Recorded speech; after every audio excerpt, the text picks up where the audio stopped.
This is the Lakeland Sports Network's coverage of the 2025 FCA tournament. We join you from Emerald High School in Greenwood, South Carolina. Good afternoon, everybody. I'm Graham Simpson. He's Steve Roberts, 35 years of head coaching experience, and you experienced day one of the FCA tournament. What were your key takeaways from the first day on Saturday? Well, one of the very first things, we have a lot of young players in the Lakelands areas that are playing, actually starting and contributing to varsity teams, and I'm excited about that.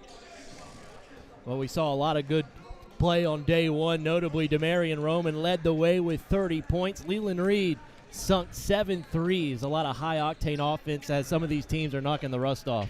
Sure are. Leland made quite a few threes. Obviously, Owen Woods at Crescent was another guy that made quite a few shots, and then from the three-point line, and Will Carter from Dixie. Yeah, a lot of these teams, especially now as we hit the consolation bracket, the first two here in today's games. What are these two teams? What can they do in order to get away from what was the loss yesterday and bring it home here in this one today? Well, I don't think realistically, I think they'll be ready to play. I mean, both these teams are in the same region. So they've seen each other. It's not going to be anything new. Yep. And it's just an opportunity.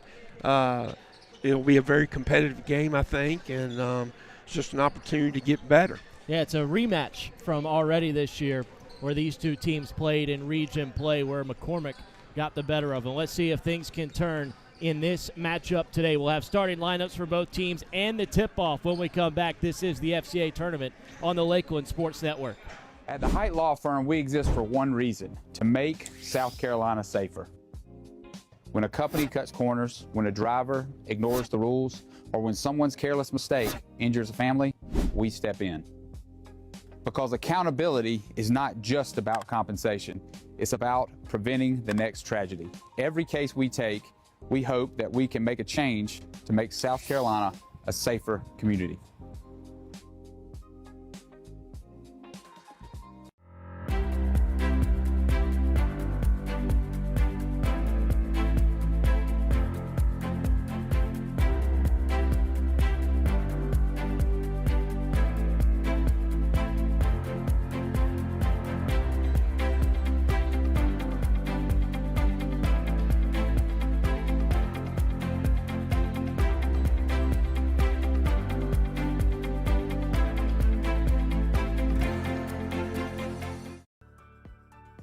Looking for a home in Greenwood or thinking about selling?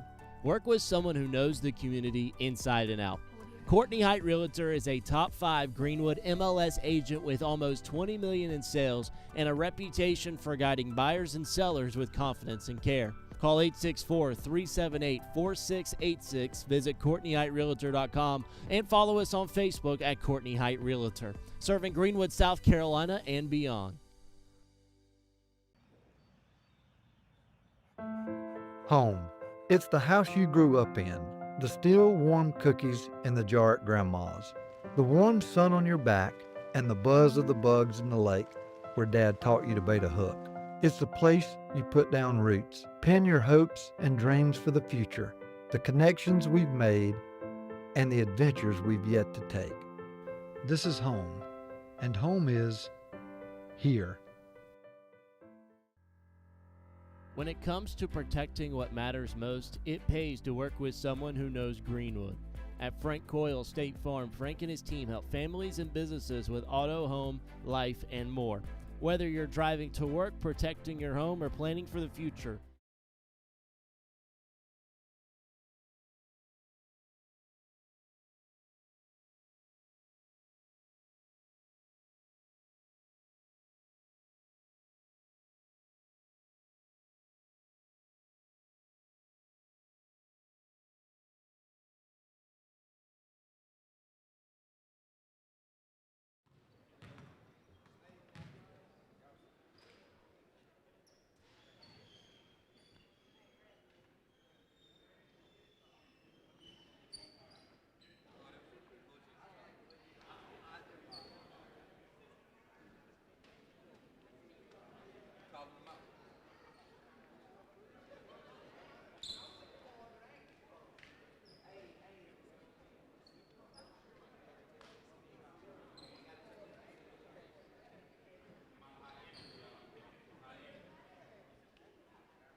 Dixie Wars. Number 3, Justin Robinson. Number 5, Will Carter. Number 2, Scaler Johnson. Number 20, Blake Bruton. And number 21, Brandon Nix. There are your starters for the Dixie Hornets. And now starting by the McCormick Chiefs. Number 15, Amari Crawford. Number 2, Tyler Maston. Number 3, Jeremiah Williams. Number 11, Amar Baylor. And number 10, Jadenius Purdy. There are your McCormick team starters, and we are ready for some FCA tournament basketball.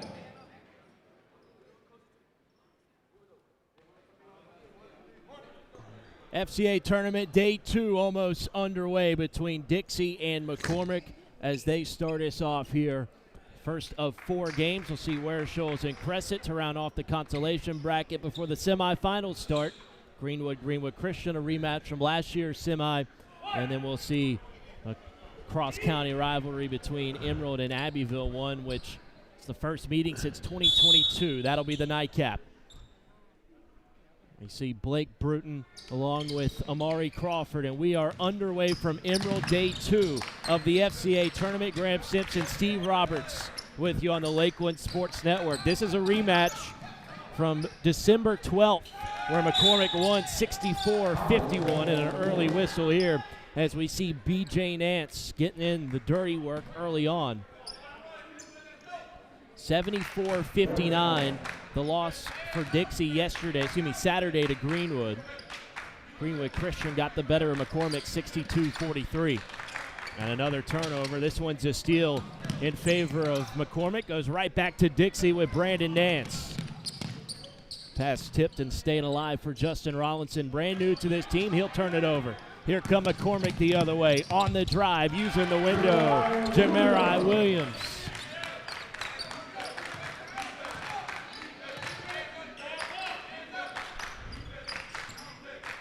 2-0 lead here for McCormick early on. Stalin Johnson came off the bench Saturday, now inserted into the starting lineup. Elbow jumper a little short, off the mark by Bruton. Here come the Chiefs.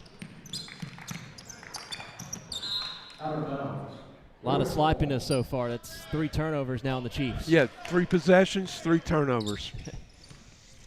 McCormick with the 2-0 lead. See Justin Rollinson giving up to Stalin Johnson. Stalin 18 points per game coming off the bench yesterday. And now into the starting lineup. He'll give it off to Nance. 3 ball on the way. Carter knocks it in, picking up right where he left off. Had 16 against Greenwood and now gives Dixie a 1-point lead. And a near turnover turns up being a foul on Carter.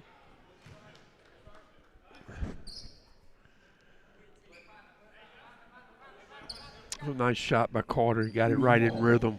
I mean, just starting off right where he ended the other night. So yeah, they kind of shell-shocked Greenwood with the amount of threes they were making. Yeah, they also shell-shocked Greenwood because they played straight man. Well, the inbounds pass never got to Williams.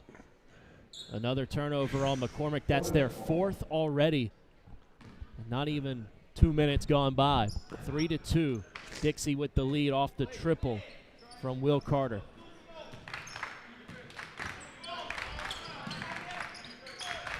McCormick in the 3-2 zone. Carter with the hot hand, a little strong that time. The rebound corralled by Johnson.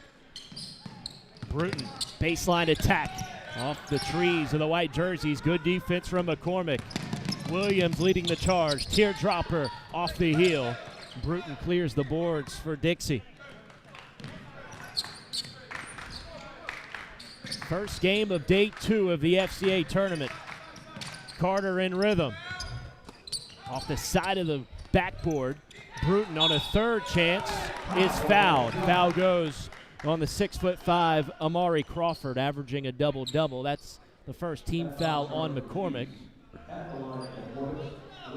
McCormick had started off at a 3-2, and one of the things you have to watch is offensive rebounds.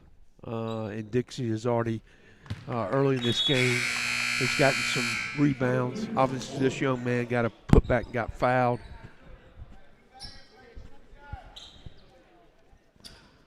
He had 2 on that possession just himself. Yeah. Helps his stats tremendously. Bruton at the line, where he's 6 for 10 this year. He goes 1 of 2 on that trip there to give Dixie a 2-point lead. Williams, quick trigger off the offensive board, and it comes to Stalin Johnson. See there, TJ Cartledge out for the Chiefs as Johnson gets it plus a foul. Stalin Johnson shooting 55% from the floor. Has a chance for an and one. He's made 18 free throws on the season at a 69% clip. Dixie on a 6-0 run ever since going down 2-0 to start the game as Johnson gets a friendly roll, makes it 7-2. A little pressure here by Dixie. McCormick, the home team in this game, as they were higher on the bracket. They'll stay with the Chiefs.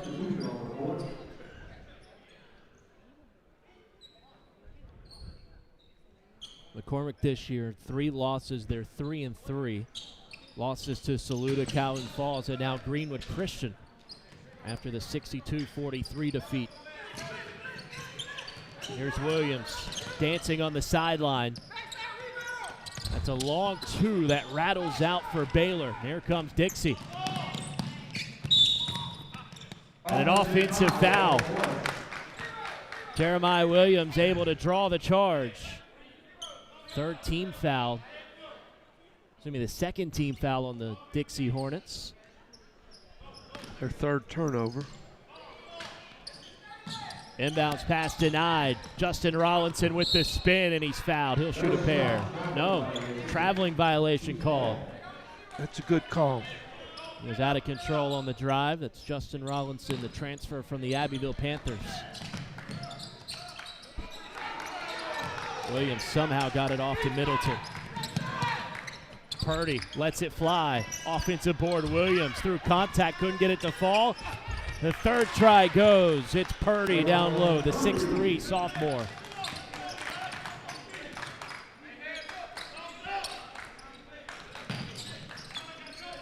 Got both Jakevius Purdy and Jemias Purdy on the court now. Here's Johnson. Runner won't go. Offensive board, Bruton. He's got shooters open. And the 3's a little strong. That was Mosley who missed on the triple try. 3rd chance goes in. Amar Baylor finally gets the layup to fall. Back within 1 are the Chiefs.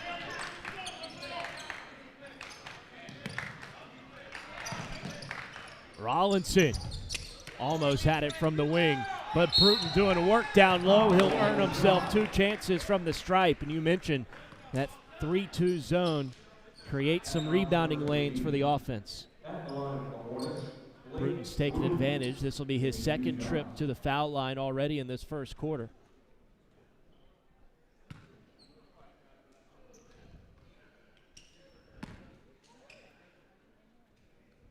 This is where making your free throws become crucial, Coach. Absolutely.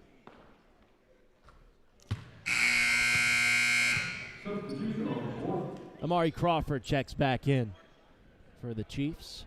Jakevius Purdy takes a seat. McCormick again without TJ Cartledge. So we'll see a lot of Crawford in this tournament. Off the heel, Rollinson with a strong offensive board.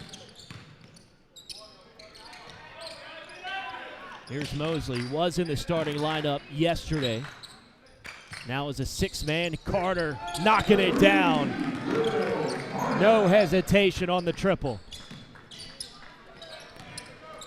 Carter has two. Johnson with the steal off the Rollinson tap, and he repays Rollinson. A little run here for the Hornets. The lead is 7.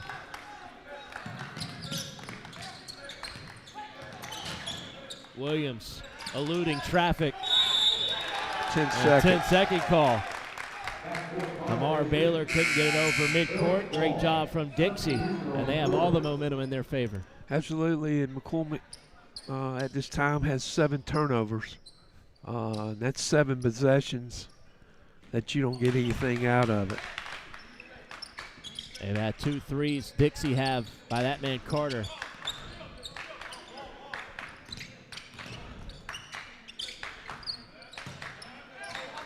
Carter attacks the zone, and he traveled. Tried to split Williams sure and did. Baylor. Probably something that he doesn't do well. Will need to get better. Being a junior, his ball handling. One thing he does well, he makes shots. They'll try and feed it down low. Went right off the net and ricochets into Mosley for Dixie. That was an errant pass that time from Baylor. Wide open, Johnson in the corner, way strong. Uncontested board for Jemias Purdy.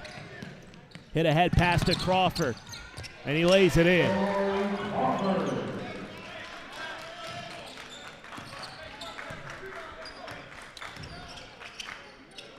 This 3-2 is a zone, but they're not trapping out of it. So they're basically matching up. There's Rollinson from the wing. Great 3 there. It went in the elbow and came back out. Rollinson doing a bit of everything. Gets the steal there. Carter nearly slipped.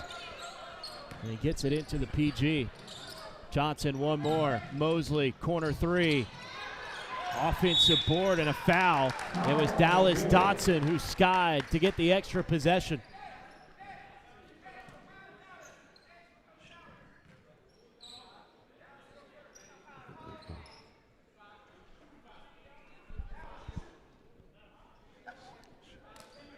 Dixie thinks this should be bonus shots, and it will be. That is the 5th team foul on McCormick. It sends Dallas Dotson to the line shooting 2.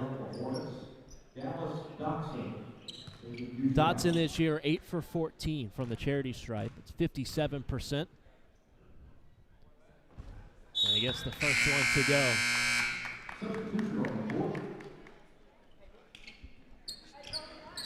Wholesale changes for McCormick. See Zach Childs in for the first time. Dotson able to make both from the stripe. It's a 10-point Dixie lead, their largest. Purdy down the right alley. He's fouled. Goes on Dustin O'Shields. Just checked in.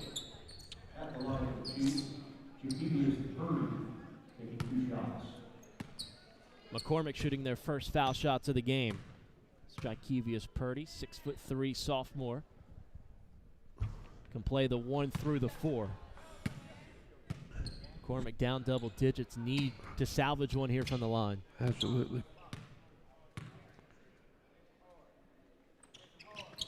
Empty trip. Offensive board. Williams, the lefty put shot won't go. Crawford can't clean it up. How about another try? Off the 10, no. And O'Shields gets it for Dixie. See if the Hornets can capitalize. Pass was tipped out of play. It'll stay with Dixie.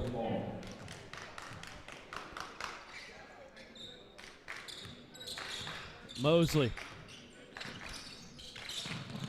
Stalin Johnson. Oh, quick pass to the corner. Shields with a nice head fake.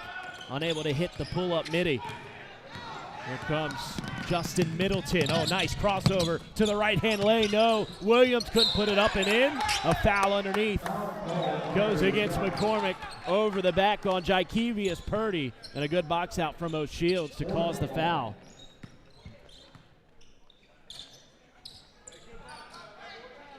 Under 2 to go, first quarter.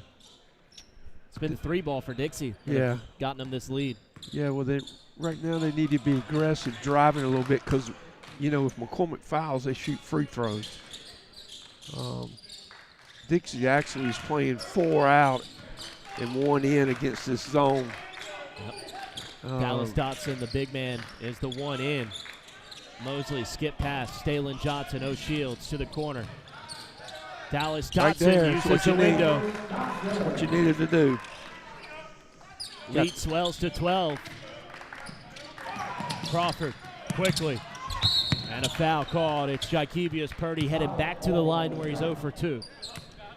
Dixie is running a little 1-2-1-1 zone press. They've been able to get in it because of made shots. And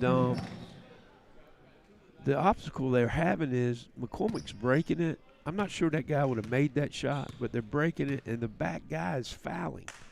There's a big make right there. Yeah. I'm not sure. I mean, Dixie bailed that guy out as far as fouling him there.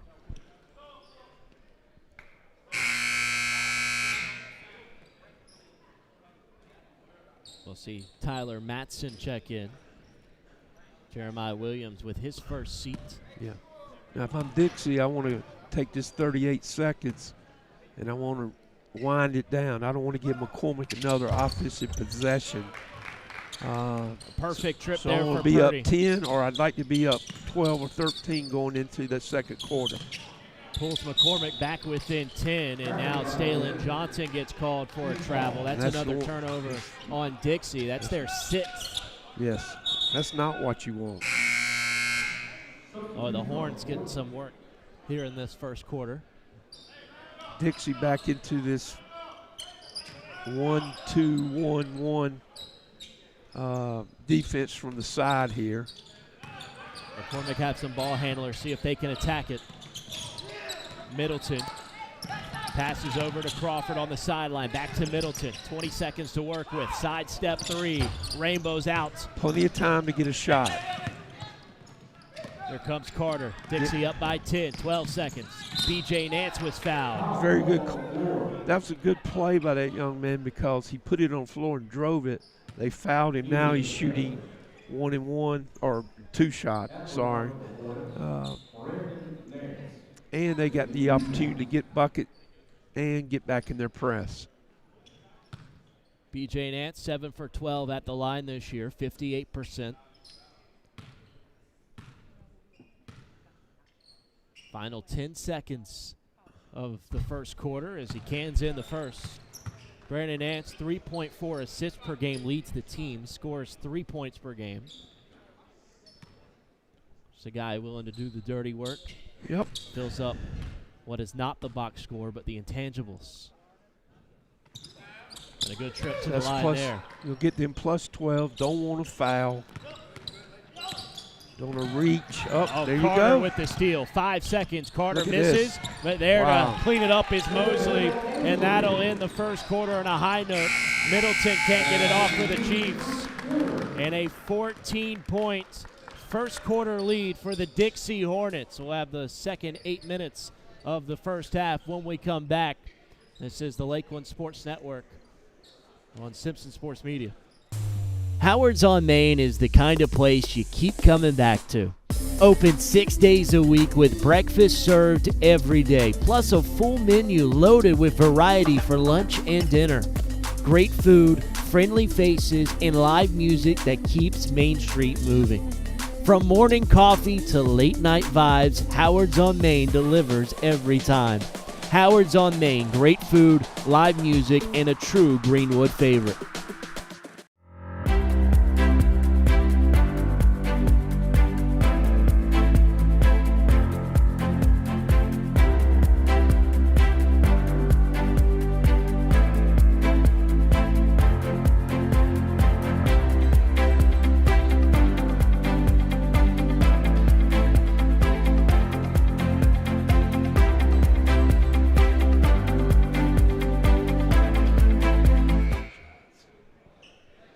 back here at Emerald High School. It's a 14-point lead for Dixie.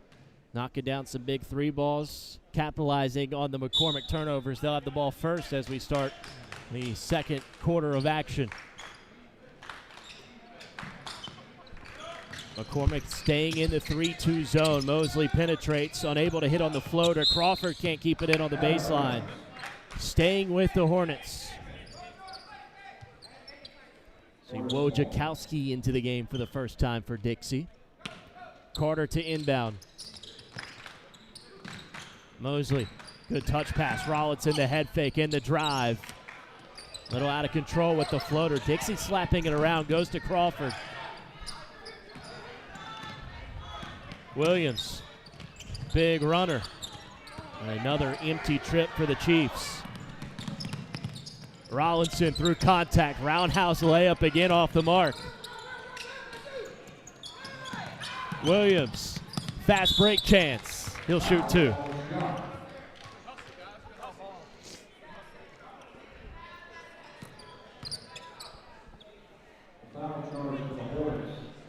Looking at that first quarter there, Dixie did some good things. One of the things they did is share the ball.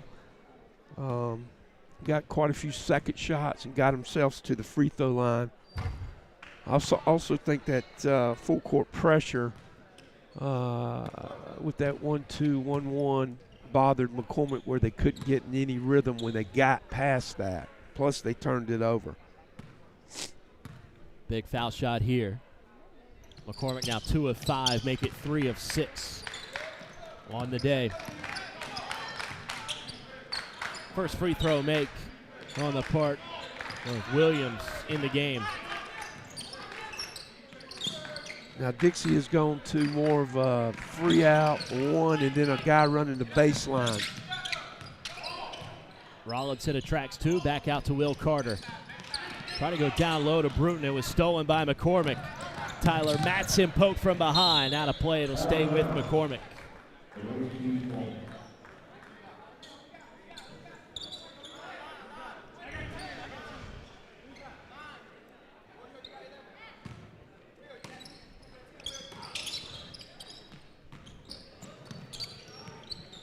Three on the way. Off the mark.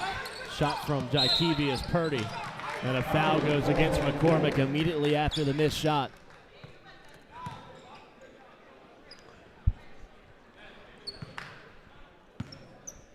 Dixie have lost 3 of their last 4. They started off the season hot where they won 5 of 7 to start things. Cooled down since. Carter a 3 and a foul away from the ball. Goes against Dixie and Justin Rollinson.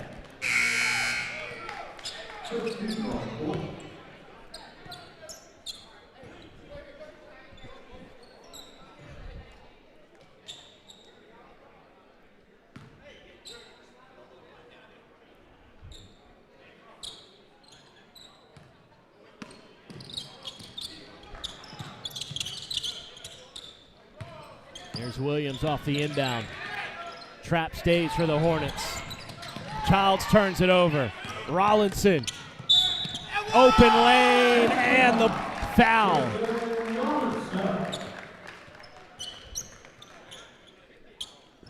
Rollinson a chance for a 3-point play.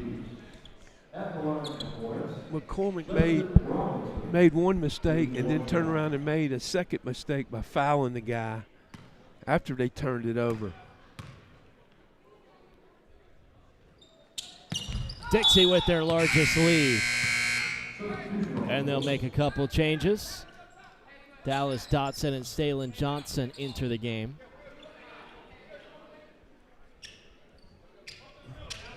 They've gone back to this 1-2-1-1. Middle guy's keeping the ball out. He covers sideline to sideline. He's got to get all the way over, which he does a great job. Here's Crawford. Tries to kick to the corner. Childs lifts it up and catches it in.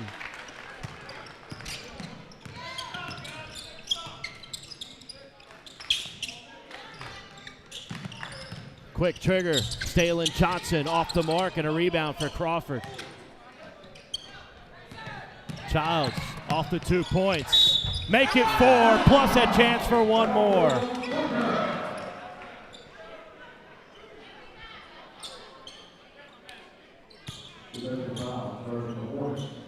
Now it's Malcolm Booker, junior shooting guard, at the line.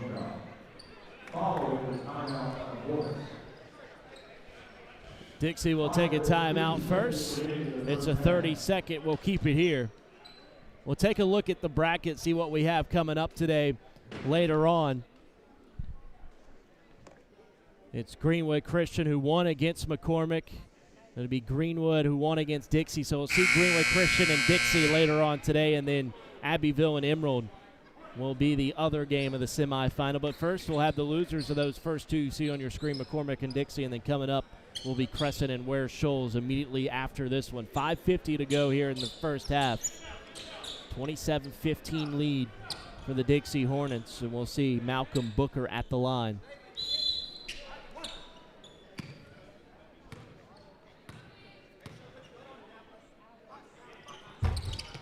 Can't convert on the and one. Bruton with the board for Dixie. Brandon Nance kicks to Rollinson. Connects from deep. Nice play by Dixie there. Now Baylor stepped over the baseline on his inbounds pass. It goes from bad to worse for McCormick in a 15-point Green Hornet lead.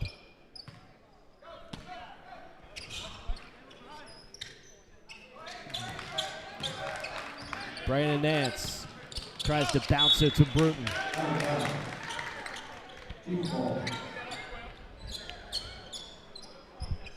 That last three, Nance did a great job of penetrating, getting the ball in the lane, and pitching it to the guy for the three.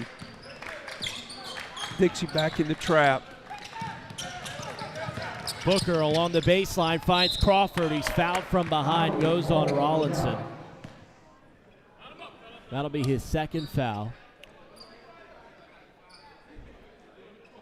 Dixie's doing a very good job trapping the first trap, but when they go to get the second trap, it's not as effective, and that's why McCormick is shooting some layups. They got to come out of their first trap, sprint, get to that second trap. McCormick got to hit some free throws. They get one there at the line from Amari Crawford. Lead now to 14 for Dixie. In the high post, back out. Brandon Nance tapped out of play. It goes off of him. And a good stab there with the right hand from Amari Crawford to play it back off Nance on the baseline. And we'll see the trap in effect here for Dixie. Back to man. Williams. Now they're trying to run a ball screen off the top. Williams left-hand drive, got it partially blocked by Dotson. Crawford still there, lays it in.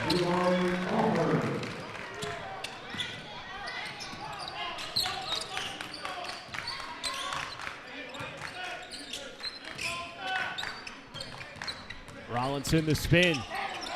Touches it out, Johnson, contested triple. Tried to use the window, rebound, tapped around. Nance was fouled by Williams. Loose ball pinballing around. Somehow found the hands of Brandon Nance. That'll be the third team foul on McCormick. Actually, McCormick had settled down a little bit after that first quarter. Obviously less turnovers. Been able to make a couple shots. They got a number of ball handlers. Need to make it count against the Dixie zone as the Hornets give them a favor and turn it over. Actually, that's Dixie's fourth turnover this quarter. McCormick has two. They kind of flipped the script Yes, from the first quarter. Sure have. Booker breaks the press. On the attack, it's Purdy. Acrobatic finish, and it goes. Adjusted midair. Rollinson, the Euro. Blocks by two white jerseys. Williams leading the charge. Oh, he threw a bullet down low to the block. And a foul called. Amar Baylor, lucky his head wasn't taken off with the pass. He'll shoot two.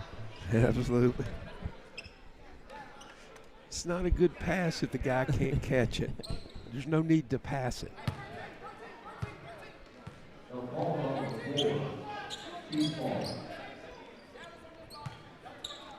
I will say it's not a shooting foul. Stays on the floor for the Chiefs. Baylor. Crawford. Inside, Booker, outside. the three. Off the heel. Rebound won by Dallas Dotson. Lead to 10 for Dixie. Stalin Johnson, nice step through. And the scoop layup. Get him a trip to the line. Again, getting downhill, getting in the lane, good things happen. Johnson made 2 foul shots earlier. That put him over 70% for the season. Dixie now been teetering around this double-digit lead since midway through that first quarter. Making free throws is a good way to keep the lead. Yeah. I mean, they were up plus 14 at the end. Right now they're up 11.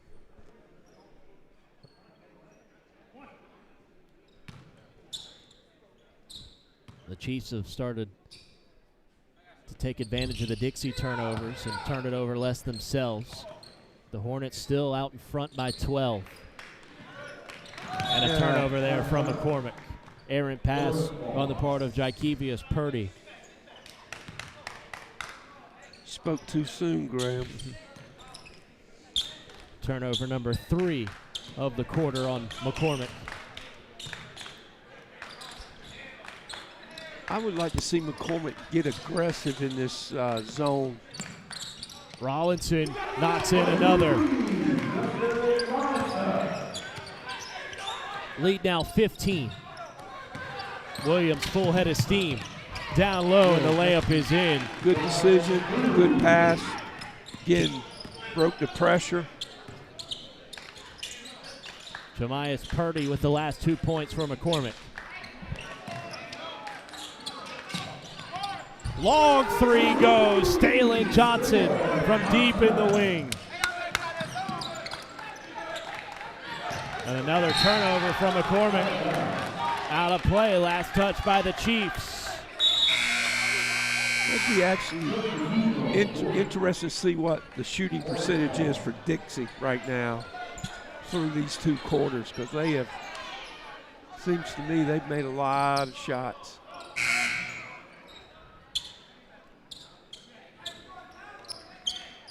Some deep ones too, and contested. Yeah, the other thing, they've made threes. Yep. McCormick trying up the intensity on defense. Another skip pass for the Hornets. It's been their bread and butter. Long three again. Mosley too short. A rebound for Purdy. Immediately intercepted. Stalin Johnson. One more to Rollinson, lets it fly. And a foul on the rebound goes against the Hornets.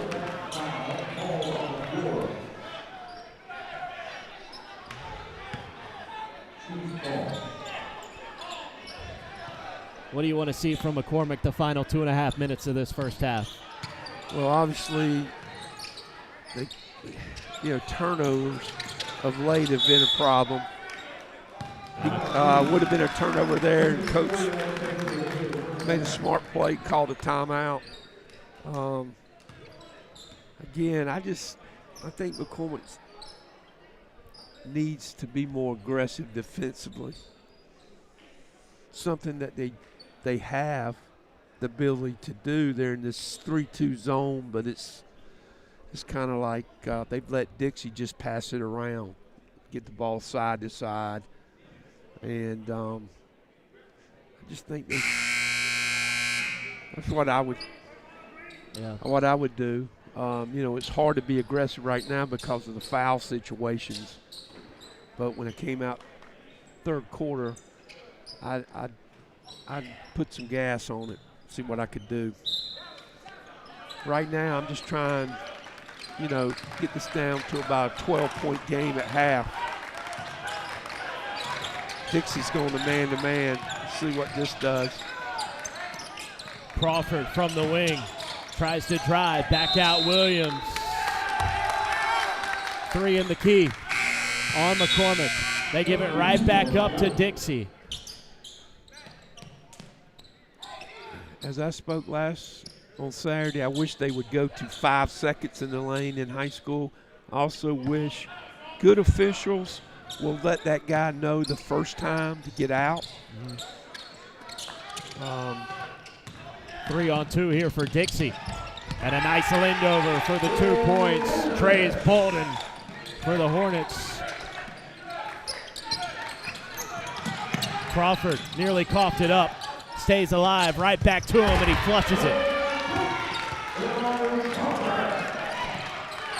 Dixie, McCormick is trying to pressure a little bit here. Here they go. Here's a dangerous shooter in Johnson. Elects to pass. Mosley way too strong, but he's fouled. Fouled by Malcolm Booker.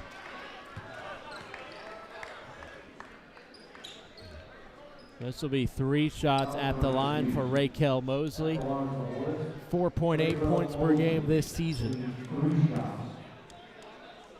He's made a 3 in this game. 50% from the line. And now he's 4 for 9 on the season.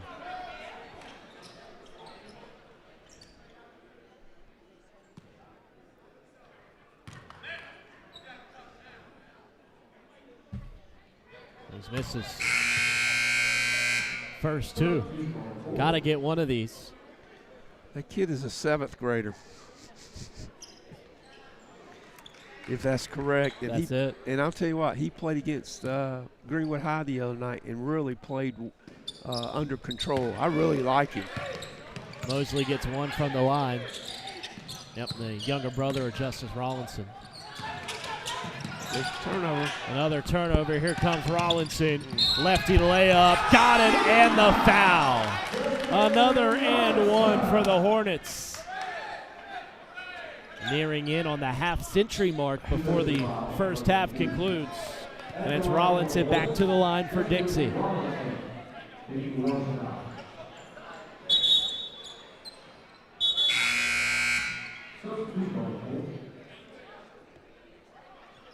Here comes Jakevius Purdy back on for McCormick. And 1 chance here for Rollinson. Good rebound for Jamias Purdy. Williams for McCormick. Sidesteps, out of play, off his leg. It'll be Dixie ball. No, they'll say a foul called. It goes on Mosley. McCormick in the double bonus. This will be 2 shots here for Williams.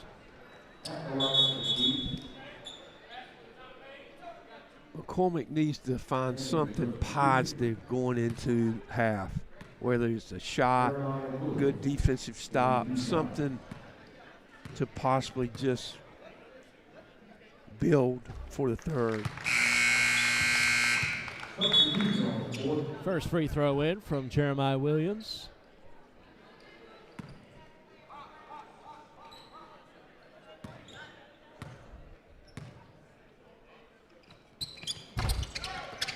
McCormick having a claw just to stay competitive. It's been a lot of the Dixie fast break. Rollinson had it poked out that time. Hornets have 1:24 to work with.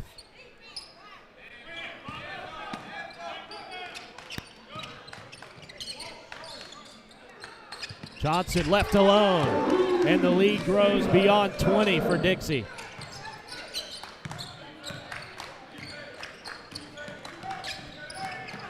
Nance pokes it in the air. Johnson up to Nance.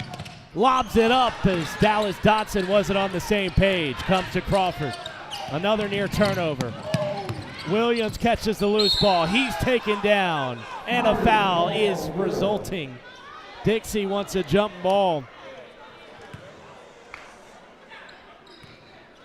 Brandon Nance flying everywhere. That decision of Brandon Nance not to shoot the layup and lob the ball, I'm not sure about that. Yeah, new era of high school basketball. Yeah, I'm not sure the guy could dunk it from the way he threw it. Yeah, I think it surprised Dotson as well. Yeah. Maybe Nance had a little bit more confidence in Dotson than he had in himself. Well, Confident pass nonetheless. If I'm Coach Harbert, I don't have much confidence in that, and the young man possibly be sitting over there beside me. Not much of a leash on him after that. Nah, let him think the last minute. Right up against the halftime break, we've hit the final minute of the second quarter. Williams trying to hit both at the line. Unable to hit it, and a foul against McCormick immediately goes on Jemiah's Purdy. See Dallas It's 1-1 Dotson. now. Yep. See, like, to me, that's, to me, it's you remind the kid, like the foul situation now in high school basketball, I really like how they've changed it.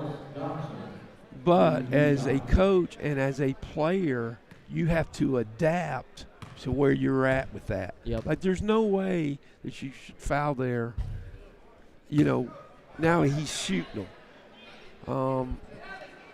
I would really, if I was high school coaching, that would be something we'd really work on.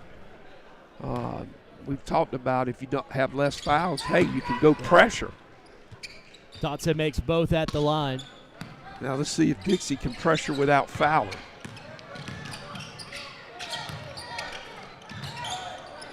And a turnover. Stalen Johnson poked out, and it'll stay with Dixie. Poked free by DJ Callahan.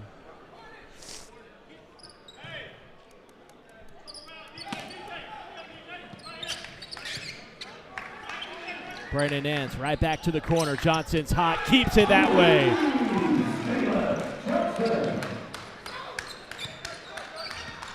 .50 first half points for Dixie, courtesy of the three ball. Nance flying, gets the steal. They want more. Dotson.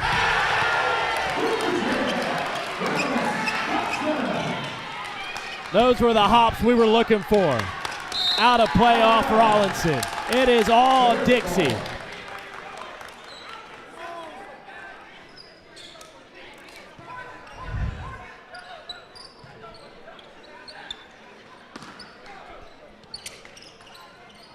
How about another?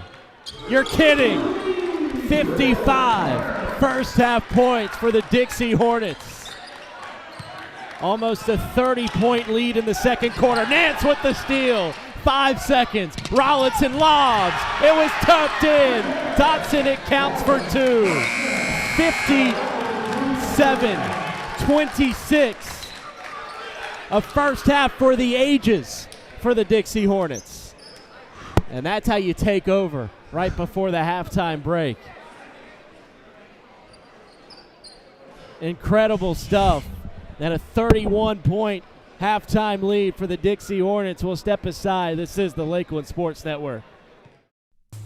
Howard's on Main is the kind of place you keep coming back to. Open 6 days a week with breakfast served every day, plus a full menu loaded with variety for lunch and dinner. Great food, friendly faces, and live music that keeps Main Street moving. From morning coffee to late night vibes, Howard's on Main delivers every time. Howard's on Main, great food, live music, and a true Greenwood favorite. When it comes to protecting what matters most, it pays to work with someone who knows Greenwood. At Frank Coyle State Farm, Frank and his team help families and businesses with auto, home, life, and more. Whether you're driving to work, protecting your home, or planning for the future, count on coverage you can trust. Call 864-223-6781 or stop by 424 Main Street in Greenwood. Like a good neighbor, State Farm is there.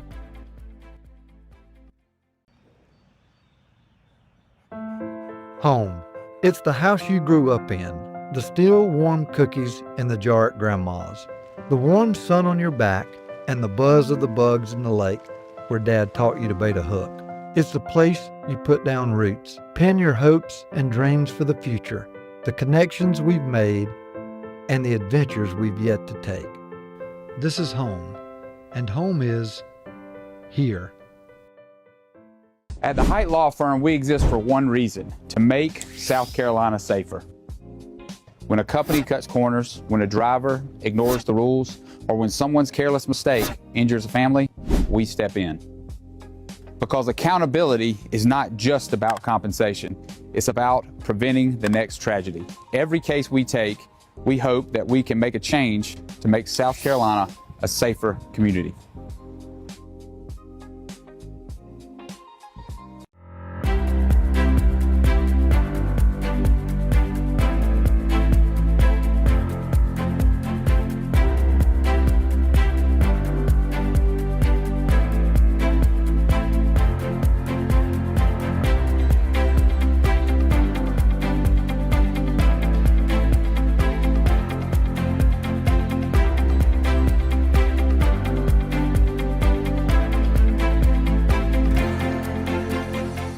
Looking for a great spot to eat, watch the game, or host your next event? That's Sports Break. Great food, cold drinks, wall-to-wall TVs, and live entertainment. Want something with a view? Head to Break on the Lake, serving up steak, seafood, and cocktails on beautiful Lake Greenwood. And when it's time to celebrate, Main Event Catering has you covered. From private parties to corporate events, they make it easy and stress-free. One family, 3 great experiences. Sports Break, Break on the Lake, Main Event Catering. Howard's on Main is the kind of place you keep coming back to. Open 6 days a week with breakfast served every day, plus a full menu loaded with variety for lunch and dinner. Great food, friendly faces, and live music that keeps Main Street moving. From morning coffee to late night vibes, Howard's on Main delivers every time. Howard's on Main, great food, live music, and a true Greenwood favorite. Looking for a home in Greenwood or thinking about selling? Work with someone who knows the community inside and out. Courtney Height Realtor is a top 5 Greenwood MLS agent with almost $20 million in sales and a reputation for guiding buyers and sellers with confidence and care. Call 864-378-4686, visit CourtneyHeightRealtor.com, and follow us on Facebook at Courtney Height Realtor, serving Greenwood, South Carolina, and beyond. When it comes to protecting what matters most, it pays to work with someone who knows Greenwood. At Frank Coyle State Farm, Frank and his team help families and businesses with auto, home, life, and more. Whether you're driving to work, protecting your home, or planning for the future, count on coverage you can trust. Call 864-223-6781 or stop by 424 Main Street in Greenwood. Like a good neighbor, State Farm is there.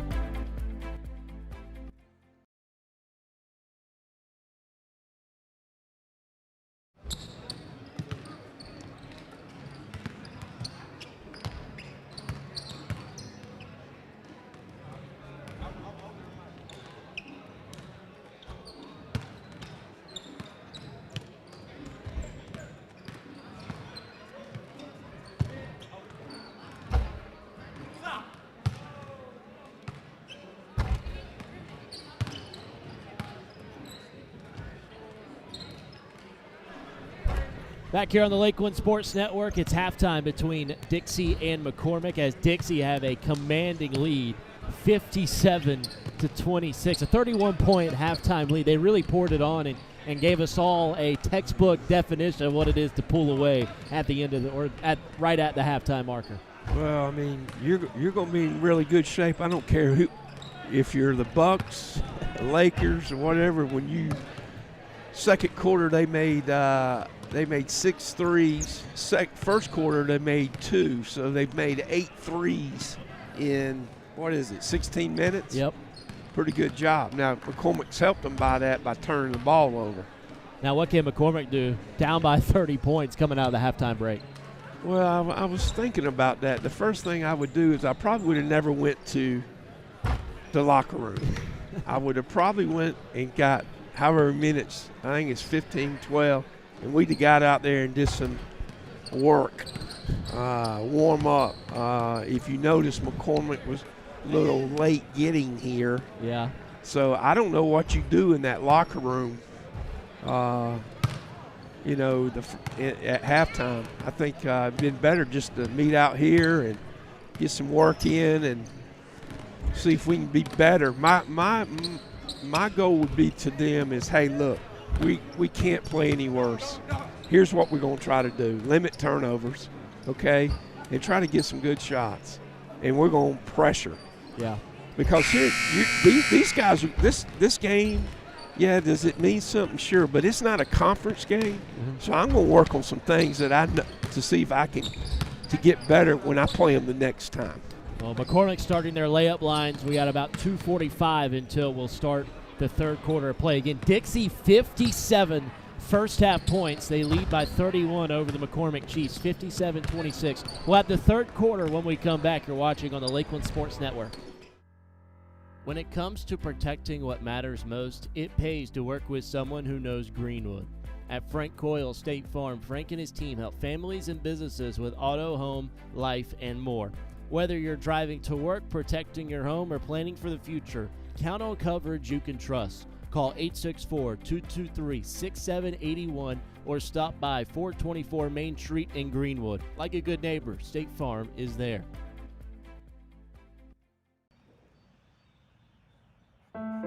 Home. It's the house you grew up in. The still warm cookies in the jar at Grandma's. The warm sun on your back and the buzz of the bugs in the lake where Dad taught you to bait a hook. It's the place you put down roots, pin your hopes and dreams for the future, the connections we've made, and the adventures we've yet to take. This is home, and home is here.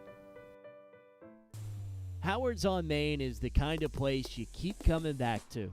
Open 6 days a week with breakfast served every day, plus a full menu loaded with variety for lunch and dinner.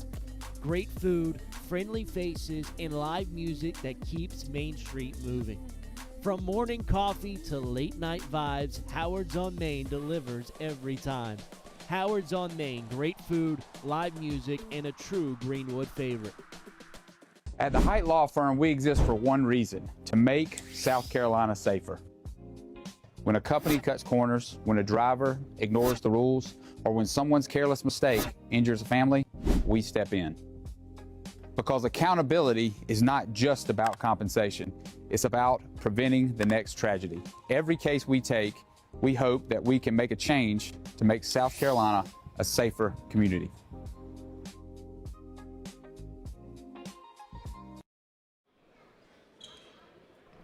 Back here for the start of the third quarter between Dixie and McCormick. It is a big-time Green Hornet lead as we start the third frame. Graham Simpson, Steve Roberts with you on the Lakeland Sports Network. Day 2 of the FCA Tournament 2025. Both of these teams looking to stay away from what is the last place game, which will be first tomorrow. A nice move. Williams starting off the second half strong for McCormick. Rollinson had 16 first half points. Johnson made 3 threes, make it 4. That's the 9th 3 they've made so far. Here's Carter. Easy lane for the wide open layup.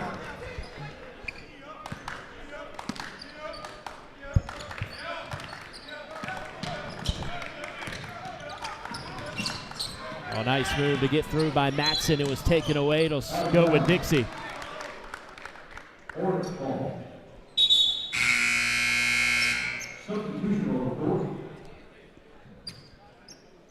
Salem Johnson with 14 after that made 3. 7:10 to go here.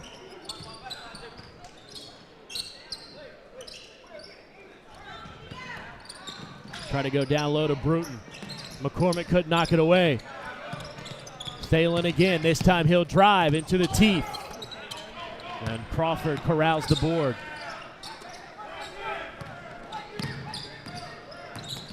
Lamar Baylor crosses over to his left. Feeds down low. Crawford in the paint was fouled. Foul goes on Blake Bruton.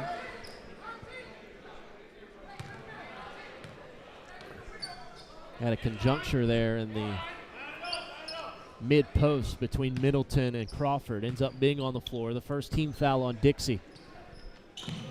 Williams has an open lane. Instead goes to Crawford. Double teamed in the post. And a whistle away from the ball goes against Dixie.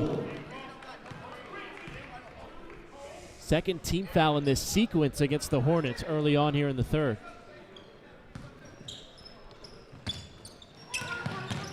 Williams probes inside, floater left short. And it's Nance who comes away with the loose ball. Brandon Nance slapped out from behind. Williams got a good job in transition defense. Absolutely. The type of energy you're needing down by this large deficit for McCormick. Little by little, got to knock away the deficit.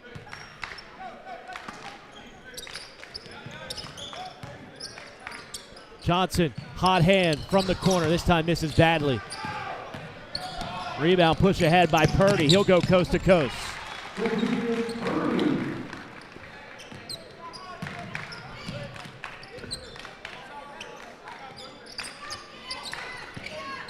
Nance to Johnson. Carter open, off the catch, front iron. Baylor tried to start the fast break. Rollinson and Nance collided with him.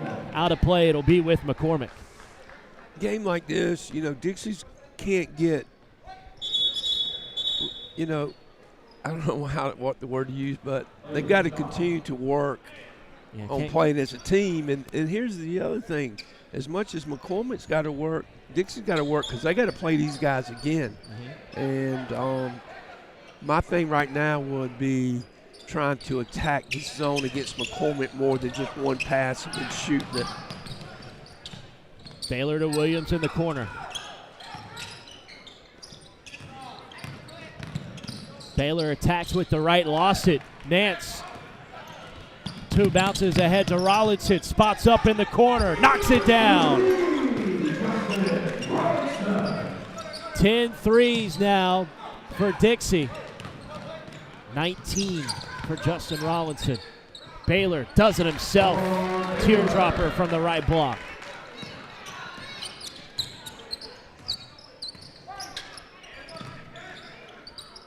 To me, I would trap this a little bit. McCormick in the 1-2-2 zone. I would extend this. Johnson drives. Here's Bruton down low. Off Crawford, no good. Offensive board and the foul. Will Carter a chance for a three-point play.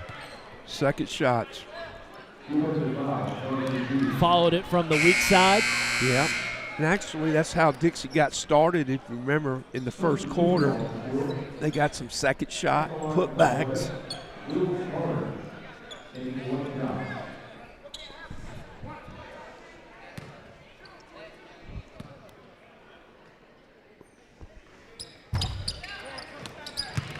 Rebound goes to Crawford for the Chiefs. Purdy out of control, but the follow goes for Jeremiah Williams. Rollinson off the catch. Both teams just jacking it up now. Williams in transition. Finds an open Baylor. Lefty layup is in. And McCormick starting to string together some points. And a lot of that's off the shot selection of Dixie. Quick shots. Right in the elbow. That's a good shot there. Bruton unable to hit. Nice. Made a couple passes. Amar Baylor. Roundhouse layup. English is off. Crawford a third chance. That won't go. Finally put in.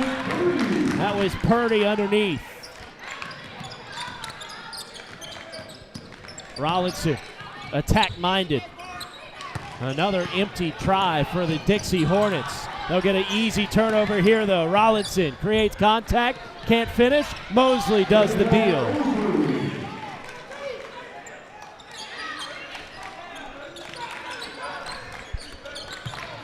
Both teams just need to get control. Williams tiptoeing around. Nice pass to Purdy.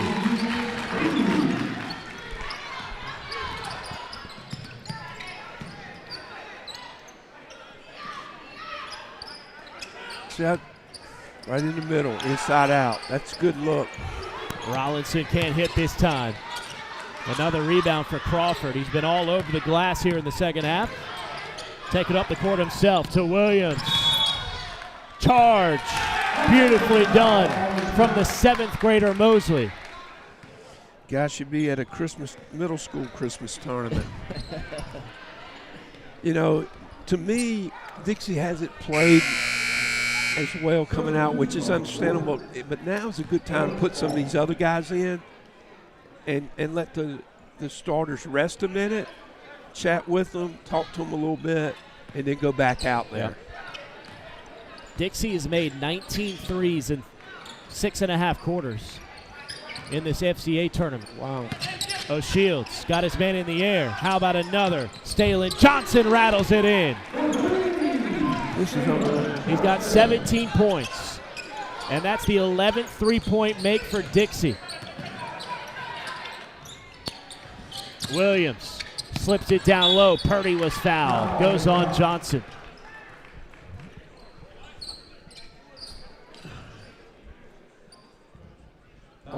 Also, we'd like to see McCormick play some man just to give him a different look.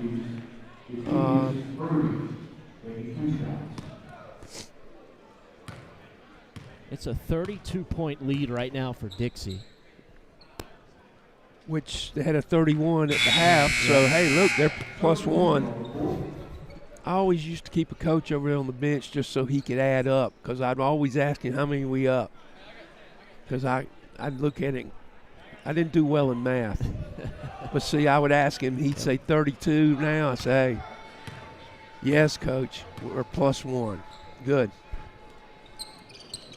Get some of these other guys in and get them to play. Well, now it's see, I would pressure more right at the top in the teeth. That's a good look. That is a very good look. Good pass by the 7th grader. Yep. There's where he's got out of it. There's Will Carter.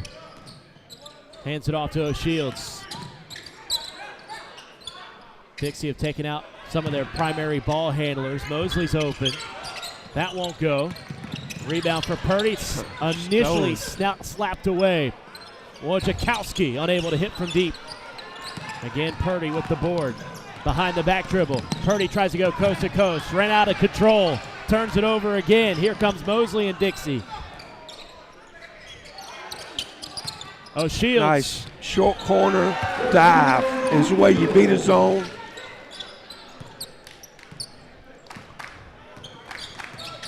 Williams blows past one man.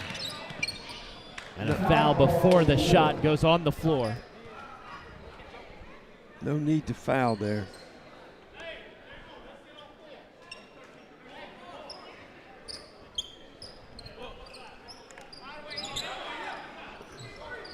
About 90 seconds left in the third quarter. Again, been a tightly contested third quarter, but it was Dixie who had the enormous second quarter, spending themselves to a 30-point halftime lead. High post. Crawford fouled, and he got the 2. Things go well when you can get the ball to the elbow. They just do.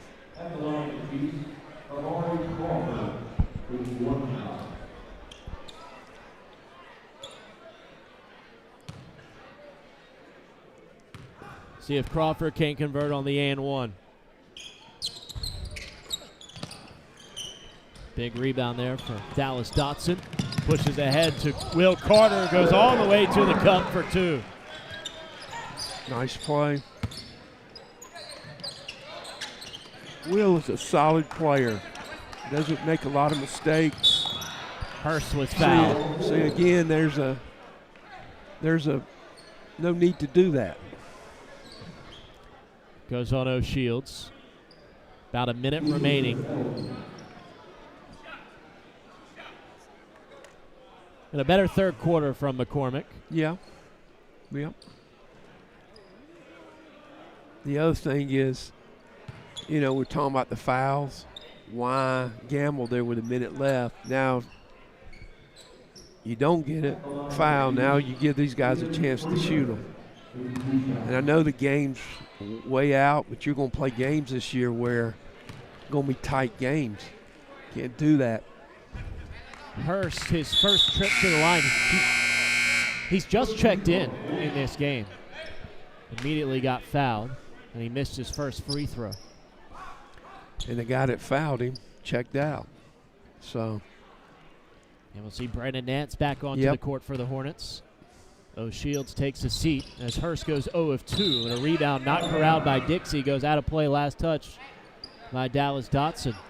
Or does it? No. Off McCormick. Oh, McCormick's going to try to, I think they're in a 1-2. They're 2. Yep, the Chiefs elevate some pressure. Right there, right there. There Mosley you go. had it tipped. There you go. Purdy was fouled. There you go. Looks like this one's on Wojciechowski. That'll send McCormick back to the line. Jakevius Purdy. The Chiefs fresh off missing both from Quantrell Hurst earlier in the sequence.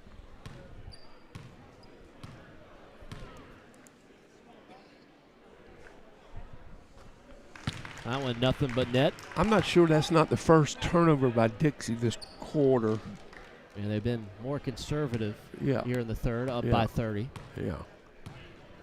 This is the first game today, day 2 of the tournament. A 1-2 trip that time for the Chiefs and Purdy. Dotson finds it underneath and gets the deuce. Dotson's come alive, a big for Dixie. And a great game. Mosley made a good pass to him. Baylor couldn't get it, and then the second try for Purdy goes in. Let's see if they count it.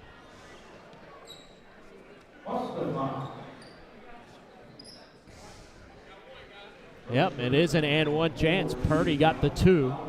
It'll be one shot here from the stripe.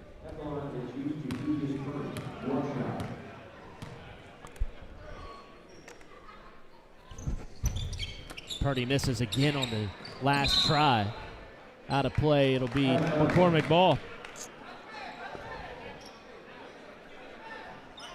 These two teams played on December 12th. There was a 64-51 win for McCormick. Dixie had 57 at the halftime break. That was earlier this month. Two very different teams. Was the game played at McCormick or over in Due West? I'll have to check on that. It was played at McCormick. Okay. Crawford was fouled. He'll shoot a pair. Yeah, McCormick without TJ Cartledge, one of their big the big bigs. kids. Yeah. I'm not sure that it made much difference today. Not today. And with Dixie with 11 three-point makes, tough to lose when you shoot it that well. Crawford at the line, unsuccessful on his first try. You know what I say about it? It's hard to lose when you make that many. Everybody shoots them. Yep. You need makers. Not just shooters. That's right. Can he make shots? This kid here, I walked by him. I mean, he's got some length, but he has very little strength. Oh, Mosley got it rejected. Mosley is playing. Mosley fights back. Euro step lay-in won't fall, and it goes out of play off his shoe.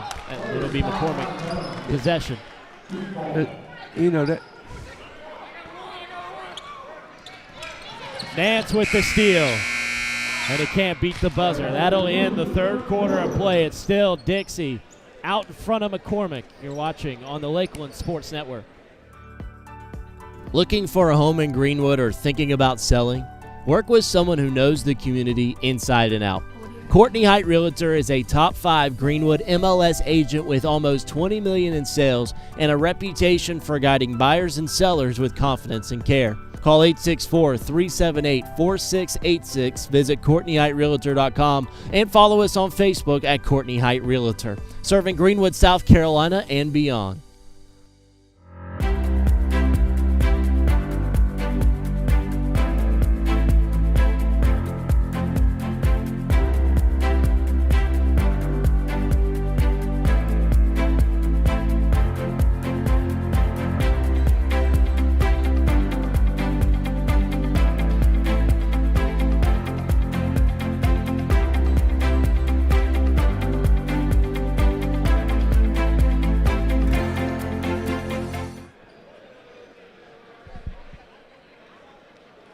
Fresh 8 minutes on the clock. This is game 1 of day 2 of the FCA tournament, live from Emerald High School. Graham Simpson, Steve Roberts with you on the Lakelands Sports Network.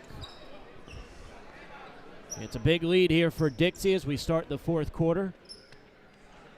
Justin Rollinson, the man who's inbounding now, is a huge reason why. So has Stalen Johnson. He's made numerous amount of triples.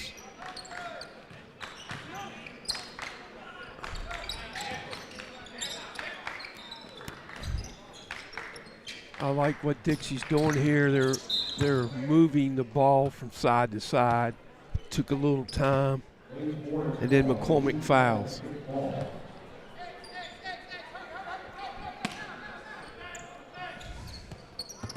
From the baseline, it's tapped out of play. It'll stay with Dixie. They'll alternate the side of the basket. I'm not a big opponent of bounce passing the ball in from the baseline. Mosley to Johnson, corner triple off the front iron. Here's Williams for McCormick. Williams, mid-post floater is in. Mosley's pass intercepted by Purdy. Purdy with the right hand. That's in. Mosley tried to draw the charge. A quick run here for the McCormick Chiefs. Nance tried to thread the needle down low to Gray. It was stolen. Here comes Purdy. Too tall for Williams and a turnover.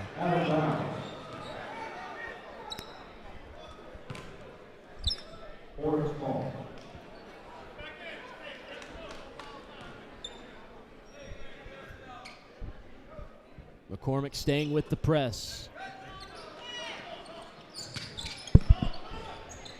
They've cut it back within 30. And Purdy fouls Rollinson.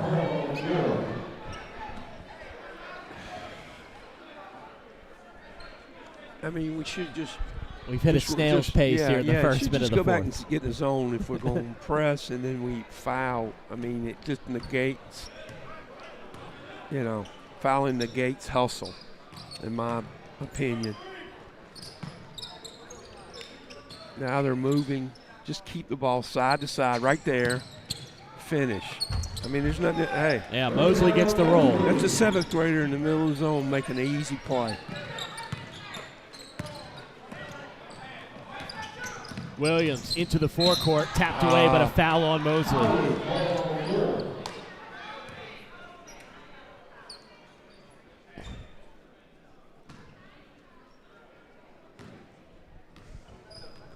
Yeah, some people probably be a little upset, but like Dixie right there pressed, but I'm sure they're working on it for the next game.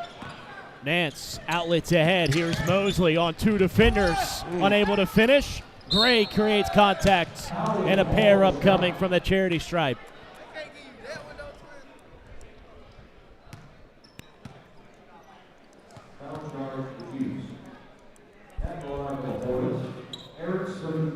Erickson Gray, a guy who's just making his first appearances of the game here late in the second half. Nothing but net on the first attempt. The 81 points today for Dixie, the largest point total they've had all season. They've had a couple in the high 70s, first time cracking the 80 threshold. Offensive board for Rollinson. He's fouled, plus the 2 points. Number of times that's happened today for number 3 in green. Well, you got to block out. I think at the high school level, as much as you use this foul situation, you've got to block out and you got to X out. If you look at Greenwood High, a lot of times they will X out to get putbacks. Rollinson converts. Williams turbos ahead. Kicks it out. 3 on the way.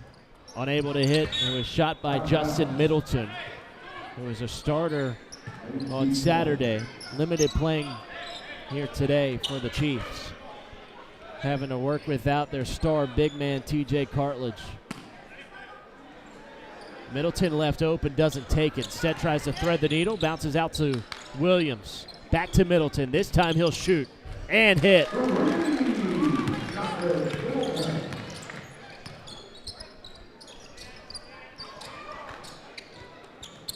Mosley up ahead. Finds Gray, and he was fouled by Crawford. Seems like Crawford got ball, then arm. And that's where the contact led to the whistle.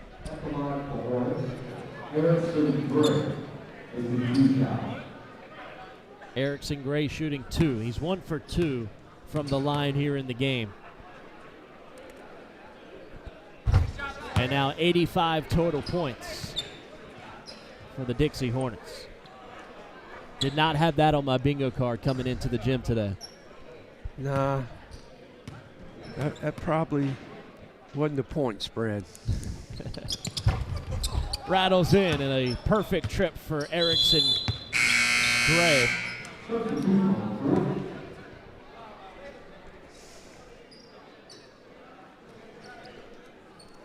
Dixie staying with the 2-2-1 press. Williams up to Middleton, back to Williams. Splits the defense on a pass to Purdy. Here's Teardropper off the mark.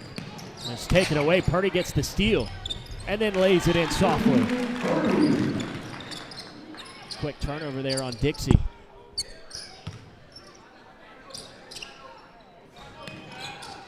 Johnson passes ahead to Nance. How about Rollinson? Wide open. Short on the 3. Nance with the offensive board. Slapped in the face. He just puts up a prayer. And he's still holding his face coming down the court. That leaves Middleton open. Made one earlier. This one goes out of play. It'll be Chiefs ball.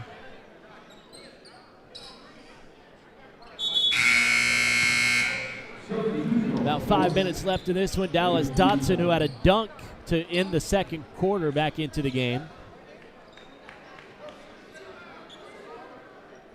Dixie showcasing a ton of athleticism. Williams. 3 on the way. Hurst unable to hit. Here comes Justice Rollinson down the other way. Rollinson finger rolls it in.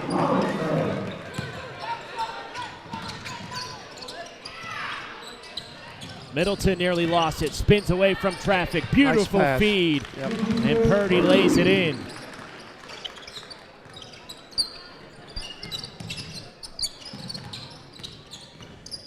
So there's a great opportunity to get some hard traps in, and there was none. Stalen Johnson, a baseline drive. Second chance comes down to Mosley.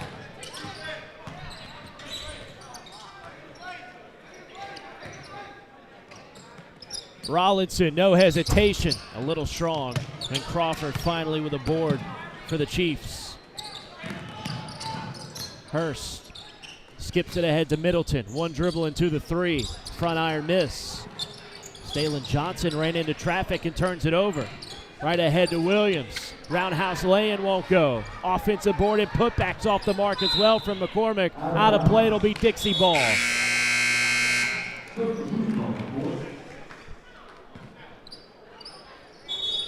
Tyler Matson onto the floor for the Chiefs. See Will Carter check in for Dixie. Stalen Johnson will take a breather.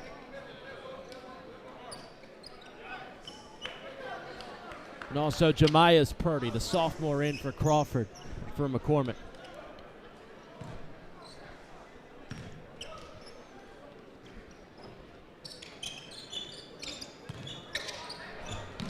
Dixie could hit 90 or beyond with a made bucket on this possession. Underneath, wide open, laying it in. It's Blake Bruton. 90 points now for the Hornets. Hard to pressure when you can't set good, solid traps. Williams lays it in.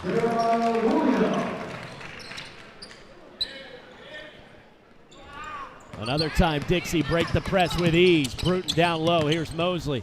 Turns it out to Rollinson. Back to Mosley. Corner 3. Rainbows in. Guy plays above his years. Like, just I mean, he's not there all, but like he had a chance there to take a quick shot. It was Purdy with the 2. Middleton put it on a platter, and a 30-second timeout taken. We'll keep it here. 2:56 officially remaining. 93-61. Wow. Dixie, after what was an even third quarter, we were giving McCormick props. Again, it's been blown open here in the fourth. Yeah. And a lot of it's, again, if you're going to press, you have to trap. You have to be aggressive, and they're not. And so what Dixie's doing, they're getting past that first trap. Now we're shooting layups. Whereas if you put the big kid back, 15, let him, Crawford, let him just man the goal. That's what I would do. Length. You're going to have an interview with Coach Josh Harbert. What is top of mind you're going to ask him? Who's his shooting coach? That's the first thing I'm going to ask him. He's got a making coach, right? Yeah. Well, if I said making, he may not. He may not. He might not get the lingo. Yeah. It's all he right. will after the conversation, though, because he had makers today. Dotson tries it and makes. Right on time. Right on time. 96 now for Dixie. One or two starts making them. Now everybody thinks they make them. It's contagious. Yeah, Purdy, really. the shot put will give him a chance at 2 at the line. We'll have Ware, Shoals, and Crescent, the other consolation game after this one before we hit the semifinals. Some big ones on the docket today, Coach Roberts. Yeah. See a rematch Day 2 of last year's semifinal between Greenwood Christian and Greenwood. Yeah. A matchup we always like to see in Emerald and Abbeville. Yeah. Hopefully the fans will come out for that. Appreciate you tuning in. Those who are out of town, keeping up with friends and family in the tournament. The first edition of the Lakeland Sports Network. We'd love for you guys to like and subscribe. We're live all 3 days of the tournament. This is day 2. We have highlights that we post of individual games on the YouTube page as well. As the free throw is in from Purdy.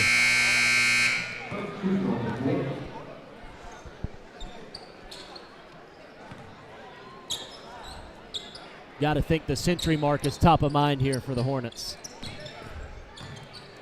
Just 4 points away from 100. And now 1. Rollinson is unconscious.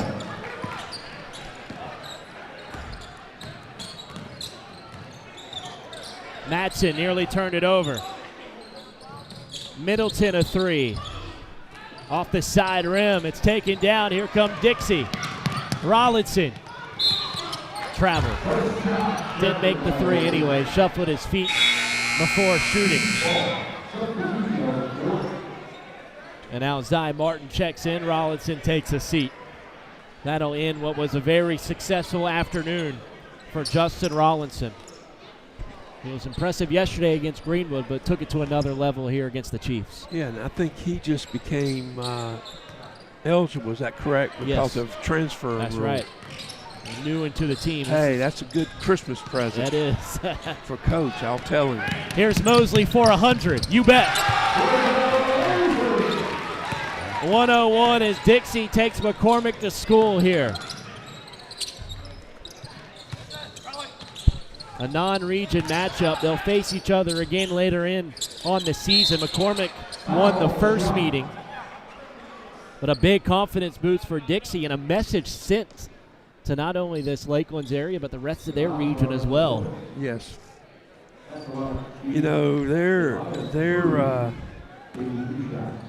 They've got a chance to be special in that region, and actually Coach Greg from Greenwood High called me the other night after the game, and I reckon he had looked at the tape, as most coaches do. I asked him if he was looking at Greenwood Christian. He said, no, he's looking at the Dixie tape. I said, well, you've already won that one.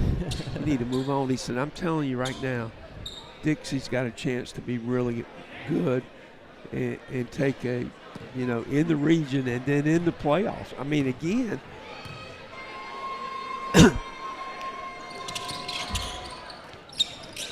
high praise coming Yeah, from Coach yeah. Craig. And if you finish 1 or 2, then you're going to get what? A home game? Yep. And that's so important, especially in that 1A, 2A. Yeah, Dixie went 15-10 last season. They won 10 games in region and lost second round of the playoffs to Great Falls. Which probably was at Great Falls. Yep. Oh, Shields fouled hard. He'll shoot 2. Foul goes on DJ Callahan. Dixie didn't play in last year's FCA tournament. But they played last in 2021 here at Emerald You for know, the FCA tournament. both.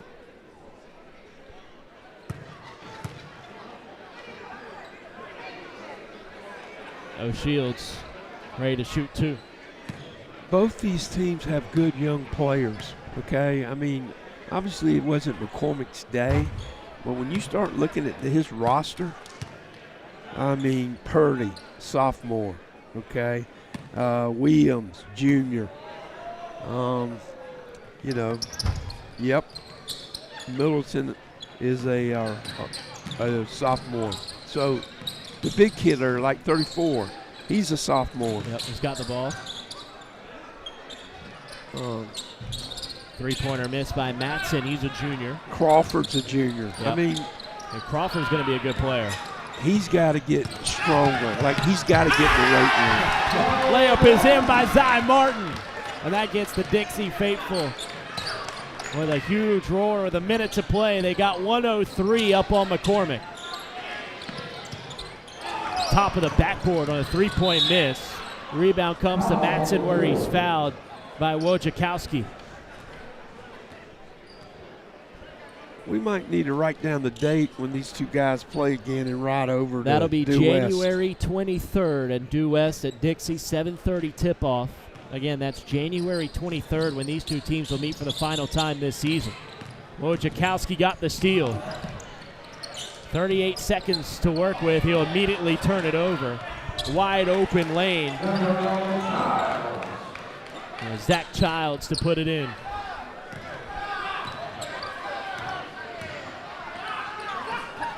Martin wasn't looking for it at first. Oh, Shields wide open, gets it back to Wojciechowski. Martin blocked. Blocked by Booker. And now wide open layup is made. That one's by Jamias Purdy. Final 3 seconds of this one. And a whistle and a travel on Martin will stop it with 2 seconds left. 103-67. We'll have thoughts from head coach Josh Harbert when this one concludes. But what an effort from the Dixie Hornets. That one misses on a last chance eve for McCormick. A 36-point win. 103-67 the final as Dixie takes down McCormick. They'll face the winner of the one coming up next between Ware, Shoals, and Crescent. We'll have head coach Josh Harbert on the other side. This is the Lakelands Sports Network. When it comes to protecting what matters most, it pays to work with someone who knows Greenwood. At Frank Coyle State Farm, Frank and his team help families and businesses with auto, home, life, and more. Whether you're driving to work, protecting your home, or planning for the future, count on coverage you can trust. Call 864-223-6781 or stop by 424 Main Street in Greenwood. Like a good neighbor, State Farm is there.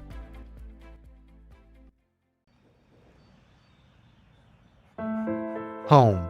It's the house you grew up in. The still warm cookies in the jar at Grandma's.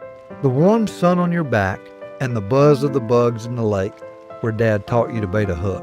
It's the place you put down roots, pin your hopes and dreams for the future, the connections we've made, and the adventures we've yet to take.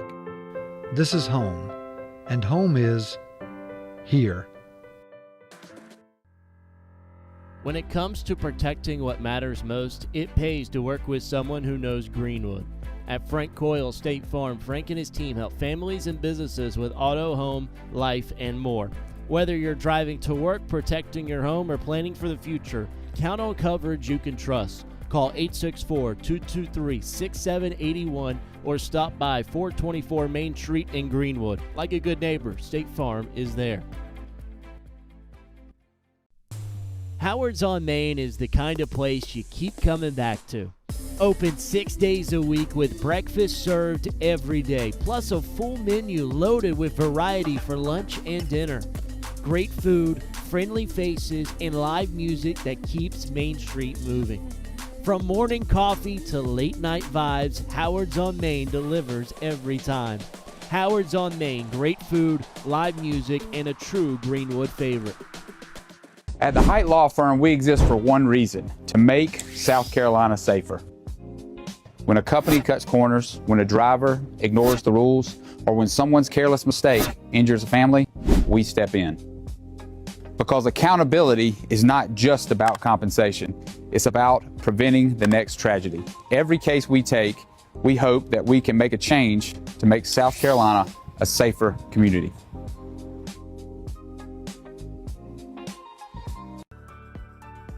Looking for a home in Greenwood or thinking about selling? Work with someone who knows the community inside and out. Courtney Height Realtor is a top 5 Greenwood MLS agent with almost $20 million in sales and a reputation for guiding buyers and sellers with confidence and care. Call 864-378-4686, visit CourtneyHeightRealtor.com, and follow us on Facebook at Courtney Height Realtor, serving Greenwood, South Carolina and beyond.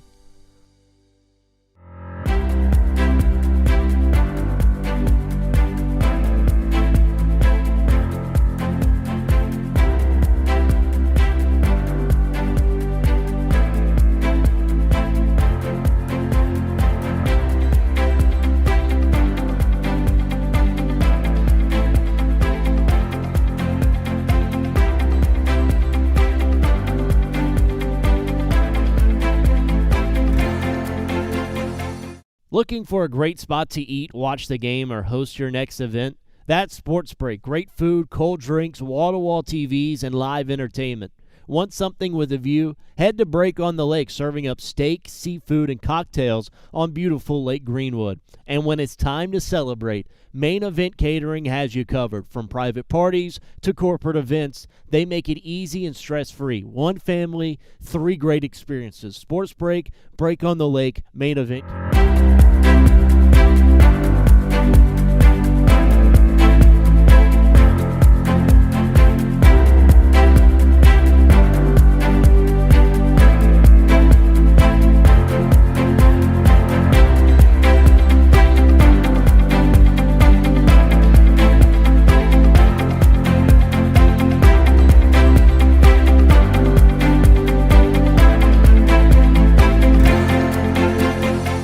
Looking for a great spot to eat, watch the game, or host your next event? That's Sports Break. Great food, cold drinks, wall-to-wall TVs, and live entertainment. Want something with a view? Head to Break on the Lake, serving up steak, seafood, and cocktails on beautiful Lake Greenwood. And when it's time to celebrate, Main Event Catering has you covered. From private parties to corporate events, they make it easy and stress-free. One family, 3 great experiences. Sports Break, Break on the Lake, Main Event Catering. Looking for a home in Greenwood or thinking about selling? Work with someone who knows the community inside and out. Courtney Height Realtor is a top 5 Greenwood MLS agent with almost $20 million in sales and a reputation for guiding buyers and sellers with confidence and care. Call 864-378-4686, visit CourtneyHeightRealtor.com, and follow us on Facebook at Courtney Height Realtor, serving Greenwood, South Carolina and beyond. When it comes to protecting what matters most, it pays to work with someone who knows Greenwood. At Frank Coyle State Farm, Frank and his team help families and businesses with auto, home, life, and more. Whether you're driving to work, protecting your home, or planning for the future, count on coverage you can trust. Call 864-223-6781 or stop by 424 Main Street in Greenwood. Like a good neighbor, State Farm is there. Howard's on Main is the kind of place you keep coming back to. Open 6 days a week with breakfast served every day, plus a full menu loaded with variety for lunch and dinner. Great food, friendly faces, and live music that keeps Main Street moving. From morning coffee to late night vibes, Howard's on Main delivers every time. Howard's on Main, great food, live music, and a true Greenwood favorite. At the Height Law Firm, we exist for one reason: to make South Carolina safer. When a company cuts corners, when a driver ignores the rules, or when someone's careless mistake injures a family, we step in. Because accountability is not just about compensation. It's about preventing the next tragedy.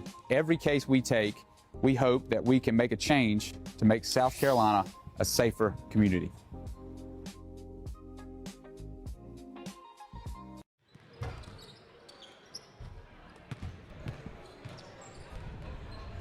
Great. We're back here at courtside with Coach Josh Harbert of Dixie High School. And Josh, just first of all, congratulations on the win. You know, I always want to do that because I coached for many years, and the wins, when it's important, whether you win by one or win as you did today. Yes, But actually, I've been able to see you play twice. Saw you play on Saturday, and then saw you today. And I always want to ask the coach initially thoughts on the game. I know it's just happened, but, you know, kind of your game plan, what you were coming in, and then some thoughts, and then I'll share what I saw, and we'll kind of go from there. Yeah, we scored a lot of points, but I don't want to focus on that. I want to focus on the effort and the intensity that we had, because before Christmas, there were some games we didn't have that. Right. Some games we were sleepwalking through games. We weren't even jumping for rebounds. We weren't getting on the floor. I felt like we could have took some more charges tonight. We took a couple, but some games we haven't even attempted to take a charge. So, and I think that goes back to when we went into Christmas break, we changed the way we practiced. We cut all the playing out. It was very serious. Either you get with the program or you get out.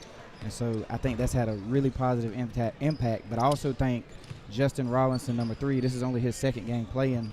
I think he's had a positive impact, not just on the court, which he did tonight, but as a leader and as a great kid. He's a really great kid, and he has helped us tremendously. That was a nice Christmas gift, wasn't it? Yes, sir. Yes, sir. But going back to your intensity, you know, I thought defensively, in my background's defensive, so I always like to talk about that a little more than the offense. But I thought one of the things you did with your zone pressing, you got out early and was able to get some forced and some unforced turnovers. If you look at McCormick, I counted up, I kept up with that. The turnovers they had were 27 or 28, and I may have missed one or two. You, on the other hand, only had 19. One of the things going back, going back, that is something.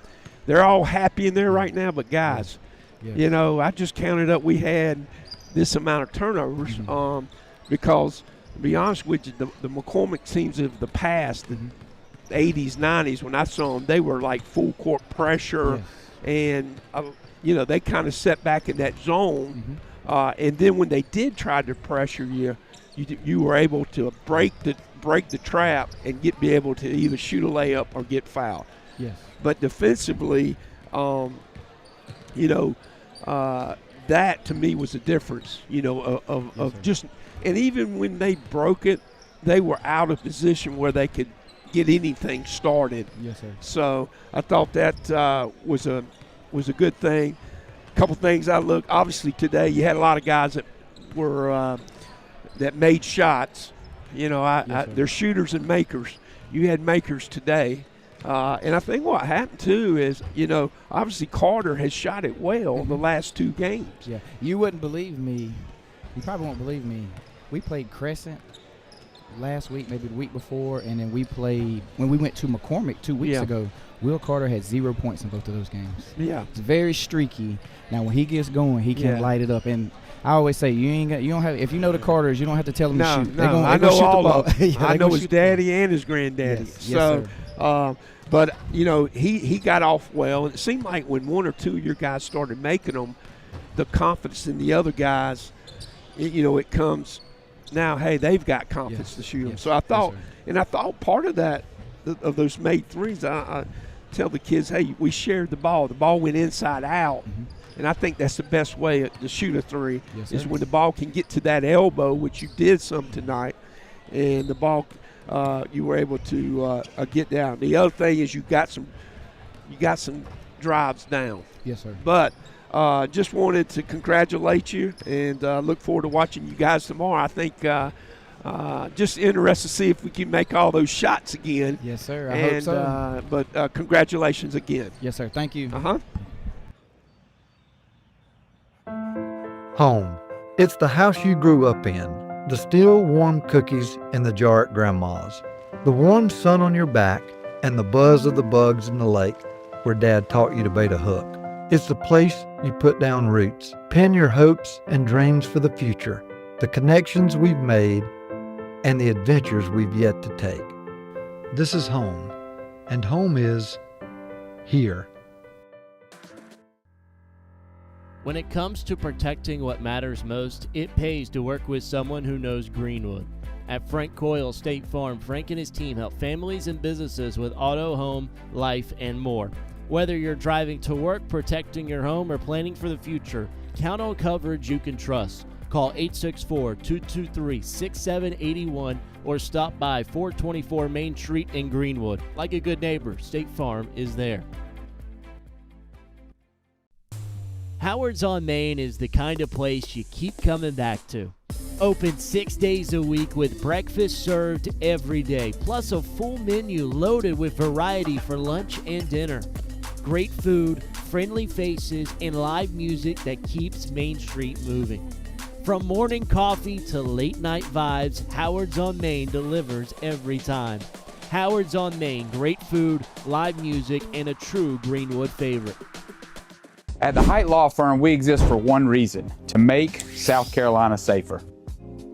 When a company cuts corners, when a driver ignores the rules, or when someone's careless mistake injures a family, we step in.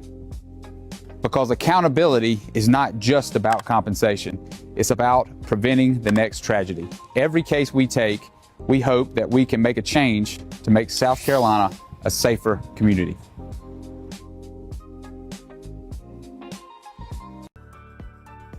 Looking for a home in Greenwood or thinking about selling? Work with someone who knows the community inside and out. Courtney Height Realtor is a top 5 Greenwood MLS agent with almost $20 million in sales and a reputation for guiding buyers and sellers with confidence and care. Call 864-378-4686, visit CourtneyHeightRealtor.com, and follow us on Facebook at Courtney Height Realtor, serving Greenwood, South Carolina and beyond.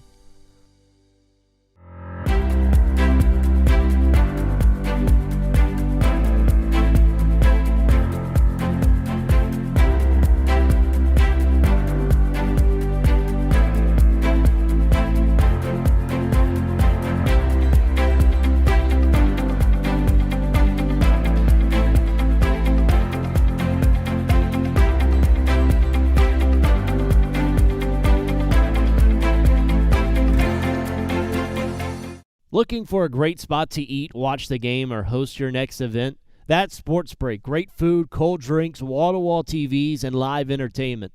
Want something with a view? Head to Break on the Lake, serving up steak, seafood, and cocktails on beautiful Lake Greenwood. And when it's time to celebrate,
Ware Shoals and Crescent getting set to get underway for game 2 of day 2 of the FCA tournament. Graham Simpson, Steve Roberts with you on the Lakeland Sports Network. As Ware Shoals in the all black today, Crescent wearing the white, as Ware Shoals gets the tip to start this one off. Ware Shoals coming off a loss to Emerald, 67-40 was the nightcap on Saturday. Charles Cunningham early on misses. Cunningham, one of the big names for this Ware Shoals team, averaging 14 per game heading into the tournament. Pass nearly intercepted by Owen Woods. Shooter in the corner for the Tigers, and it's off the mark. Shot by James Dawson. Here comes Charles Callahan for the Purple Hornets. Ware Shoals.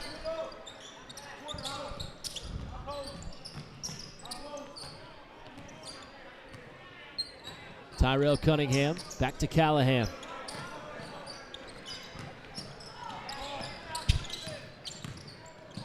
Good ball movement here from the Hornets.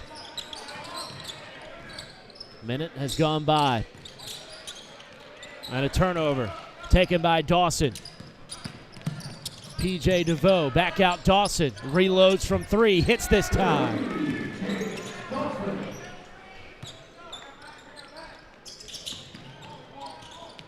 Turn it over. Up ahead, P.J. DeVoe. Easy lefty layup is in. It was started by Max Locke. The big fella getting the steal. Medlin from the wing. Unable to hit, gets his own miss. Mid-post runner off the heel. And a rebound hauled in by Locke in the Tigers. Have a 5-0 lead early on. A 3 from Dawson and a 2 from DeVoe. P.J. DeVoe has it now. Gives it up, Owen Woods. Long 3, way off the mark. Woods averaging 11 this year. Had 21 in the loss to Abbeville. It's a 72-59 loss to the Panthers, yes, it's going to be 2 days ago. DeVoe in the passing lane. He got the steal and the 2. DeVoe with a quick 4, Crescent with a quick 7. They've taken it to Ware Shoals early on. And another steal. Here's Owen Woods. He's got space. And makes them pay. Timeout. Ware Shoals, 10-0 Crescent. We'll step aside. This is the FCA tournament on the Lakeland Sports Network. Howard's on Main is the kind of place you keep coming back to. Open 6 days a week with breakfast served every day, plus a full menu loaded with variety for lunch and dinner. Great food, friendly faces, and live music that keeps Main Street moving. From morning coffee to late night vibes, Howard's on Main delivers every time. Howard's on Main, great food, live music, and a true Greenwood favorite. Back here at Emerald, it's a 10-0 Crescent lead over Ware Shoals, as Ware Shoals called the quick full timeout out of the gates here. It has been all Crescent, the Tigers showing out early. Kind of like the Dixie McCormick game at the start. I mean, right now we've got Ware Shoals at 4 turnovers. Possessions, they probably have 7 total possessions, maybe 6. Yep. 4 of them are turnovers. And Crescent has counted in on them. Cashed in them. Maybe that's another better word. P.J. DeVoe is accounted for 4 of the 10 Crescent points. See the screen there. He had 18 on Saturday in the loss to Abbeville. Comes Charles Cunningham, gives it over to Medlin.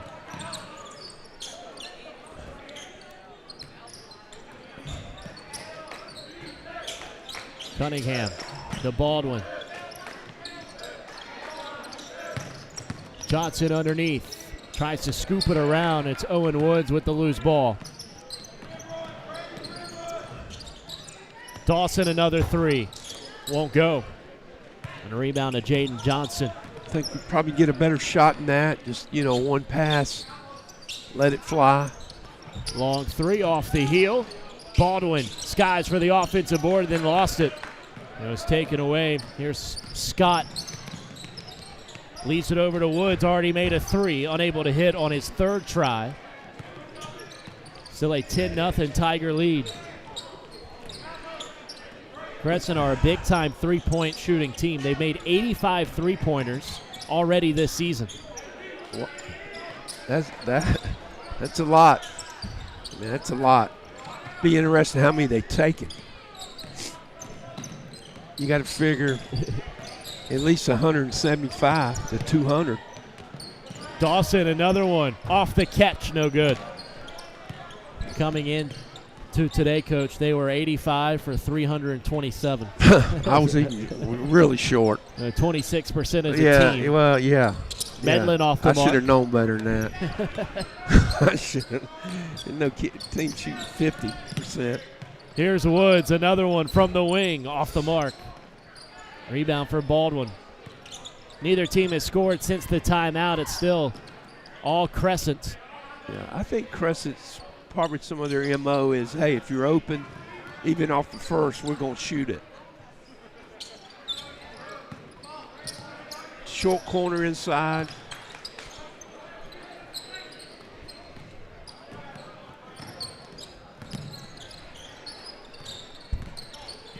Here's Woods off the kick. Tries to go down low to Scott. Never got to him. Out of play on the baseline.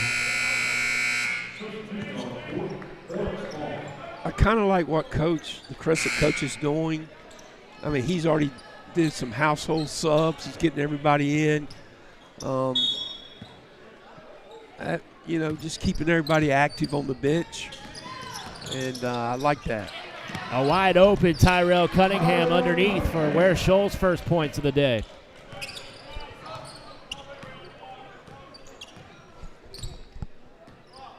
The quick points that the Purple Hornets needed. P.J. DeVoe gives it up. Three on the way. Nance knocks it in. That's their MO right away. Carter Nance, the 8th grader, playing for the Tigers as a varsity player. Another layup. That one's missed by Ware Shoals. Josh Winbush had the good look on the left side, unable to convert. P.J. DeVoe all the way to the rim, plus the harm. Nice decision. Tigers looking for more.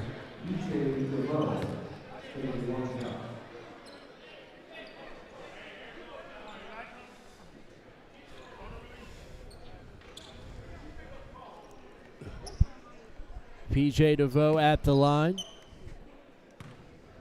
56% this year. He's 45 for 81. Unable to convert on the three-point play. It was Charles Cunningham to snare the rebound for Ware Shoals. Cunningham guarded tightly by Nance. Weaving through traffic. Lost it underneath. Taken away by the Tigers. DeVoe on the fast break. Nance another one. Way off this time. And it was Winbush on the weak side for the Purple Hornets. 13-point lead for Crescent. Medlin steps into a long-range three, and he missed everything. Jump ball. It'll give it Crescent's way.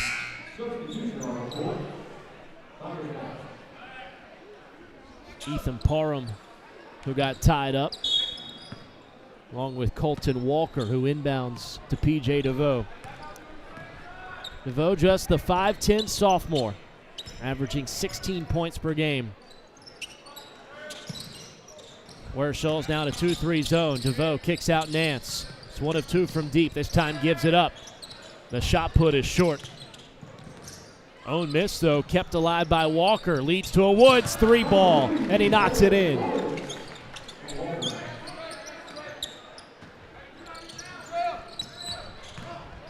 Here is Parham.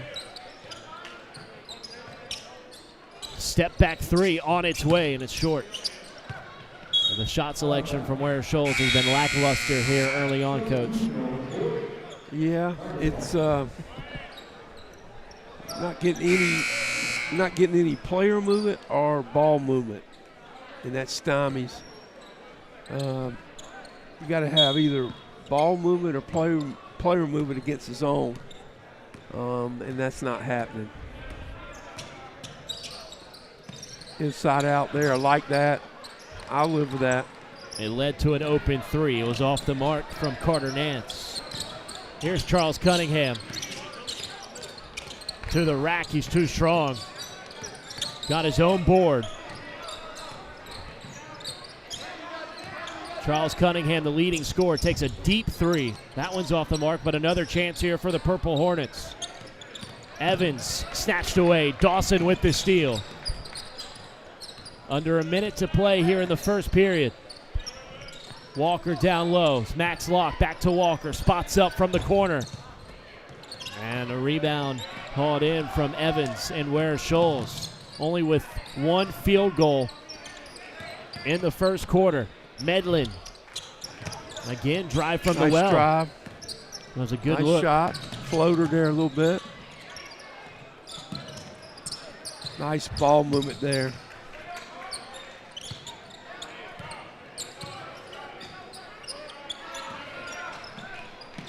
Medlin was fouled.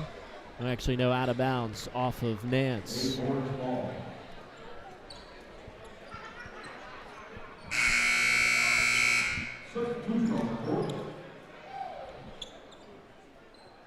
We'll see Max Locke into the game along with Brandon Russell.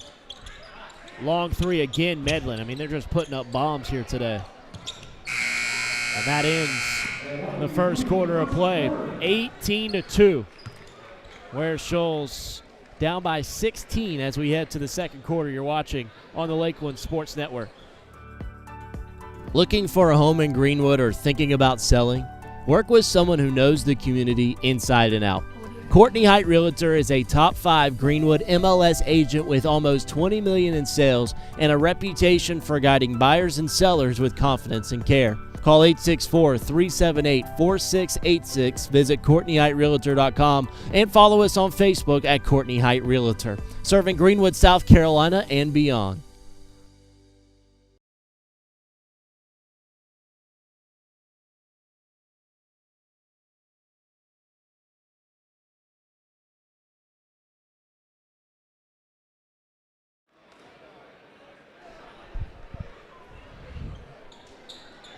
Crescent out to a commanding lead as we have finished up the first 8 minutes of play.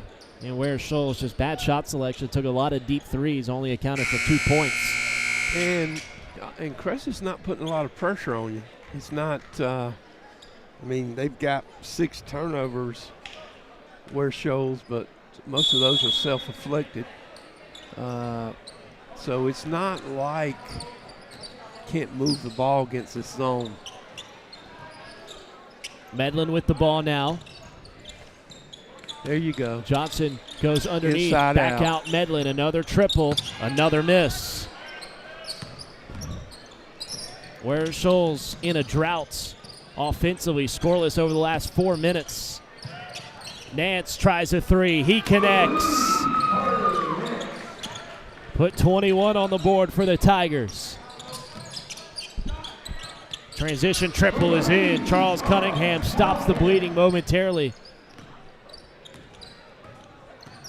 Now it's Woods. Back to Dawson. He's already made a 3. High post. Brandon had it knocked out from behind and had taken away a steal here for Right Ware ideal, Shoals. but Cunningham on the attack was partially blocked but fouled. It sends Cunningham to the line shooting 2. Callahan. Callahan just made his 9th 3 of the season on the last possession, where he gave Ware Shoals its 5th point of the game. yeah, after watching him yesterday and watching him quarter here, young kid, skill level's got to get better. Got a chance. Don't know if he plays other sports and, you know, what's his best sport, but there's something there to work with. Dawson open on the wing, knocks it in. Can't.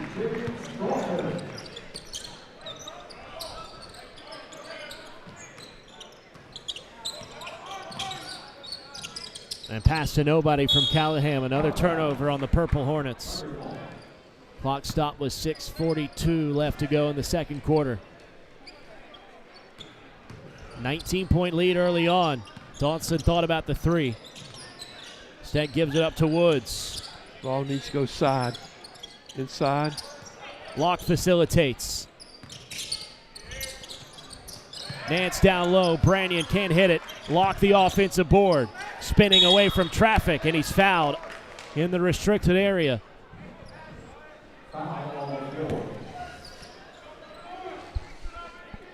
Max Locke's another kid that's played a lot of minutes at Crescent last year as a junior. Long three, Woods. Got it to go. It's too easy. It's just too easy.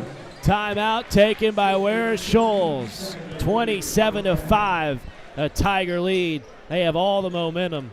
It's a 30-second break. We'll keep it here on the Lakeland Sports Network. But wow, Crescent taking advantage of their opportunities, knocking down some big-time shots and really pulling away here in this first half. Yeah, my question would be to you, Graham. It's 27-5. Where Shoals upset the zone. Would the score be any different if I'd have just went out and played man against them? I think so. I agree. I think it would be. So now you're not giving them those threes, and you're making them do things they, may not. That may not be their strength, putting it on the floor. See the graphic there. When it comes to play with 8 points, another turnover for Crescent. Dawson unable to put it in, pinballing around. Finally, it's Tyrell Cunningham who has it for Crescent. It's for Ware Shoals as Callahan misses on the three. DeVoe left alone. Nice hesitation, and he's fouled. He'll shoot two.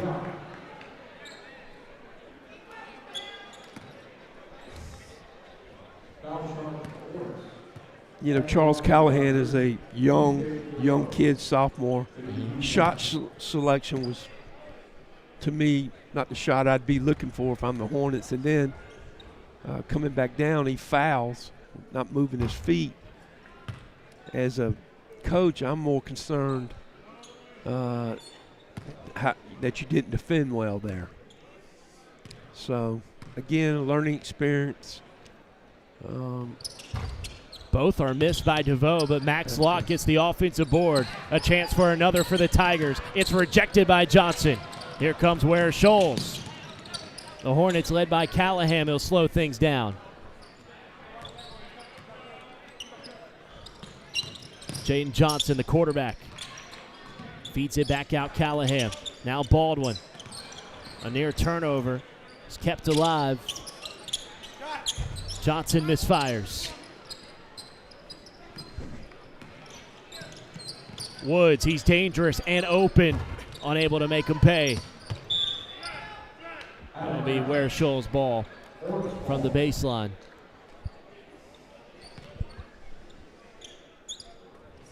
I think Jaden Johnson, after watching him a little bit here,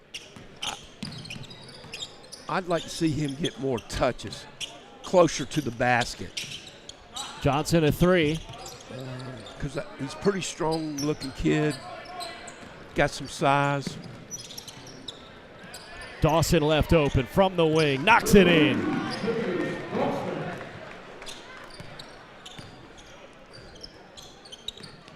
Now 30-5, a 25-point lead. Callahan short on the three. Brown tried to pursue it out of play. It's last touch by Crescent.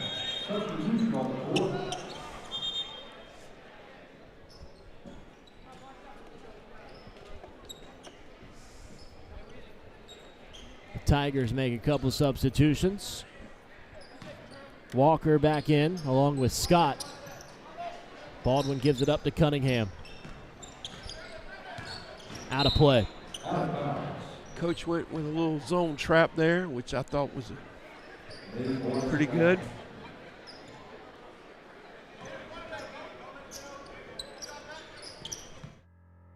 When it comes, Foul is called on the floor.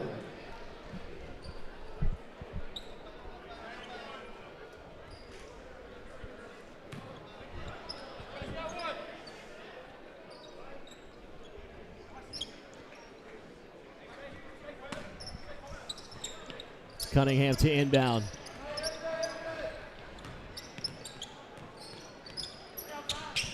Johnson 0 of 1 from deep. And another turnover on Ware Shoals. Owens leading the charge. Wide open DeVoe. Got it to fall.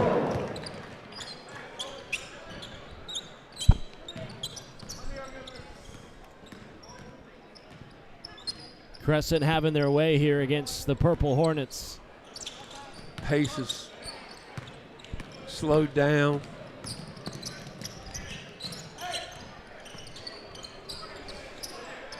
Dawson from the wing. And a board for Baldwin out on the arc. 14-3 run for the Tigers here in this quarter. Johnson off the pass, long 2. A little strong and a nice rebound from the point guard Woods. Snatching it with the right hand. Got the mismatch, blows by his defender, lefty layup.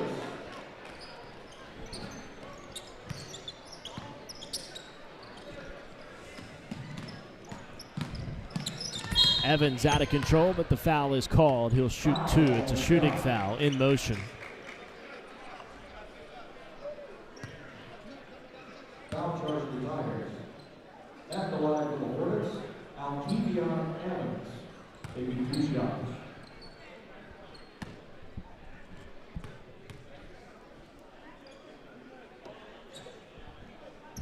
Evans misses on his first. He's averaging 7 points per game, the undersized senior. 2 come in, 2 come out. Winbush and Parham in for the Purple Hornets. Winbush is a sophomore.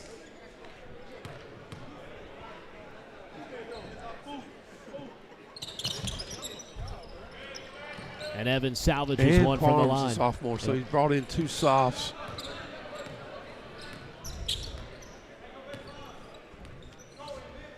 So he's playing with 3 softs out there and 2 seniors. Woods triggers. Unable to connect. Here comes Evans the other way for the Hornets. He coughs it up. Dawson got the steal. Tiptoeing around the right baseline. Kicks it out to DeVoe in the corner. Good defense from Cunningham to cut him off. Lefty 3. Couldn't hit. That time it was Walker who missed it.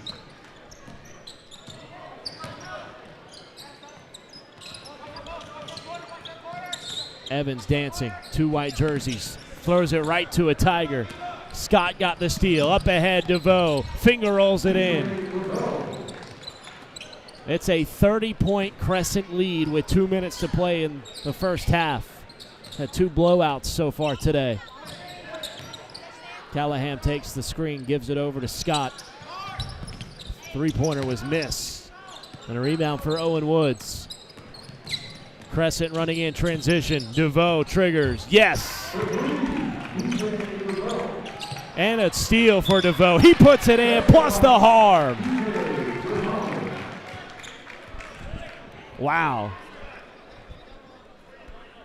5-0 PJ DeVoe run in the last 10 seconds. A chance to make it 6-0. How about that sequence? It's again, you have to, like, now if I'm Crescent, like, I'm playing some zone, I'm gonna play some man, I'm gonna work on some things.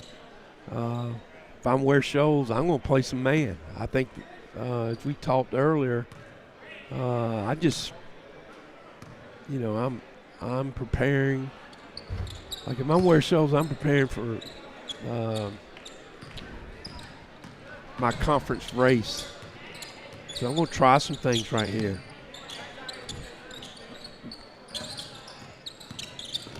Cunningham, spin cycle, the floater won't fall.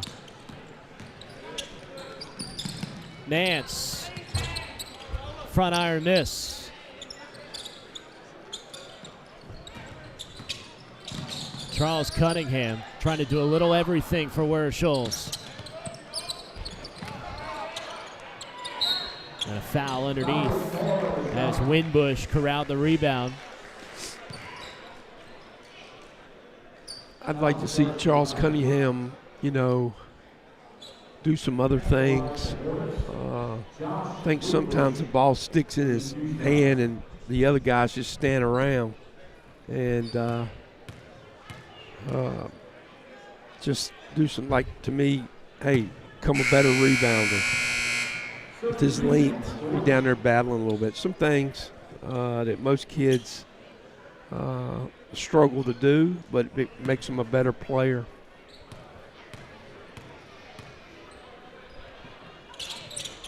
One from the line that time from Josh Winbush, sophomore.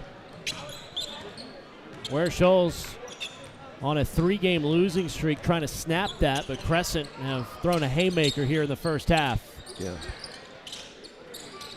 Woods down low, fade away, gets a friendly roll for Jake Wilcox.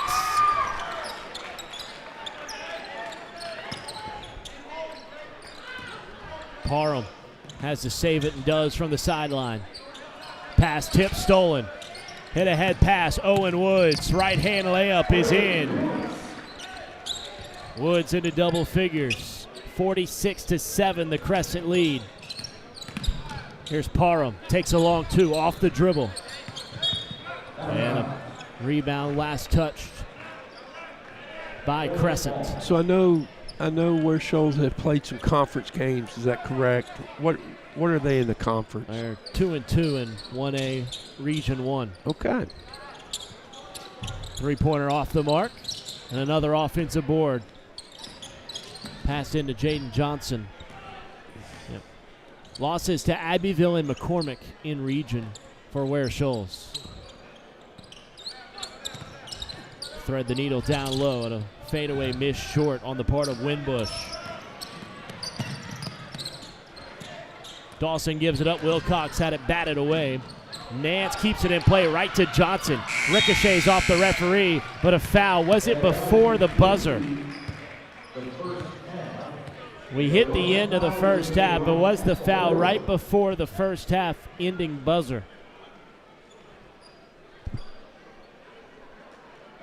.39 lead for Crescent.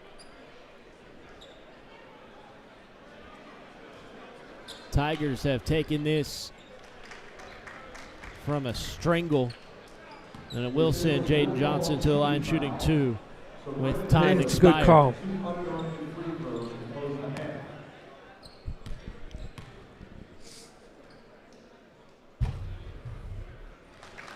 First one's in.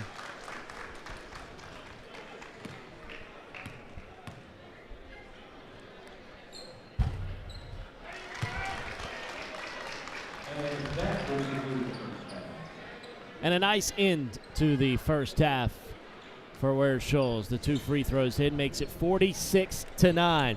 Step aside, have some first half's recaps and analysis when we come back. This is the FCA tournament on the Lakeland Sports Network. Howard's on Main is the kind of place you keep coming back to. Open 6 days a week with breakfast served every day, plus a full menu loaded with variety for lunch and dinner. Great food, friendly faces, and live music that keeps Main Street moving. From morning coffee to late night vibes, Howard's on Main delivers every time. Howard's on Main, great food, live music, and a true Greenwood favorite. When it comes to protecting what matters most, it pays to work with someone who knows Greenwood. At Frank Coyle State Farm, Frank and his team help families and businesses with auto, home, life, and more.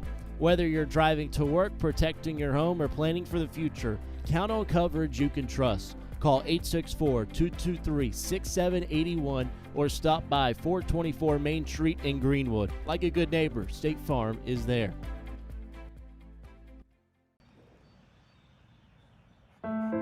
Home. It's the house you grew up in. The still warm cookies in the jar at Grandma's. The warm sun on your back and the buzz of the bugs in the lake where Dad taught you to bait a hook.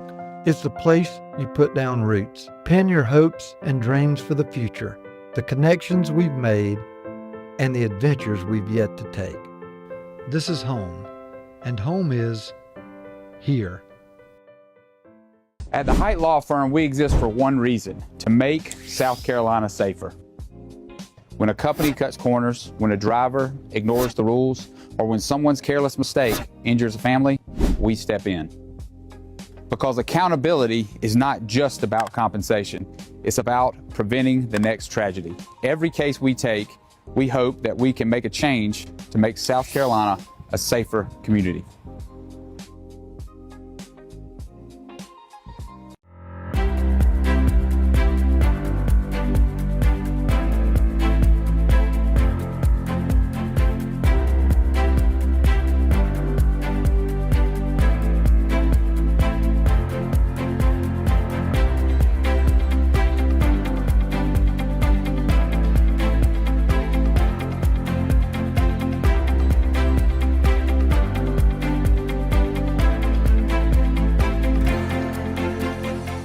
Looking for a great spot to eat, watch the game, or host your next event?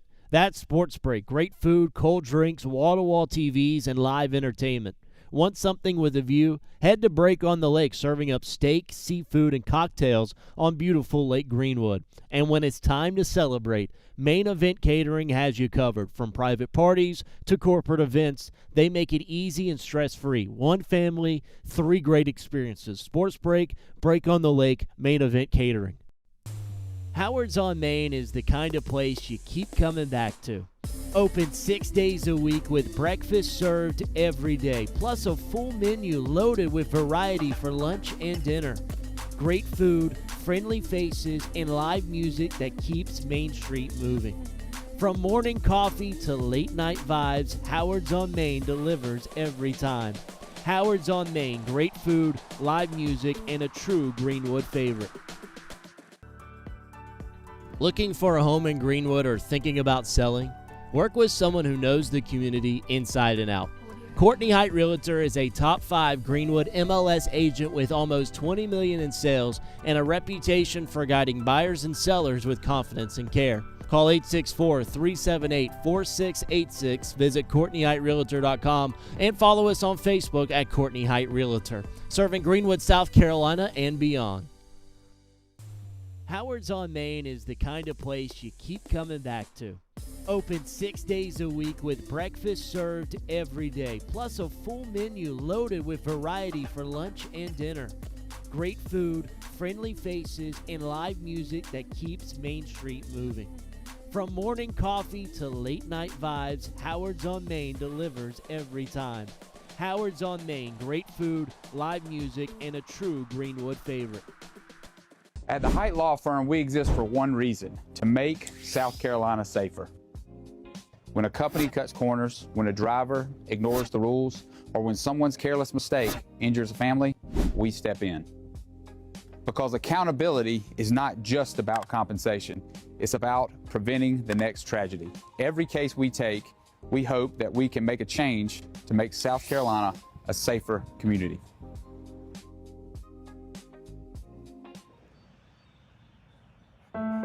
Home. It's the house you grew up in. The still warm cookies in the jar at Grandma's.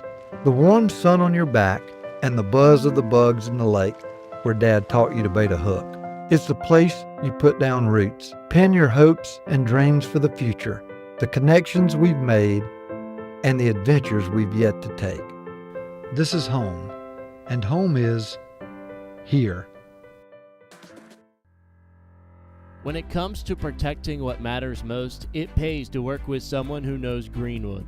At Frank Coyle State Farm, Frank and his team help families and businesses with auto, home, life, and more. Whether you're driving to work, protecting your home, or planning for the future, count on coverage you can trust. Call 864-223-6781 or stop by 424 Main Street in Greenwood. Like a good neighbor, State Farm is there. Howard's on Main is the kind of place you keep coming back to. Open 6 days a week with breakfast served every day, plus a full menu loaded with variety for lunch and dinner. Great food, friendly faces, and live music that keeps Main Street moving. From morning coffee to late night vibes, Howard's on Main delivers every time. Howard's on Main, great food, live music, and a true Greenwood favorite. At the Height Law Firm, we exist for one reason: to make South Carolina safer. When a company cuts corners, when a driver ignores the rules, or when someone's careless mistake injures a family, we step in. Because accountability is not just about compensation. It's about preventing the next tragedy. Every case we take, we hope that we can make a change to make South Carolina a safer community.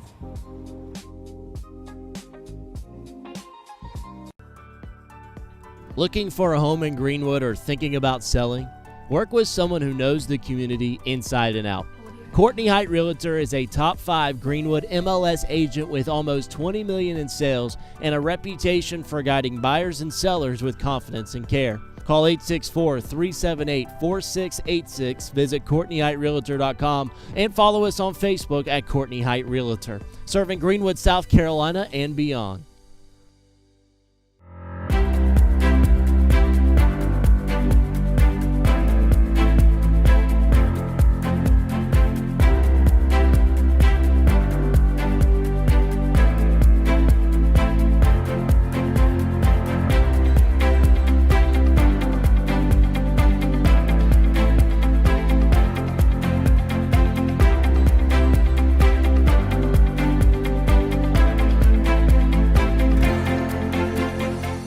Looking for a great spot to eat, watch the game, or host your next event? That's Sports Break. Great food, cold drinks, wall-to-wall TVs, and live entertainment. Want something with a view? Head to Break on the Lake, serving up steak, seafood, and cocktails on beautiful Lake Greenwood. And when it's time to celebrate, Main Event Catering has you covered. From private parties to corporate events, they make it easy and stress-free. One family, 3 great experiences. Sports Break, Break on the Lake, Main Event Catering. Looking for a home in Greenwood or thinking about selling? Work with someone who knows the community inside and out.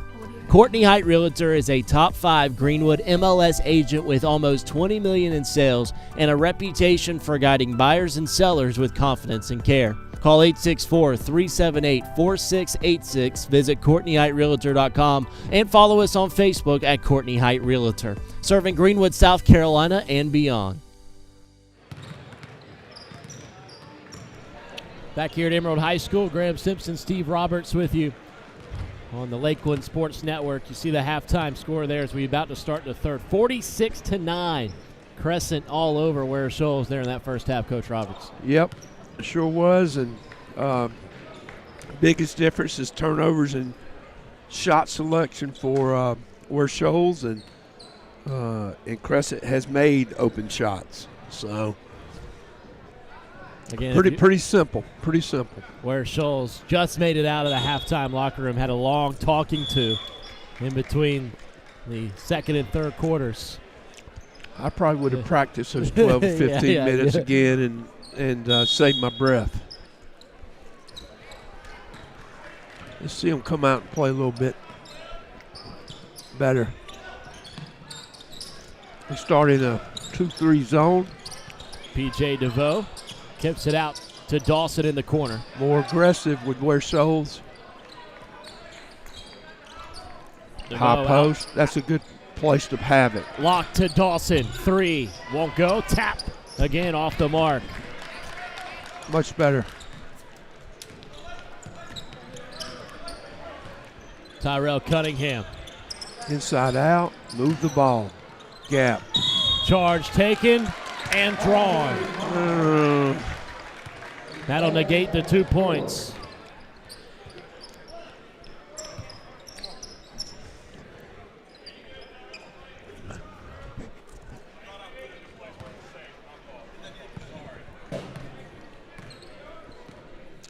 P.J. DeVoe with it now. Had an excellent first half. High post. Dawson reloads. Again, strong. Johnson taps it to keep it alive. Right to Evans.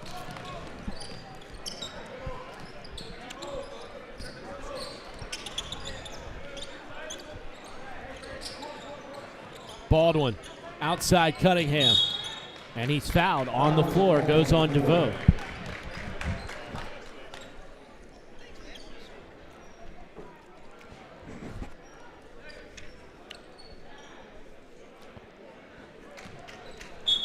Ware Shoals still trying to crack double digits as the teams have exchanged baskets.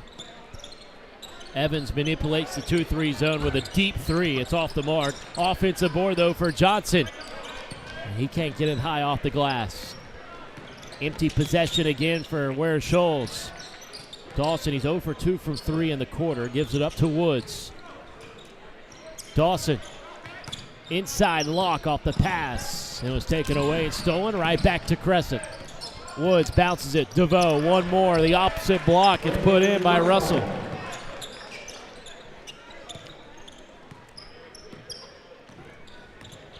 Lead almost 40 for Crescent. Evans, another deep three. Too strong. Cunningham secures the rebound. He's open and knocks it in.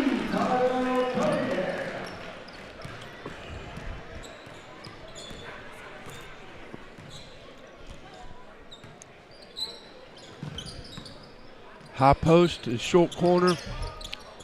I'd like to see him go from the wing to the short corner and then dive the high post. Russell had a good look. They set back up in a 2-3 zone defensively. Baldwin misses everything. And Russell outlets ahead to Dawson. On the fast break, Owen Woods. Eyes up for the Tigers. Nice passing. 2 skips. From the catch. Over the backboard, kept alive. It'll be Ware Shoals' ball with Evans.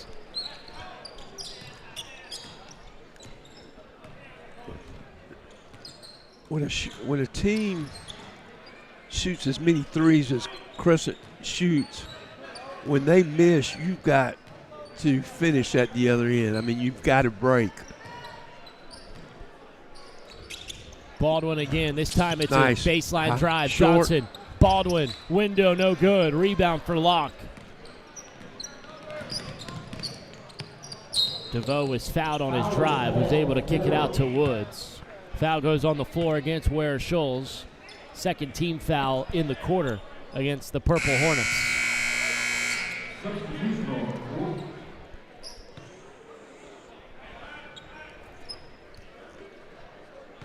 A Max Locke to inbound.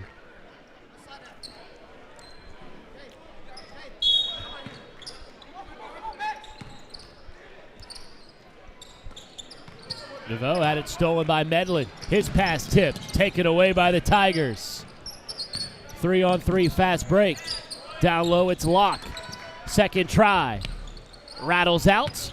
Rebound for Medlin. He'll throw it away right to a Tiger. Here's Owen Woods. To the corner, DeVoe. Back to Woods. Three-pointer just off the mark. Shot by Russell. Here's Locke for another opportunity.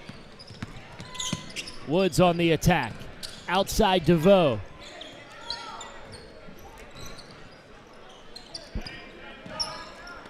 There you Russell go. back there down you go. low, Locke. There you go. And the Tigers have 50. Those guys did a great job of going high, short corner, back to the high man. Timeout taken by Ware Shoals. We'll step aside on the Lakewood Sports Network. Crescent all out in front here on Ware Shoals. Howard's on Main is the kind of place you keep coming back to. Open 6 days a week with breakfast served every day, plus a full menu loaded with variety for lunch and dinner. Great food, friendly faces, and live music that keeps Main Street moving. From morning coffee to late night vibes, Howard's on Main delivers every time. Howard's on Main, great food, live music, and a true Greenwood favorite. 50-12, the score for Crescent. They have a commanding lead over Ware Shoals. Game 2, day 2 of the FCA tournament. We'll have Greenwood High and Greenwood Christian on the other side.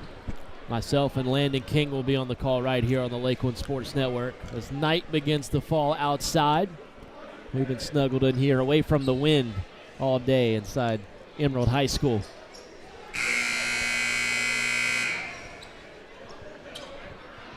What is Crescent's record, and possibly when you get 7-6 this year. really? Interesting. They played a lot. Had a big December, and they're capping it off with the FCA tournament. Took a loss yesterday to Abbeville. Which was a good game. Had a chance. Another deep three won't go for Ware Shoals.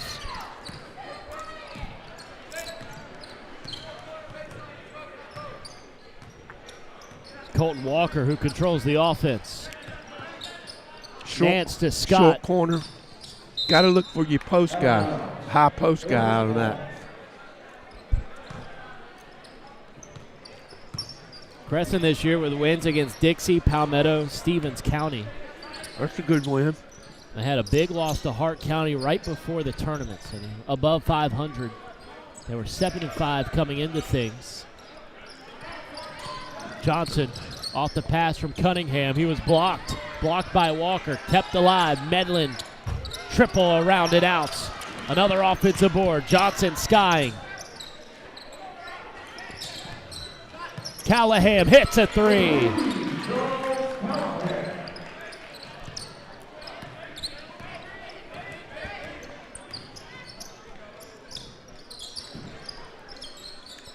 Dawson surveying.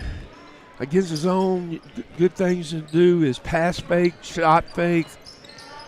When you catch it. Turnover. Here comes Ware Shoals. Callahan controlling the offense. Steps into a three. That was a heat check. After making one, rebound hauled in from Walker. And he'll stay with Crescent.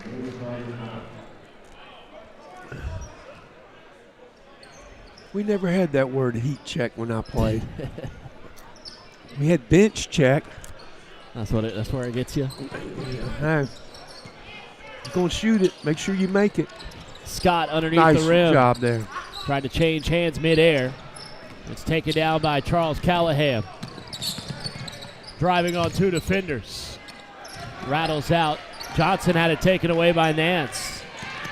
Here come the Tigers, and Nance was fouled.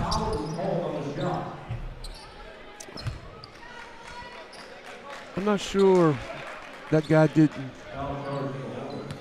College they would look at it as intentional. Yeah, did he make a play on the ball? That would be the question. To me, he used both his hands in the back of the guy. So what you're saying? He pushed it. After a 6-minute review, when he was up. We'd get a flagrant?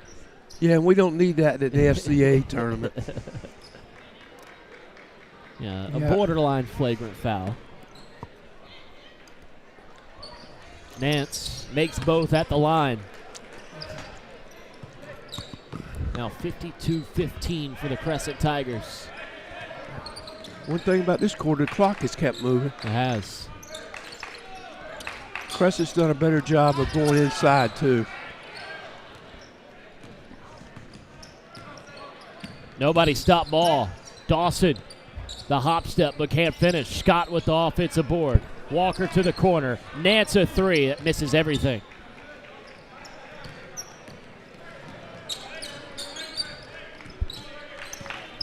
Well, hit the high post. Winbush fades away. A little strong. Rebound for Wilcox. Well, it's been a thrashing thus far. All Crescent here in game 2. Go to the short corner. There, dive. There's your post guy. Yep. It was put on a platter for him. I mean, that's...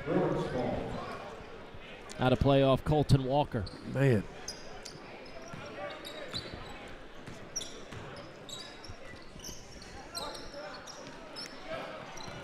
Johnson feeds the high post.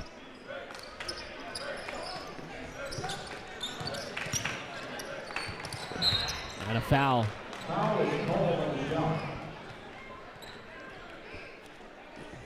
Send Jaden Johnson to the line. Yeah.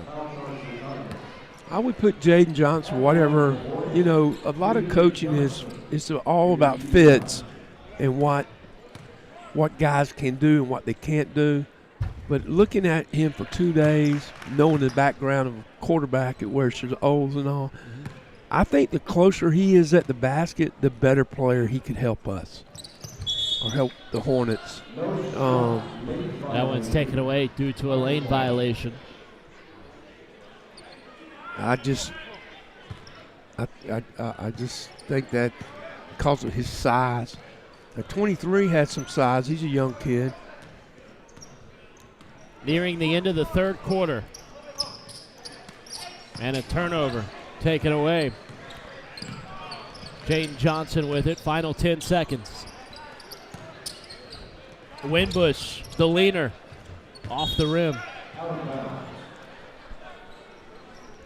Were you able to see Ware Shoals play football this year? I was not fortunate An enough outstanding to do it. team. Yeah. Kept alive right to Medlin. Short on the three. And that'll end the third quarter of play. The final quarter when we come up. A fresh 8 minutes as Crescent will try and lock down this W on the Lakeland Sports Network. When it comes to protecting what matters most, it pays to work with someone who knows Greenwood. At Frank Coyle State Farm, Frank and his team help families and businesses with auto, home, life, and more. Whether you're driving to work, protecting your home, or planning for the future, count on coverage you can trust. Call 864-223-6781 or stop by 424 Main Street in Greenwood. Like a good neighbor, State Farm is there.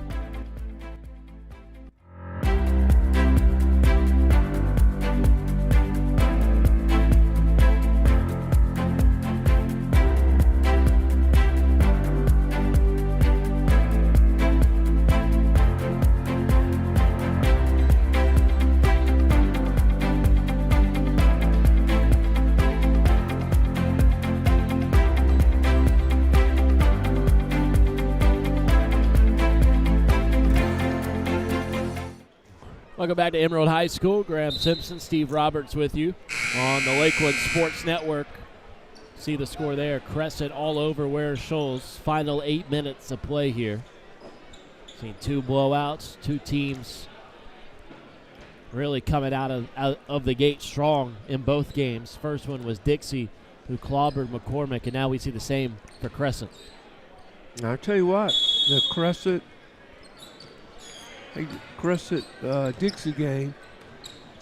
Yeah. If everything stays as it is, be an interesting game. Tyrell Cunningham misfires on the three-point attempt. And a jump ball underneath. But before that, Ware Shoals took a 30-second timeout. Yeah, if Crescent are to hold on and win this one against Ware Shoals, they would face Dixie in the second game tomorrow, which would be the 4:30 game. It's looking likely we'll have a Ware Shoals McCormick opener. Which could be interesting. Yeah. It'd be a game which had already been played this year, just like McCormick-Dixie, where McCormick won earlier on in the season. Against Ware Shoals? Against Ware Shoals. You know the score, right? Don't know the score, but okay. It was a W for the Chiefs.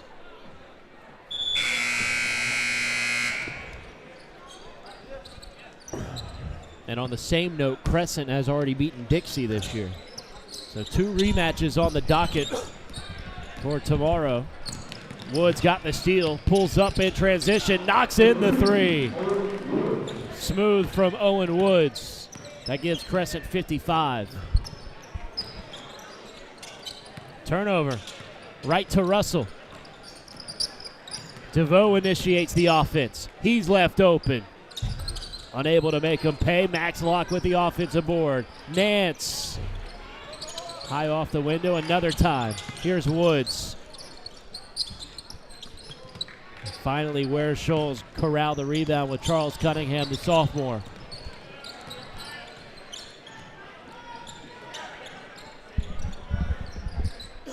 They weren't looking for it. Out of play on the baseline. It'll be Crescent ball.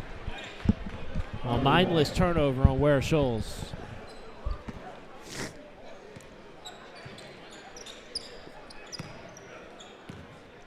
Crescent are yet to dip into the region. They went 4-4 in region play last year. In a 500 season, they were 13-13 overall. Made it to the playoffs, but took a first-round loss to St. Joseph Catholic, 52-31. Locke into a cutting Nance, and he puts it in for two. have a feeling we're going to see a deeper playoff run for the Tigers this year. Yeah. Probably get themselves some home action as the fadeaway is in for Jacob Baldwin, his first 2.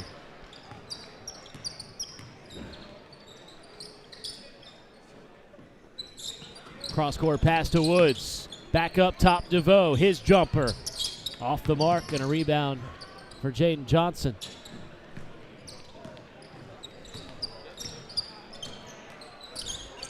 Baldwin's feeling it. Short on the fader. Kept alive by Johnson. Right, though, to Max Locke. Woods tries to feed it underneath. Sniffed away by Callahan. Rockets it's ahead. Cunningham. Missed everything in Dixie. It's Ware Shoals still fighting for some life offensively. DeVoe gets his own miss. Russell over to Woods. Back to Russell. Good look from 3.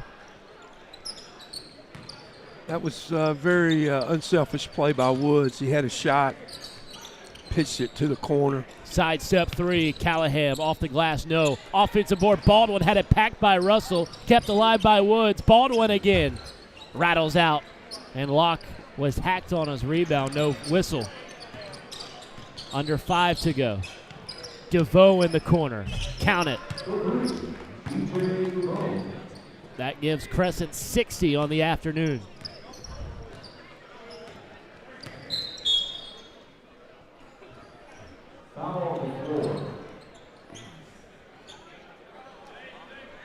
Foul on the floor goes against the Tigers. Wholesale changes, 5 in, or 4 in, 4 out. Carter Nance, the 8th grader, the only lone Tiger to stay on the court. Dawson, Scott, Wilcox, and Walker all check in. And Scott had the rebound tipped off his hands and out of play on the baseline. Yeah, Crescent's been able to play all their kids tonight. Now, as a coach, you got to figure out, did they get positive reps in? Did they get things done that they needed to do as a player? Tigers have totally emptied out the bench. Callahan rattles out a 3. And a foul on the rebound. No, it's a jump ball. They'll keep it with the Tigers.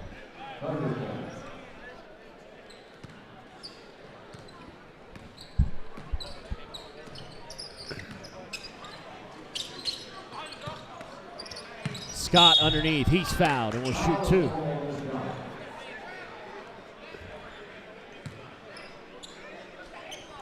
Coach Roberts, I believe the running clock is in effect.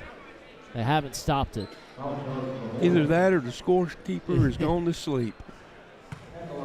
The officials see it happening. They have no qualms about it. We do have a running clock here. That's good.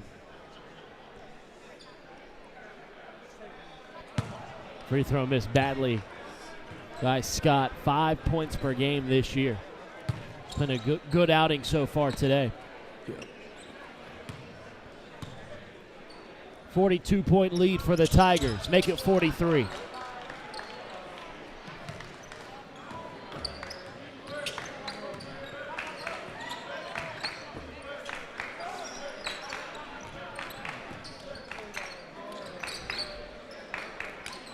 Callahan, the jab step and triple. It swishes. That gives the Ware Shoals over the 20 mark, and it's a 40-point game. Going to let these guys play it out here. Nance knocks it in from deep.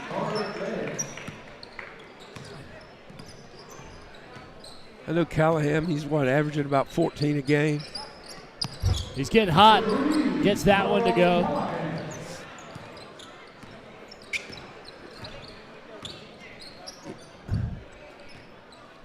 Got a feeling they're just going to be jacking them up here. Final 2 minutes. Goes under the net, but stays in play to Nance. Still up for grabs in the corner, out of play off of Crescent. Well, if you were scouting this game, either team, neither one of them did any changing or adapting. You kind of see what you saw is what you're going to get.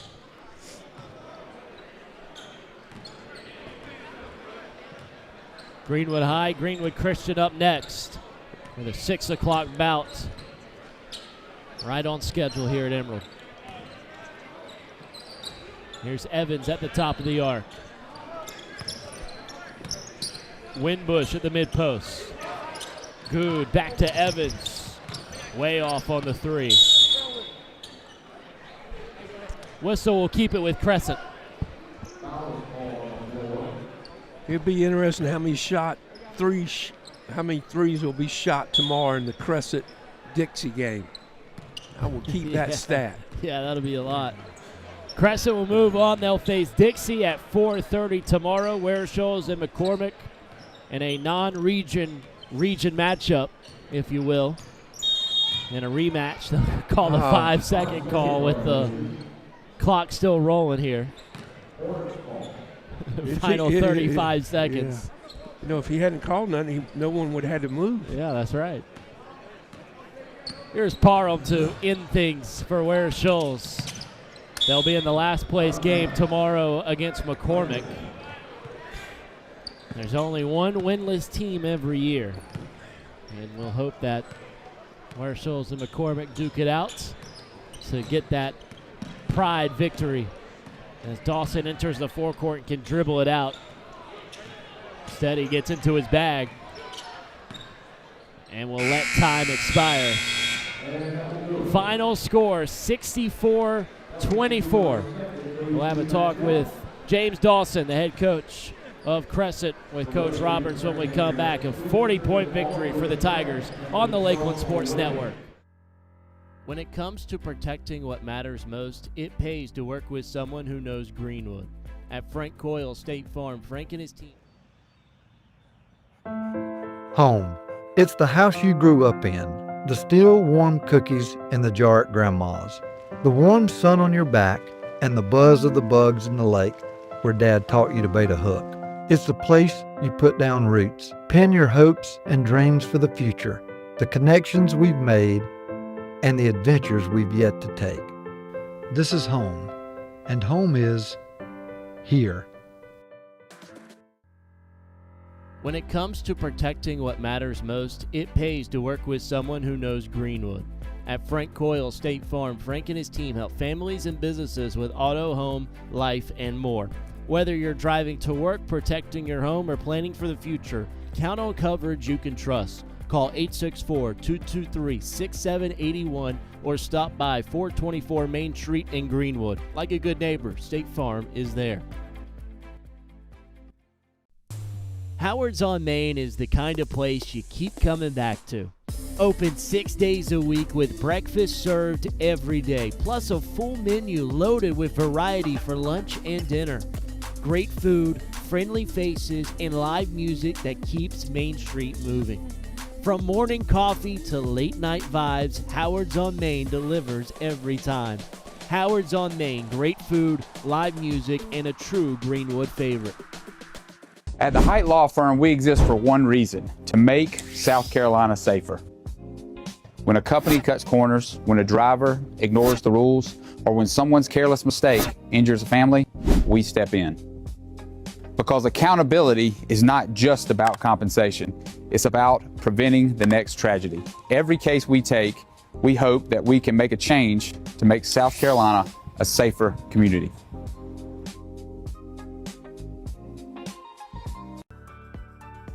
Looking for a home in Greenwood or thinking about selling? Work with someone who knows the community inside and out. Courtney Height Realtor is a top 5 Greenwood MLS agent with almost $20 million in sales and a reputation for guiding buyers and sellers with confidence and care. Call 864-378-4686, visit CourtneyHeightRealtor.com, and follow us on Facebook at Courtney Height Realtor, serving Greenwood, South Carolina, and beyond.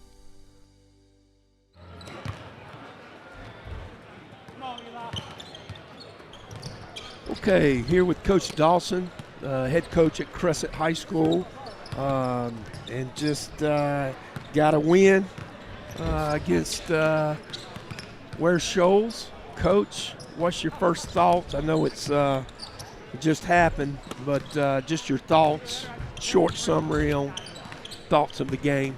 I thought we shot the ball really well. I think we hit a lot of threes, if I'm not mistaken. We shot it well, moved the ball well, rebounded well for the most part. So. Yeah. Well, your MO is shooting. I found that out quickly just watching you early. You're going, if there's a three, even off the first pass, if you're open, you're going to shoot it. Now, you got to hope you got some makers. But here's the other thing. People would get upset that I'm sure you work on your shooting. That's something that you do.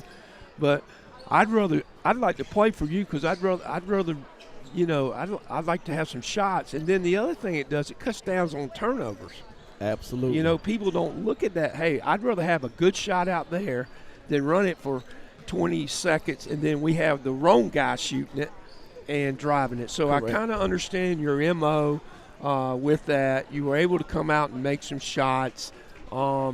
It's always a difficult game. It is. It's a make or miss, but this group, too, also understand, like, if it's not going in, they're able to execute and try to get into some different sets. Yeah, and some of your guys didn't make shots tonight, but they have an IQ that, hey, I'm not making one. Actually, you're a good shooter, little guard. Late in the game, the double back. He pitched it right back to the corner guy who had not made a shot, but want him to make a shot. To me, that's unselfish. We're big on being unselfish and letting the ball decide. Like, move the ball and figure out who needs to shoot. Yeah. Trying to build a culture where it's a team first. Yeah. And, we've been working on it, and it shows at times. Yeah, well, I thought the second half you did a great job of getting the ball to the high post and the short corner and your two bigs working together because I always say if you go short corner and that high post dives, that's a layup. Absolutely. And, shooting the three to me is so much better when guys get downhill and they pitch it back out because now that kid's not having to move to shoot it. Yes. And I saw some of that tonight. I commend you of playing those guys early. Yes. Because I think that keeps your bench. Yes. And it keeps all the other coaches in here. Yes. Hey, they're playing, and I thought that was very important.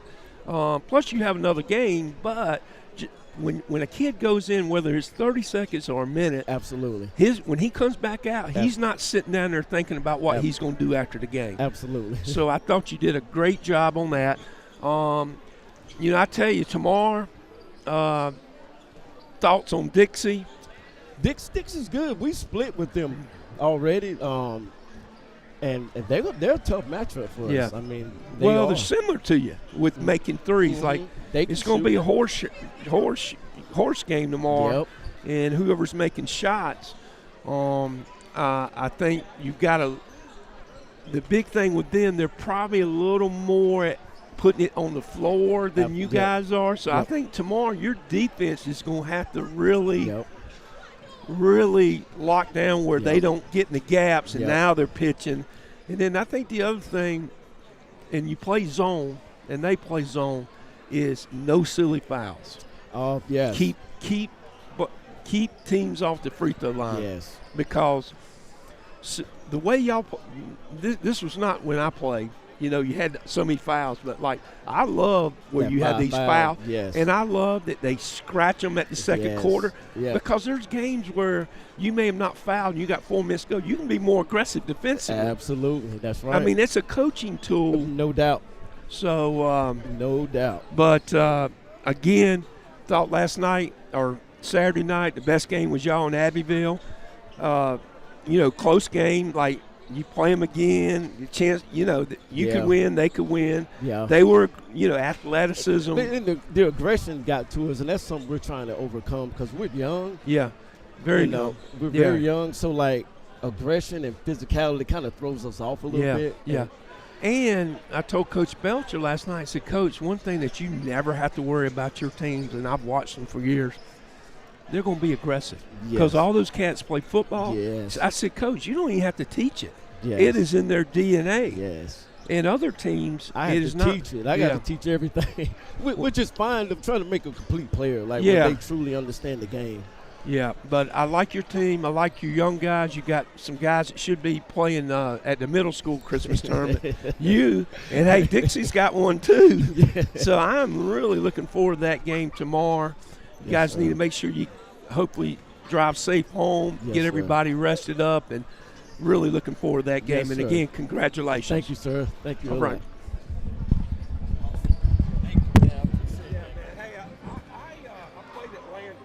At the Height Law Firm, we exist for one reason: to make South Carolina safer. When a company cuts corners, when a driver ignores the rules, or when someone's careless mistake injures a family, we step in. Because accountability is not just about compensation.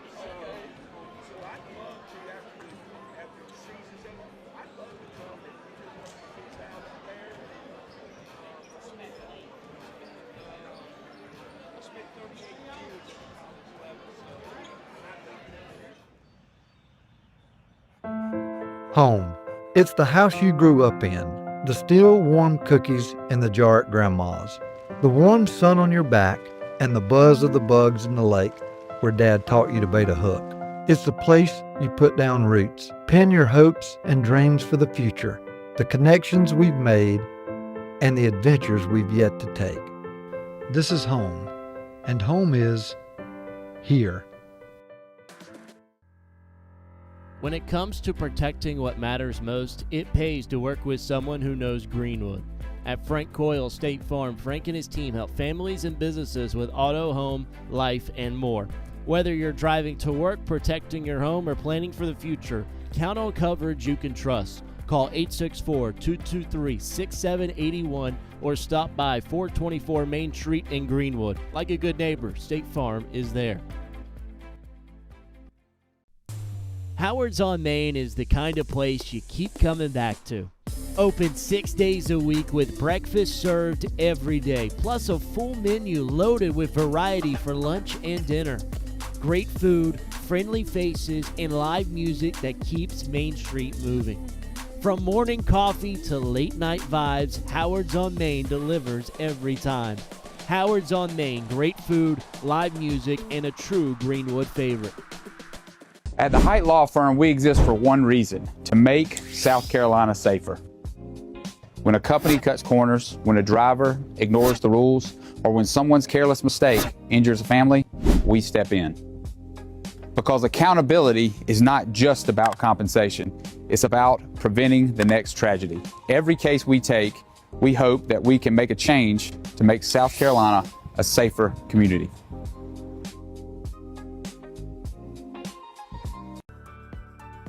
Looking for a home in Greenwood or thinking about selling? Work with someone who knows the community inside and out. Courtney Height Realtor is a top 5 Greenwood MLS agent with almost $20 million in sales and a reputation for guiding buyers and sellers with confidence and care. Call 864-378-4686, visit CourtneyHeightRealtor.com, and follow us on Facebook at Courtney Height Realtor, serving Greenwood, South Carolina and beyond.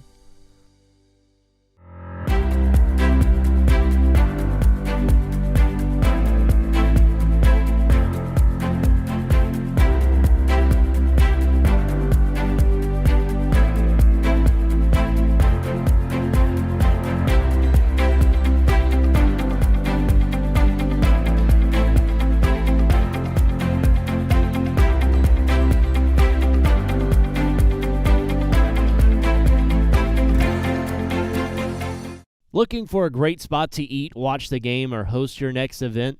That's Sports Break. Great food, cold drinks, wall-to-wall TVs, and live entertainment.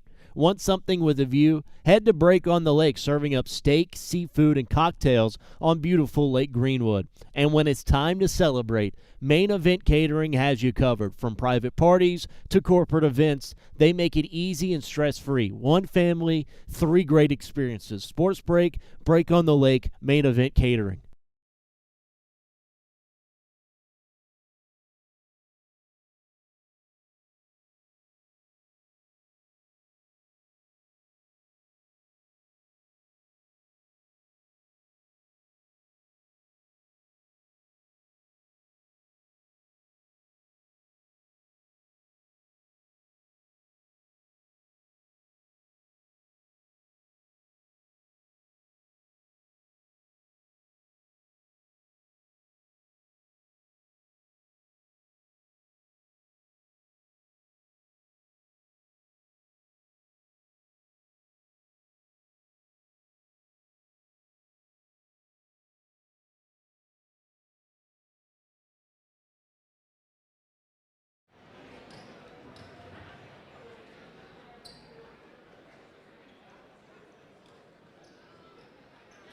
Now let's meet the starting lineup.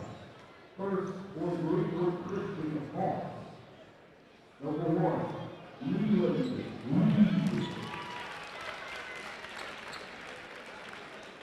Number 2, Ty Kennedy.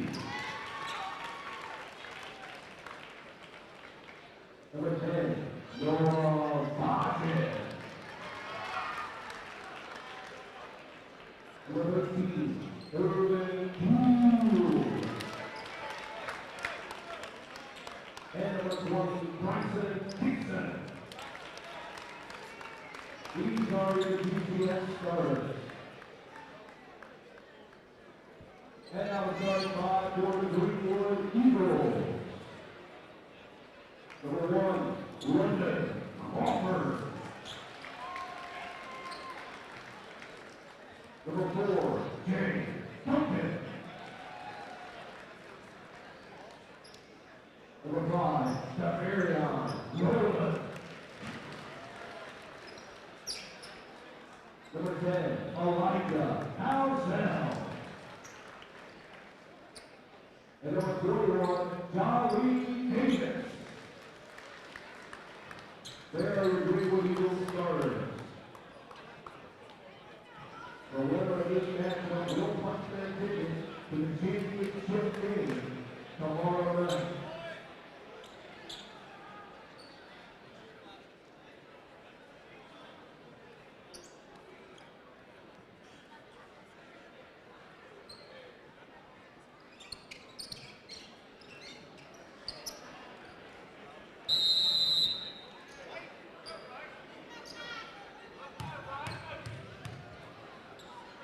Greenwood Christian and Greenwood High School underway for a chance to punch their ticket into the championship game. Graham Simpson, Landon King with you on the Lakeland Sports Network. Eli Housel misses on a 3. Duncan dishes off to Jolly Davis, and Greenwood get it started with a 2-0 lead over the GCS Hawks. Landon King with us today. We saw a big win over McCormick. Without a lot of Ty Kennedy, it was a lot of Leland Reed. Has made 7 3-pointers against the Chiefs. He's really made a difference since coming back. There was only a second game back this season, had a tailbone injury. First game was against Cardinal Newman, made a big impact in that one. Came in against McCormick and really took over the game when Ty had 4 fouls. Finished with 21 in that one. Here's Kennedy, sidestep 3 on its way, and it's off the mark. London Crawford secures the rebound. Crawford in his sophomore season averaging 8 boards a game as Demarion Roman's fouled on the baseline. Demarion Roman coming off a 30-point performance in the win on Saturday against Dixie. It's his second 30-point performance of the season. He's a leading scorer for this Eagle team, and he's going to have to fill the score sheet up in this one for sure. Holden Poole gets the loose ball. It's a rematch of last year's semifinal. Greenwood edged out the Hawks a year ago in the 2024 FCA tournament. Kennedy on Housel. Jabs with the right, attacks with the left, falling away, and hits. Ty Kennedy ties us up at 2. When he gets to his spot, he's a really hard guy to stop, averaging about 24 points per game right now in the season as Vajan gets the steal right there. Another guy that GCS didn't have on Saturday for much of the game, only played about 2 minutes in that one. Back in the starting lineup here. He's a contributing captain that's going to provide some quality minutes for the Hawks. Here's Holden Poole. He had a great game against McCormick as well on Saturday, guarded by Duncan. Double-double. Reed down low. Dixon. It's that's Vajan who lays it in.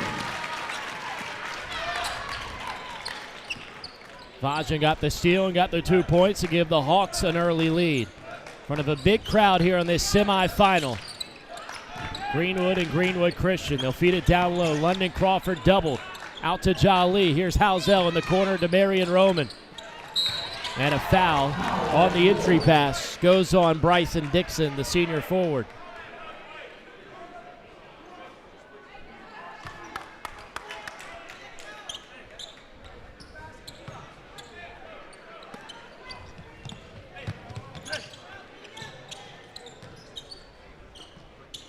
Duncan from the inbound takes the Jolly Davis screen.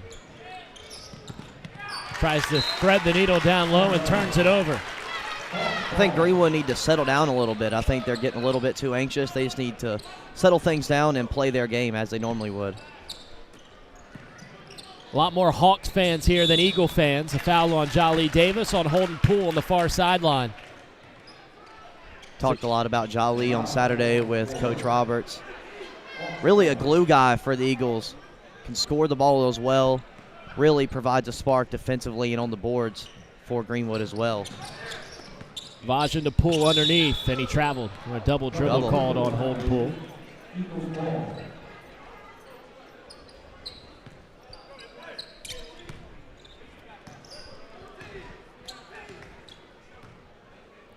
Jay Duncan averaging a team-high 6 assists per game.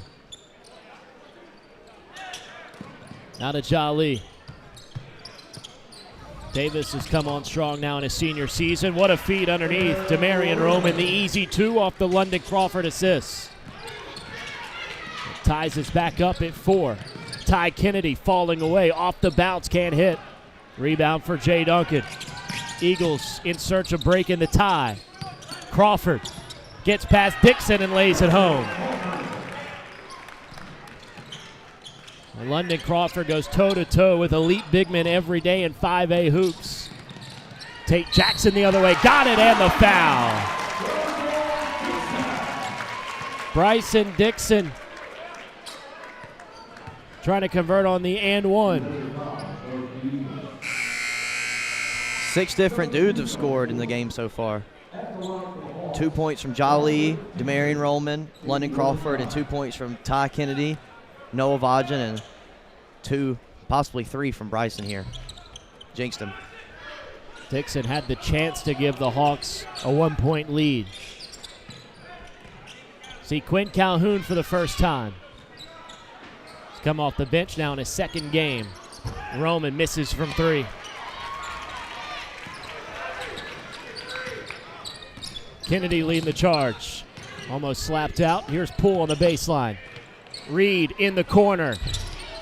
Oh, try to get it off the backboard. It's cued in, though, by Dixon. And a big roar from the Hawk faithful, a 2-point GCS lead.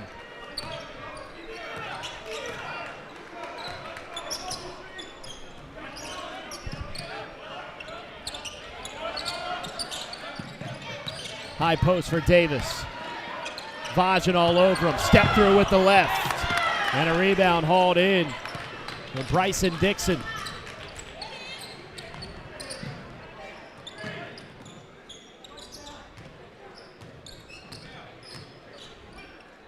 Eagles in the 2-3 zone. And off the foot of Calhoun and out of play. It'll be GCS ball.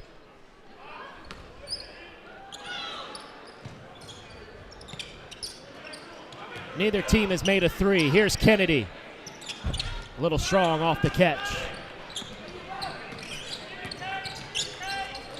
Calhoun in the corner, sets his feet, unable to hit. Roman cleans it up, plus the harm. Demarion Roman trying to pick off right where he left off. Plays with a lot of heart and a lot of muscle. Roman a 3-point play.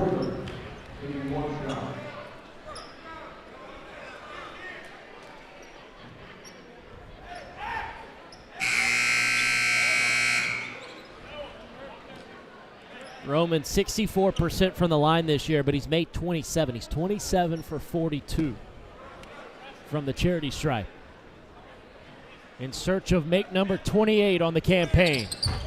And it's no good. London Crawford keeps it in right to Kaim Williams. Quinn Calhoun on the attack, lays it in. The sophomore cheat code with his first bucket. And the Eagles in within 2. And Coach Davis calls a 30-second timeout. Clock stopped at 2:50. It's a 10-8 Greenwood High lead over the Hawks.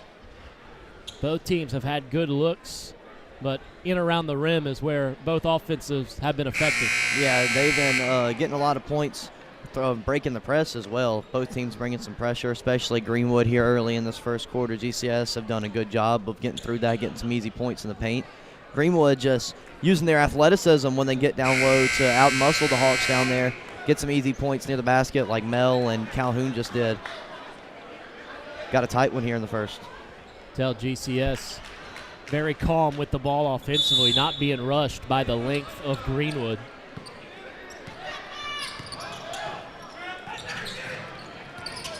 There's Ty Kennedy, 25-point-per-game scorer this season.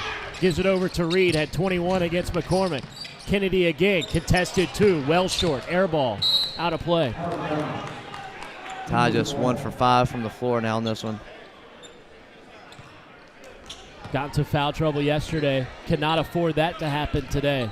You need Ty Kennedy and Leland Reed at their best. Hey, I expect both of those guys to play 32 minutes of basketball here in this one. Roman needs to start cooking and does. Gets the 2. 6 for Roman. He's a freight train down low. GCS getting a nice licking. Nice feed. And Dixon lays it in off the Reese Harper pass. Great vision from the junior guard. Dixon's now got 6 as well.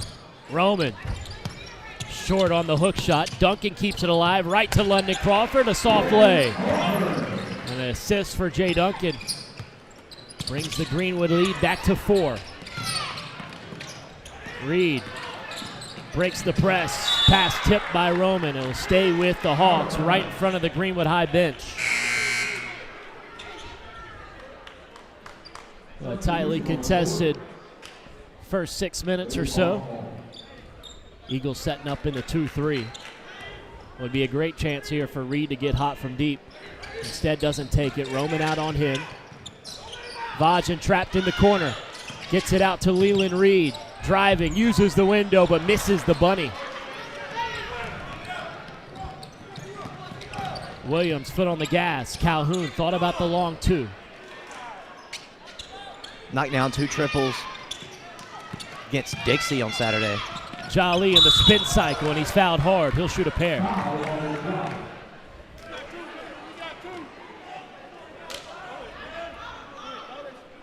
That'll be the 4th team foul on the Hawks here in this first quarter. Sends Jolly Davis to the line. Has not been amazing from the charity stripe this season as he misses short on his first. Jolly's now 14 for 32, under 45% from the charity stripe. Needs one here and gets it.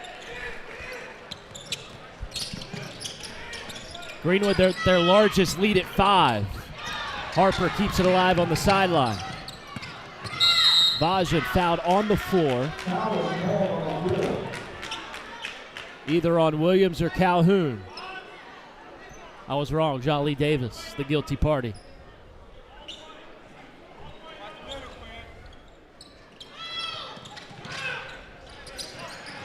Kennedy trapped and turned it over. Right to Quinn Calhoun. I don't know if he meant to pass it to Roman, but he'll finish the job with the left hand. Think he had a dunk in mind there. Yeah, he was thinking dunk. Ball luckily went to his teammate, Demarion Roman. Kennedy misfires on the lay-in. Another fast break opportunity for the Eagles. Davis, the Euro, all the way, gliding to the rim. Greenwood on a big run here to end the first quarter. Final 35 seconds. And a foul, blocking foul called on Jay Duncan, the Eagles point guard.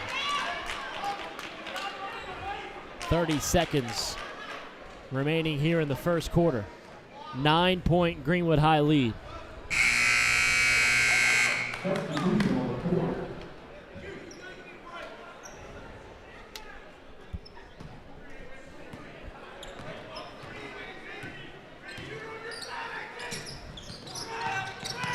Vajan turns it over right to A.J. Norman. Now Williams penetrates, slips. Noah Vajan the steal. Up ahead to Ty Kennedy. And he's fouled by Duncan. That's 2 quick fouls on Duncan to end the first quarter. 12 seconds remain. And now Ty Kennedy. Good free throw shooter at the line. Kennedy has made 22 foul shots this year at a 70% clip. And he misses on his first. Got to have these if you're GCS. Yep. Kennedy can't leave these easy points on the board in this one. Got to feel he's been a bit off his game here in this first quarter. He will eventually get the shot to fall. There we go.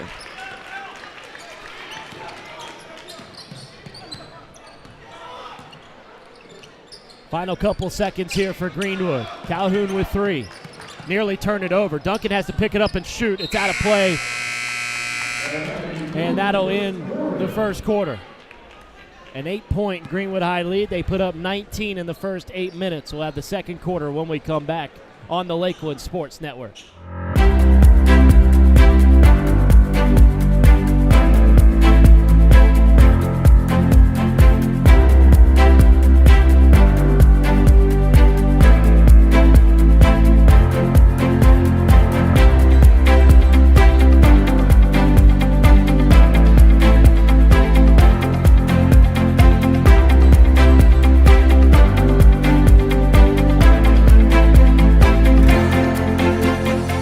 Looking for a great spot to eat, watch the game, or host your next event? That's Sports Break. Great food, cold drinks, wall-to-wall TVs, and live entertainment. Want something with a view? Head to Break on the Lake, serving up steak, seafood, and cocktails on beautiful Lake Greenwood. And when it's time to celebrate, Main Event Catering has you covered. From private parties to corporate events, they make it easy and stress-free. One family, 3 great experiences. Sports Break, Break on the Lake, Main Event Catering. From Emerald High School, Graham Simpson, Landon King with you on the call as Greenwood Christian and Greenwood doing battle in the semifinal of the FCA tournament. We've had 2 games prior to this one. This is the 3rd game today, day 2 of the tourney. There's Harper on the sideline, back out to Kennedy. Suffocating defense thus far from Greenwood. Reed open for 3, unable to hit. Offensive rebound for Kennedy. Second chance here for the Hawks. Reed nearly coughed it up. Passes out to Kennedy on the left wing. Ty Kennedy gets it back in the corner. 2-man game with Vajan over to Poole. Got his own miss. Harper, a 3. Front iron miss. Another board for Kennedy. The Hawks all over Greenwood on the glass. Another chance for the GCS offense. Kennedy to Harper. His 3 ball. Another miss, and this time it's Roman who clears the boards.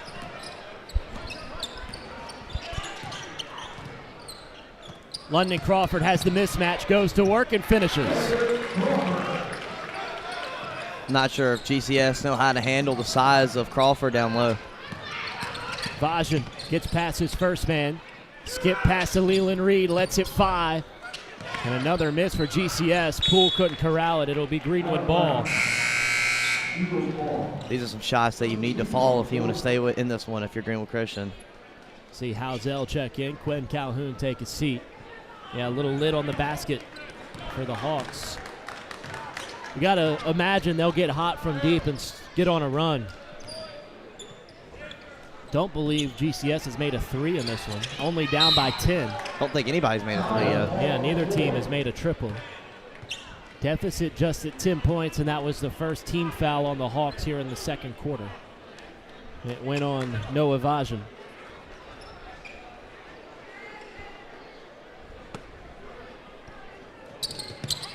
Here's Williams.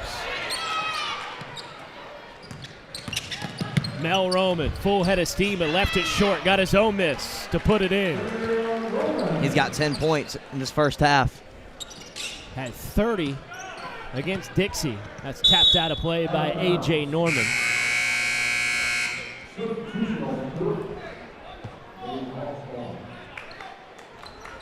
We'll see the entrance of Jaden Hawkins for the Eagles. First time he's been on the court today. Kennedy, full head of speed, trapped in the corner. Somehow dances free.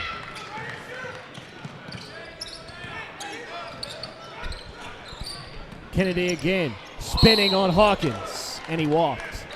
Another turnover on the Hawks. Got to limit those.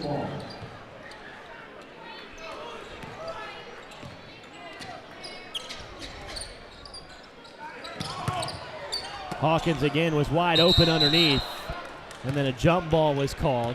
As you mentioned, the size of Greenwood would cause problems, and it is so far defensively for GCS. Kaim Williams will inbound for the Eagles.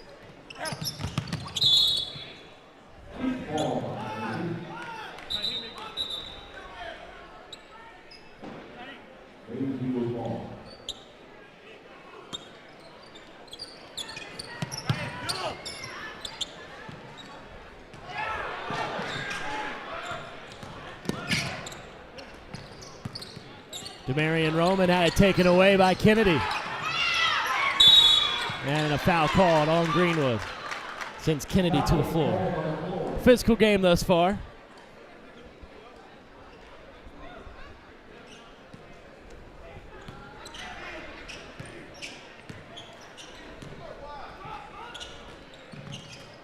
Hold and pull. Back out to Reed.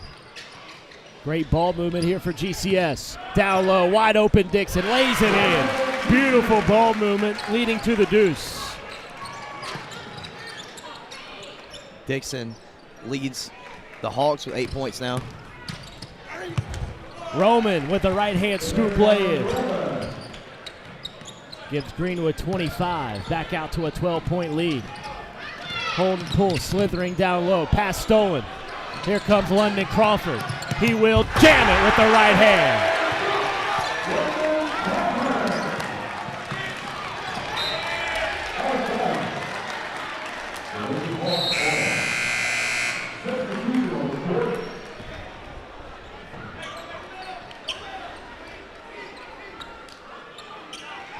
GCF have to counter with some three-point makes here. Yeah, still yet to knock down a triple in this one.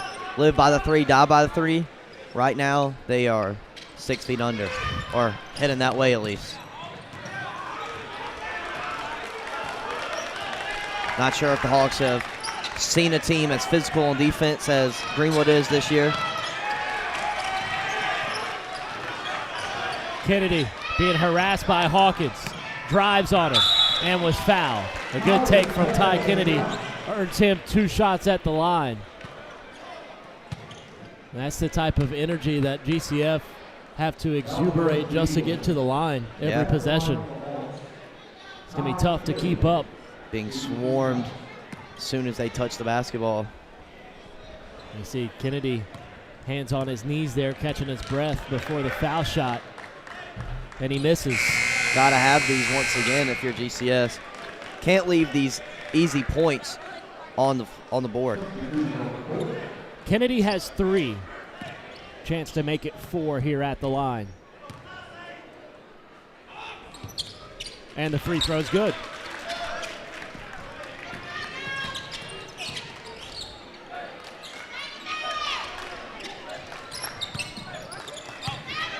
Hawkins, the hook, he's fouled. Goes on Bryson Dixon. It's like the net's still messed up from the London Crawford dunk. Jolly Davis able to fix it up with a little patchwork. Nice. Sends Jaden Hawkins to the line. Hawkins just 1 of 6 from the stripe, make it 1 of 7 on the campaign. Both teams struggling from the free throw line. Crowd filling in nicely. Empty trip. Holden Poole gets the rebound. Kennedy blows past his man and was fouled on the floor. Goes on Hawkins. That'll be his 2nd and the 3rd team foul on Greenwood here in the quarter. Tell Kennedy just trying to find that soft spot with the handle.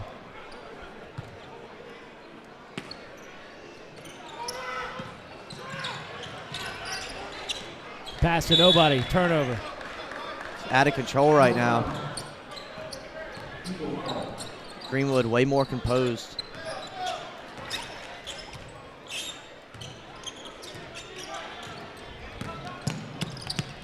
Zayden Gray unable to hit the three.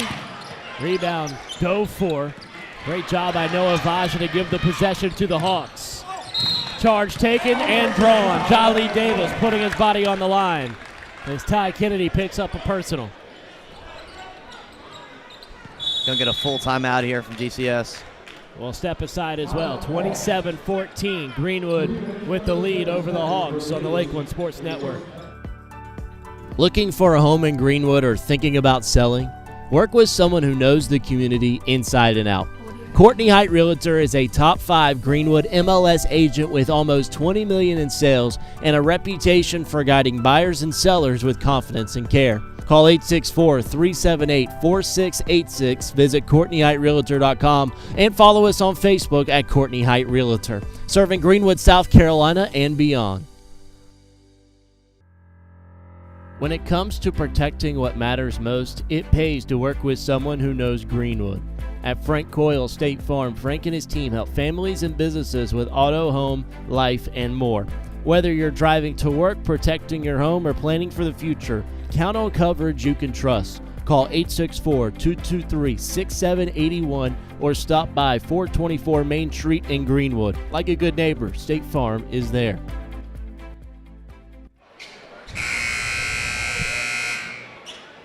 Back here on the Lakeland Sports Network, Graham Simpson, Landon King with you.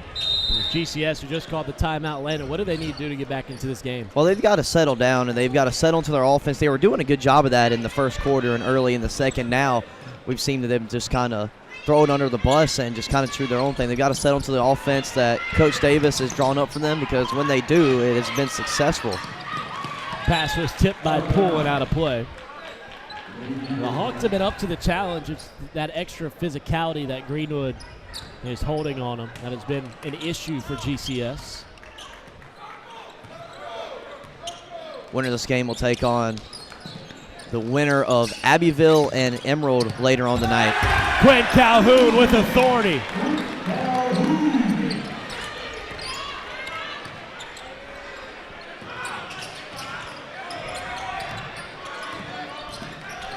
Greenwood with their largest lead. Kennedy open for three, need it. Won't have it. Quinn Calhoun skies for the board. Now Duncan threads it down low. Crawford soft with the right hand. London Crawford is having himself a nice day. He's now got 10 points. Him and Roman have scored 22 combined of the 31 Eagle points. Both in double figures. Here's Leland Reed off the Holden Poole pass. Wanted the foul, didn't get it.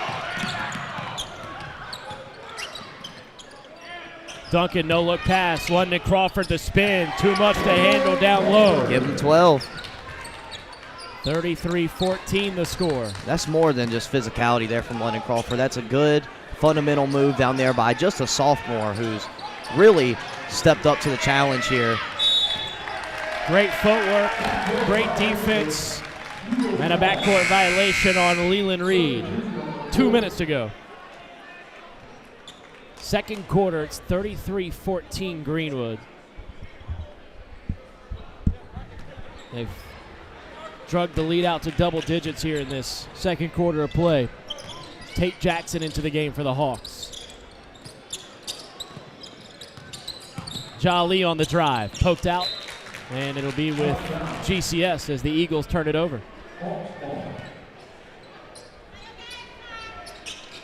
Great chance to bolt some momentum into your squad if you're the Hawks. Final minute 40. Need some points here.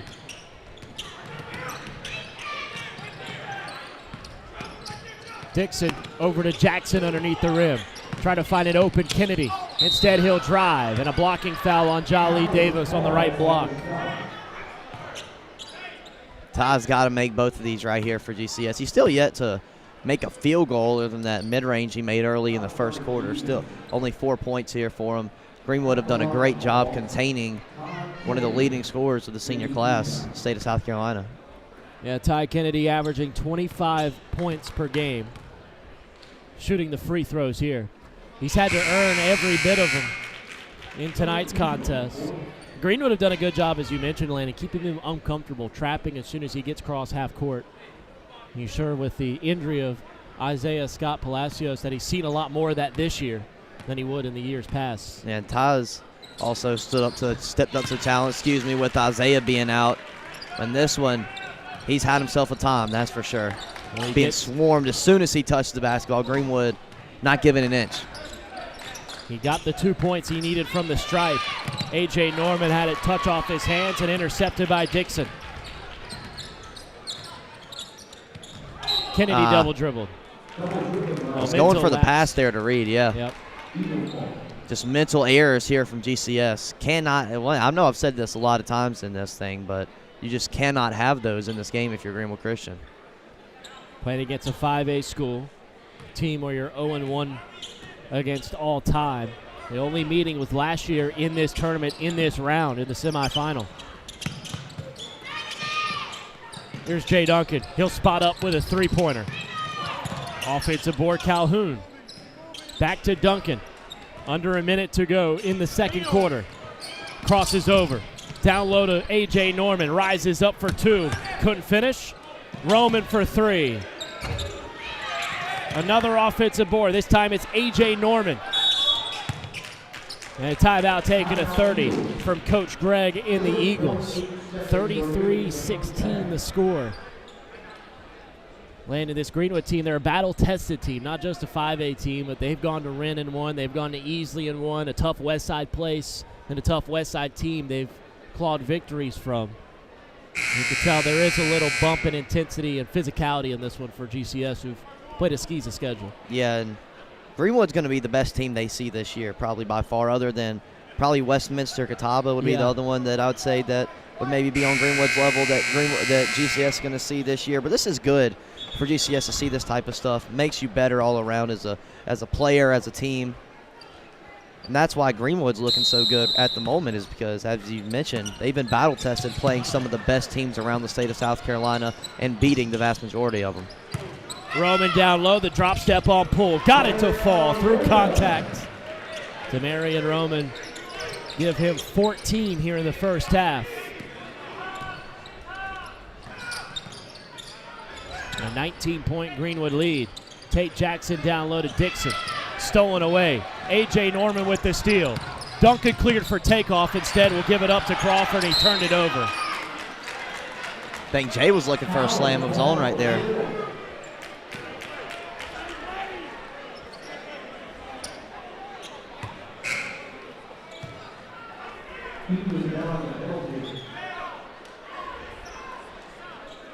It'll stay with the Eagles. Should be 2 shots for GCS, I believe. Let's see. Because Greenwood committed the foul. That's right. There should be 2 shots for the Hawks, and that is indeed the case.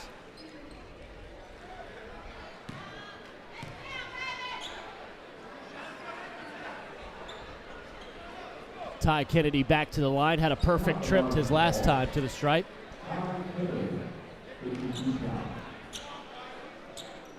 He's got 6 so far in this one.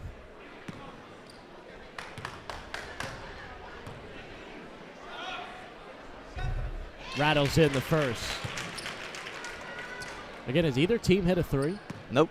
We've had a 3-pointerless first half of play. Final 13 seconds. Kennedy misses the back end. Calhoun with the board.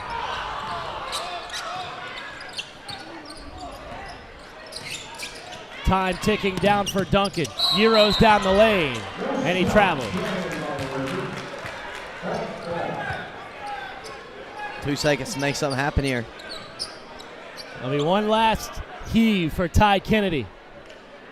We did see Holden make a half-court shot 2 years ago. Oh, so here it is, Holden at the buzzer. Oh, it looked good for a while. But just off the mark. Will end the first half of play. 35-17. The Eagles with a lead over the Hawks. We'll check in with Steve Roberts here at halftime when we come back on the Lakelands Sports Network by Simpson Sports Media. It's the FCA Tournament Day 2 here, the semifinals on LSN.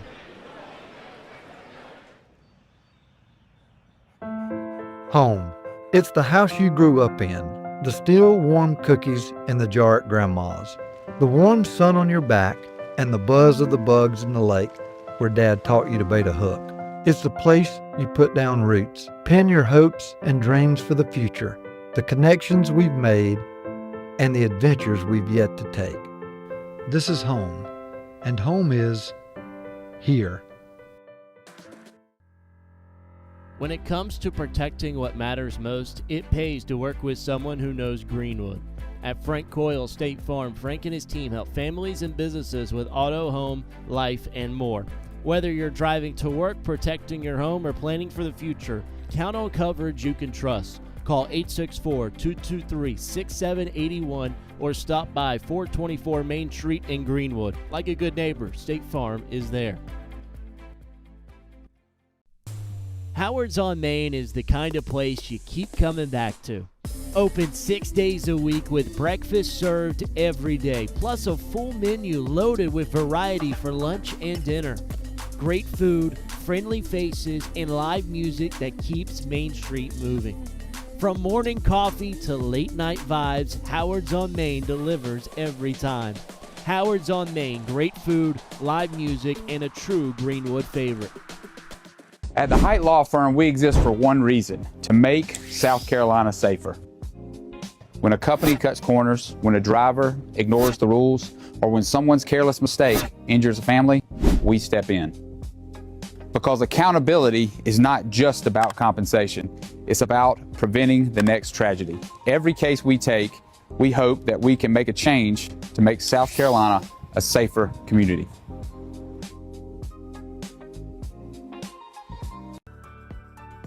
Looking for a home in Greenwood or thinking about selling? Work with someone who knows the community inside and out.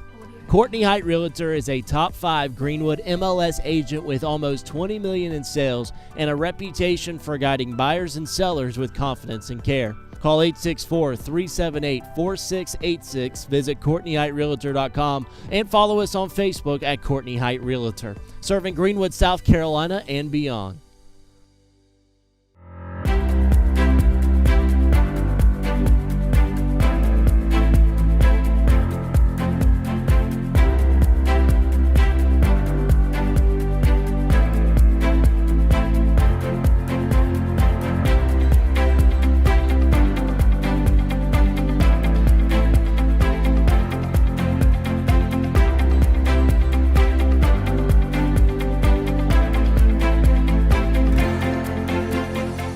Looking for a great spot to eat, watch the game, or host your next event?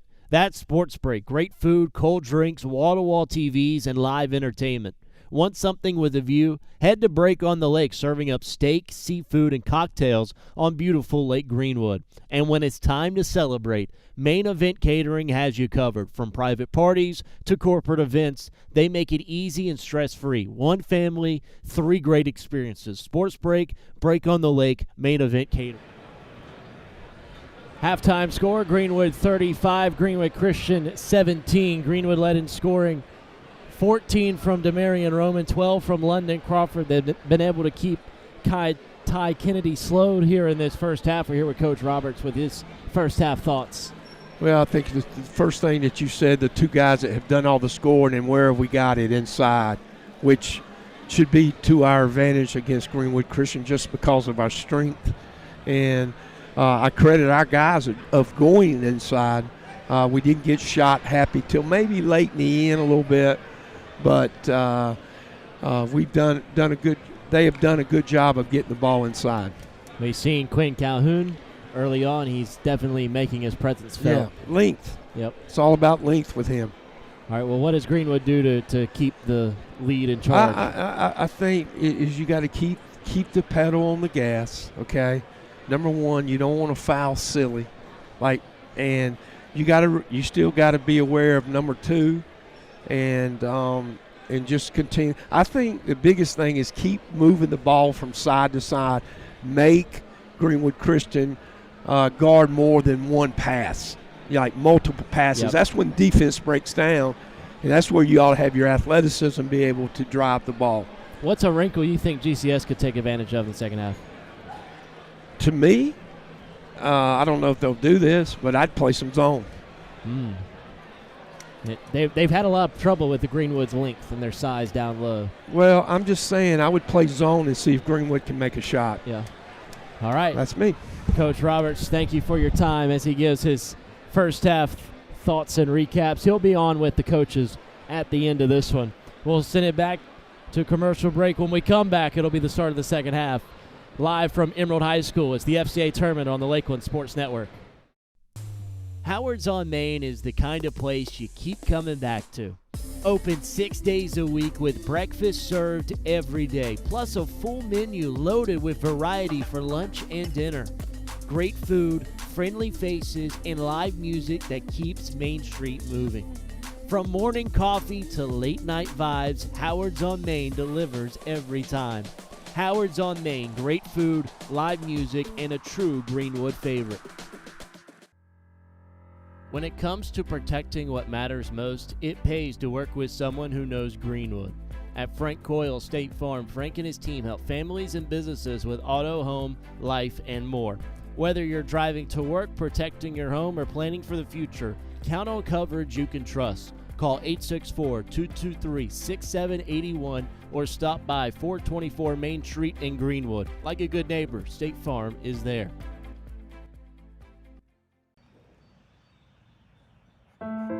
Home. It's the house you grew up in. The still warm cookies in the jar at Grandma's. The warm sun on your back and the buzz of the bugs in the lake where Dad taught you to bait a hook. It's the place you put down roots, pin your hopes and dreams for the future, the connections we've made, and the adventures we've yet to take. This is home, and home is here. At the Height Law Firm, we exist for one reason: to make South Carolina safer. When a company cuts corners, when a driver ignores the rules, or when someone's careless mistake injures a family, we step in. Because accountability is not just about compensation, it's about preventing the next tragedy. Every case we take, we hope that we can make a change to make South Carolina a safer community.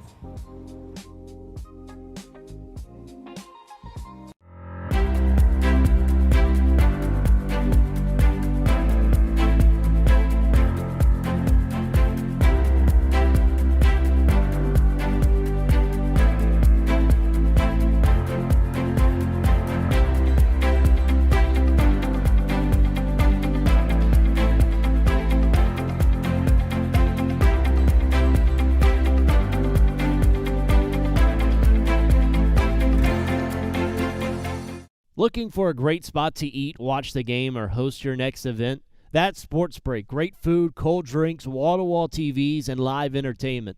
Want something with a view? Head to Break on the Lake, serving up steak, seafood, and cocktails on beautiful Lake Greenwood. And when it's time to celebrate, Main Event Catering has you covered. From private parties to corporate events, they make it easy and stress-free. One family, 3 great experiences. Sports Break, Break on the Lake, Main Event Catering. Howard's on Main is the kind of place you keep coming back to. Open 6 days a week with breakfast served every day, plus a full menu loaded with variety for lunch and dinner. Great food, friendly faces, and live music that keeps Main Street moving. From morning coffee to late night vibes, Howard's on Main delivers every time. Howard's on Main, great food, live music, and a true Greenwood favorite. Looking for a home in Greenwood or thinking about selling? Work with someone who knows the community inside and out. Courtney Height Realtor is a top 5 Greenwood MLS agent with almost $20 million in sales and a reputation for guiding buyers and sellers with confidence and care. Call 864-378-4686, visit CourtneyHeightRealtor.com, and follow us on Facebook at Courtney Height Realtor, serving Greenwood, South Carolina, and beyond. Back here on the Lakeland Sports Network, 35-17 is the halftime lead for Greenwood Christian. Graham Simpson, Landon King with you here on LSN. Landon, you've seen a lot of Greenwood Christian, of course. You've also seen a lot of Greenwood this year on the hardwood. When you add Quinn Calhoun into the mix, it just elevates the whole defense and offensive schemes for Greenwood High. Yeah, I mean, Greenwood was already playing at a really high level before he came back, and he just adds a whole nother level to the bench unit that Greenwood has. And it's good to have a guy like him come off the bench as well. Yep. Only a sophomore, having to earn his spot, and he's done a great job of it so far this season. Calhoun played a great deal on the AAU circuit over the summer, got himself ranked as the second highest ranked wing in the class of 2028 as a sophomore. He missed the first 5 games of the season. And now he's playing in his 3rd contest for the Eagles. Greenwood Christian get the ball from the outset. Dixon had a good first half, out to Holden Poole. Yeah, already a season high for Dixon this year, 8 points. Guy who first few games of the season probably hasn't played as much as he probably thought he was going to, but today he's made an impact, and he's obviously earned himself back into the starting lineup and playing a lot of important minutes for GCS. Neither team has made a 3 in the first half. Ty Kennedy needs to start heating up for GCS. Gets it off the Dixon handoff. Back out to Poole. Vajan. Eagles with some great defense. Kennedy a baseline drive all the way, attacks and scores. That's the Ty Kennedy that we all know and love right there. Only a second made field goal gets his total up to 9 points. GCS strike first. Housel left alone but can't answer. Here comes Kennedy, fresh off the deuce. This time he'll dish. Vajan's pass intercepted. Here comes Duncan. And lays it in. Bounce not there with him today. Thought about the dunk. 2 points count the same.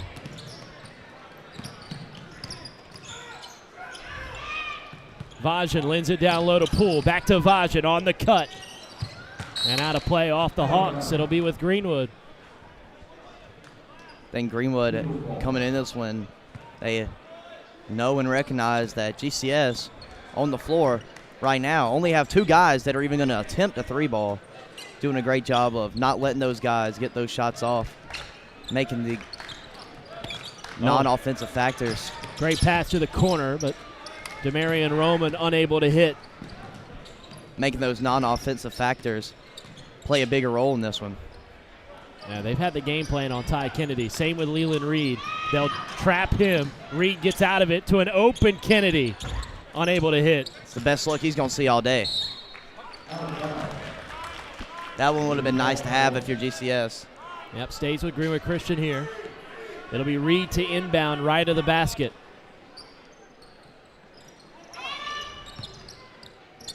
Tipped. Here comes Housel. Wide open lane. Easy lay-in for 2. And timeout taken by Coach Davis. A full timeout will step aside. With 5:34 to go in the third, it's a 20-point Greenwood High lead on the Lakeland Sports Network.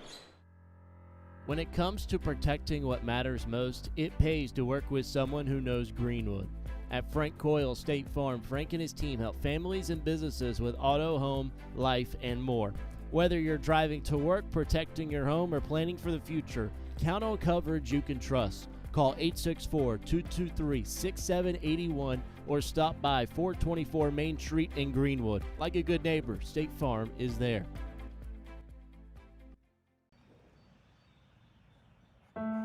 Home. It's the house you grew up in. The still warm cookies in the jar at Grandma's. The warm sun on your back and the buzz of the bugs in the lake where Dad taught you to bait a hook. It's the place you put down roots, pin your hopes and dreams for the future, the connections we've made, and the adventures we've yet to take. This is home, and home is... GCS wanted to talk things over. Coach Davis just called the timeout with his team down by 20, Greenwood's largest lead. GCS, again, still unable to hit from deep. Neither has Greenwood, but they've gotten a lot of easy transition buckets. Here comes Duncan. His pass intercepted by Kennedy. 3-on-2 fast break for the Hawks. Kennedy tries to do it himself. Gives it up to Vajan. Vajan ripped away by Roman. Mel to the cup. He's fouled. He'll shoot 2. It's like a freight train running towards you. Marion Roman with a great first half. Gave him 14 points. He's a good foul line shooter. Talked about it in the pregame of game 1. Roman led day number 1 of the entire tournament with 30 points. Win over Dixie, who we saw earlier can really blow it up offensively. Also can suffocate you defensively, so it's a good performance out of the senior. Roman goes 0 of 2 that trip. He's had 4 games of 20-plus points this year. Well on his way to another. Kennedy sidestep 3 off the side of the rim. And a Jolly Davis rebound. Still a triple-less game right now. And a 20-point lead for the Eagles. Roman keeps it alive. Jay Duncan, the Furman commit, a wide receiver with almost 1,000 receiving yards this season.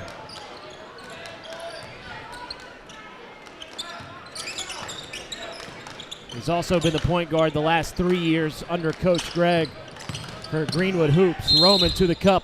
He'll go back to the line.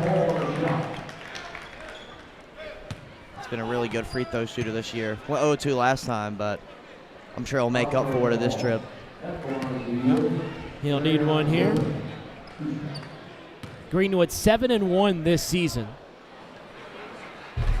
Got off to a really hot start. Their only loss this year is to the number 1 team in South Carolina, the Greenville Red Raiders. Without a doubt, the best team in the state. I'm just going to say it. I mean, just talent all over the place. Yep. D1 talent. Roman, after making his first, unable to get the second one to go. London Crawford had it swatted away, but before that was a foul on Holden Poole. And we'll see Quinn Calhoun check in. Tate Jackson also at the scorer's table for GCS. Crawford with 12 in this one. GCS still yet to find an answer for the sophomore down low as he makes the first one. Just the 6th free throw make of the year for London Crawford, a guy who gets the line a lot. Just above 38% from the foul line this year. Would be big for him to go 2 of 2. Bottoms.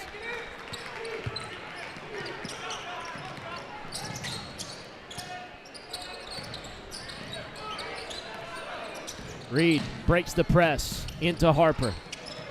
Pass to Kennedy deflected. He'll get it high on the left side.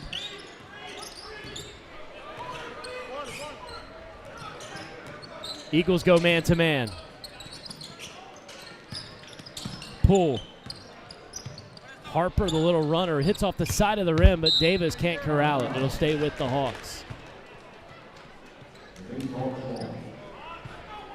A great crowd filing in for this crosstown rivalry in the city of Greenwood.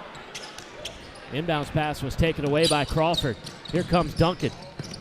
Tries to outlet to Roman. It was tapped out by Harper. The borderline call there on the baseline.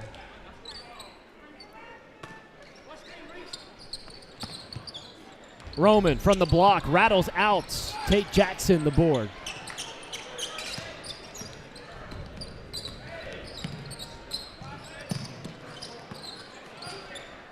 Underneath the Pool, one more in the corner. Reed, unable to connect. They'll stay with the Hawks. Good job from Tate Jackson. Keep the possession alive. But still a lid on the basket for the bucket getters for the Hawks. Reed still yet to score. 21 against McCormick. Inbounds pass finds its way to Kennedy, now to Harper. Off the foot of Jay Duncan and out of play. Only 3 scores today for the Hawks. Ty Kennedy with 9. Bryson there with 8. Vajan has the 2. Yeah, I believe it was the first bucket of the game. There's Ty Kennedy. Again, unable to hit. Calhoun threads the needle underneath. Davis with the harm. 2 more coming for him at the stripe. I think that may be the 4th foul on Holden there. Noah Vajan at the scores table. See if he checks him out. Looking likely.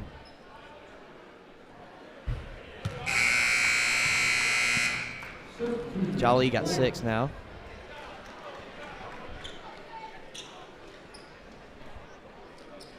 Hovering around his season average, 9 points.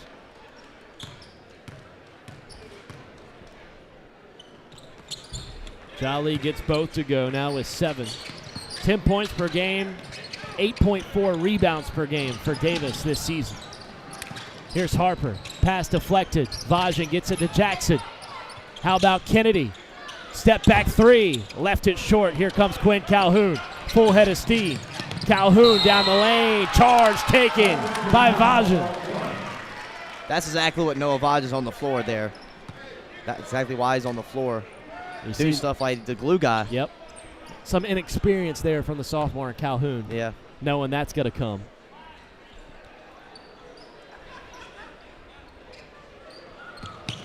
Pass stolen. Jolly Davis right there. Puts it in for 2. Got to have better awareness there from Kennedy. Nice jumper. Reese Harper knocks it in. Teams trading buckets now. Greenwood still with the commanding lead. Over halfway done with the 3rd. Davis had a nice run with the left hand. But a rebound for Vajan and the Hawks. Here comes Kennedy, the PG. Wide open, Vajan. Couldn't lay it in. Missed the bunny. That type of night for the Hawks. Davis the other way. He's fouled by Kennedy. Fans don't like it. I think it's the right call. One of those hard judgment calls. The only thing that's not in Kennedy's favor is he came diagonally. Came from the other direction.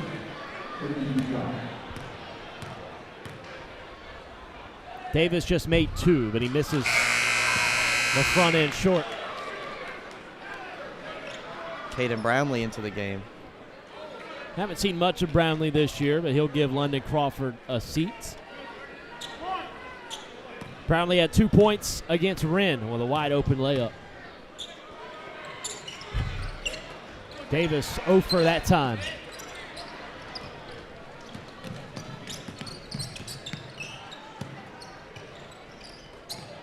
Both teams yet to hit a triple. Turned it over. Kaim Williams with the loose ball. Duncan wide open. Doesn't take it. Instead gives it over to Brownlee. And another missed jumper. This time from the Eagles. Blocking foul on Williams. That halted the Ty Kennedy drive. It's been a day full of blowouts thus far. We saw Dixie hang 100 on McCormick as Kaim Williams steals the inbounds pass. I thought that was going to be the best game we probably saw in the entire tournament was that Dixie McCormick game. Foul is on the floor. It'll be 2 shots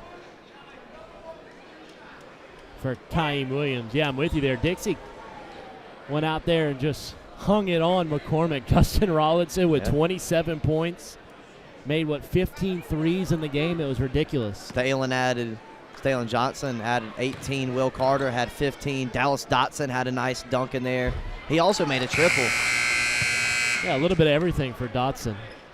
I mean, you put up 103 points, a lot of guys are going to get on the score sheet. Yeah. That's exactly what happened. And we saw Crescent do somewhat of the same with their three-point shooting. That game ended up having a running clock in it. I'm a big fan of that Crescent team. Oh, yeah, Crescent looks good. That'll be a good game tomorrow at 4:30 between Crescent and Dixie. Now, the winner of this will face up in the championship game against the winner of Abbeville and Emerald after this for the nightcap. I think Greenwood, Christian, and Emerald could have potential to be a good game if Emerald were to win that one.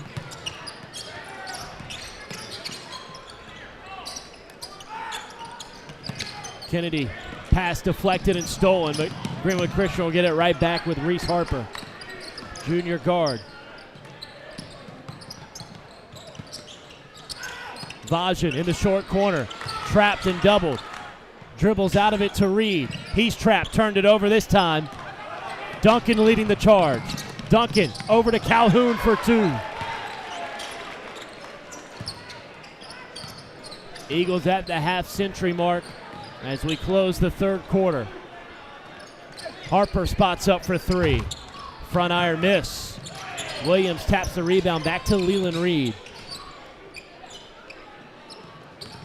Kennedy with Griffin on him, blows past him on the baseline, out of play, and it's off of Kennedy. I guess he stepped on the baseline. Yeah, I think he stepped on the baseline.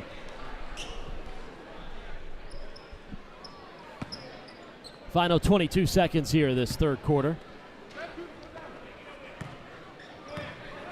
Greenwood, the reigning champions of the FCA tournament, beat the Hawks last year en route to the crown. Beat Emerald in the championship game last year. And a 3 in the key on Brownlee. Now if Emerald were to win the nightcap against Abbeville, which that one will be a good one, looking likely we'll have a rematch of last year's final. Kaim Williams steals it away from Kennedy, but then double dribbled. GCS will get it right back.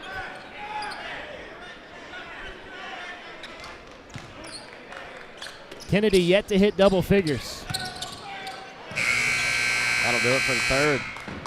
50-21, Greenwood High with a lead after the first 3 quarters. The fourth and final when we come back on the Lakeland Sports Network. Looking for a home in Greenwood or thinking about selling?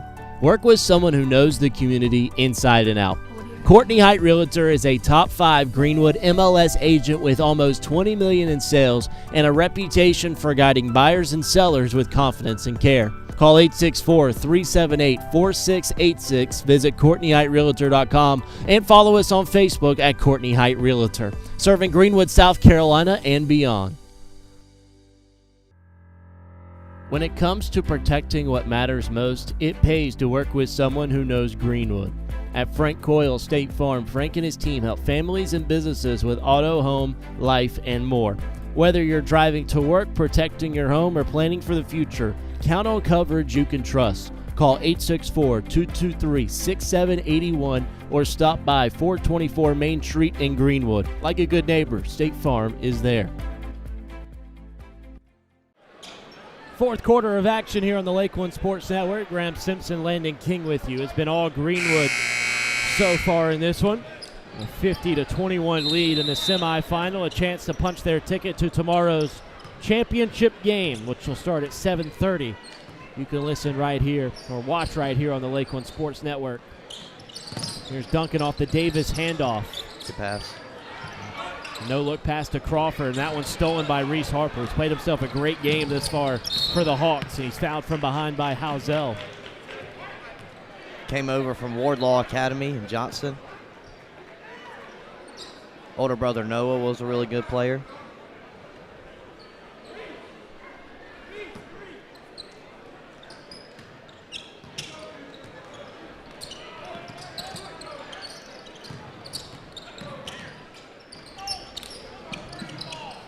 Kennedy bounces it to Poole.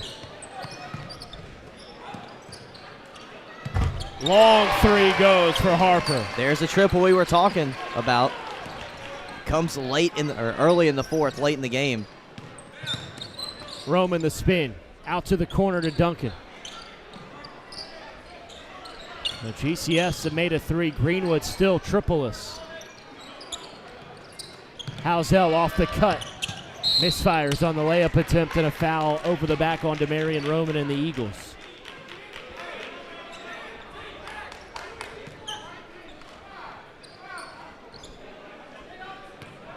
Lead at 26 for Greenwood High.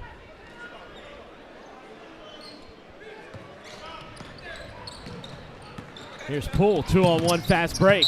Roman takes the charge, offensive foul on Poole. That one was easy. Yep, sure was. Got in perfect position.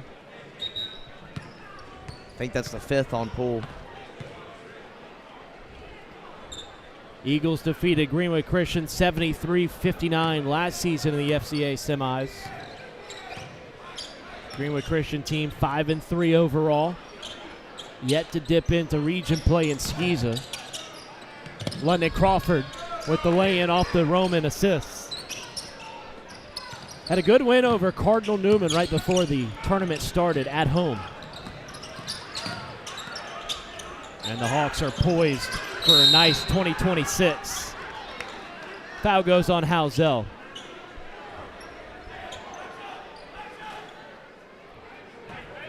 Wins against Cambridge, Lawrence Academy, Newberry Academy this season. Dorian Lee, a triple off the iron. That's Charlie Davis with the rebound for Greenwood.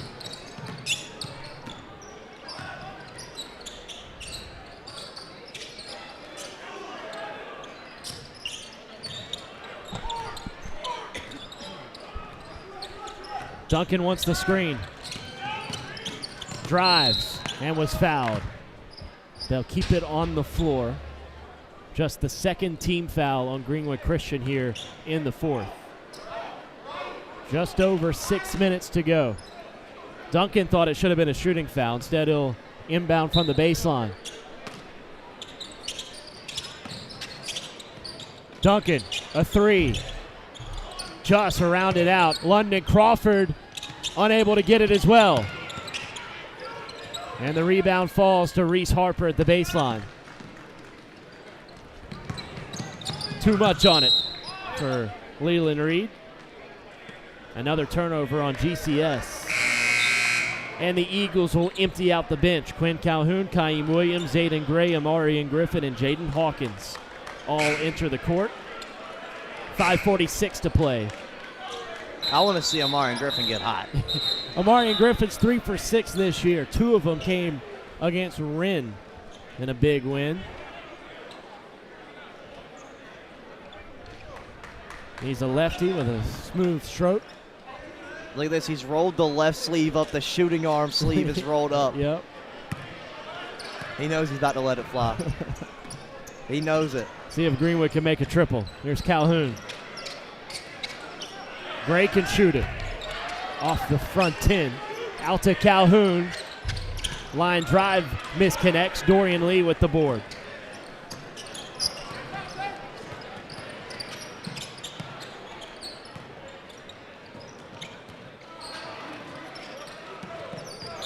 Kennedy traveled. Made the three, but doesn't count. Kennedy still stuck at 9 points tonight. Greenwood Christian held to 24 as Kennedy takes a seat. Yeah, both teams going deep in the bench. Griffin. Told you not to let it fly.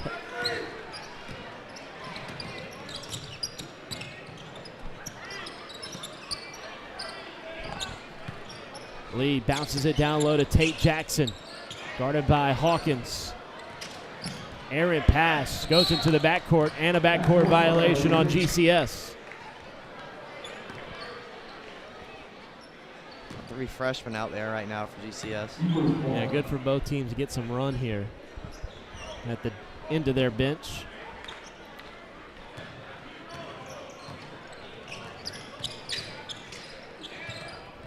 Hawkins off the Williams pass and a nice lay-in with the right hand.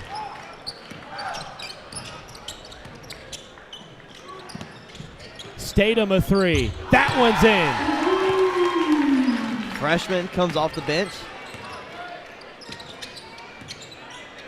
Only second triple of the game. And an offensive foul on Griffin.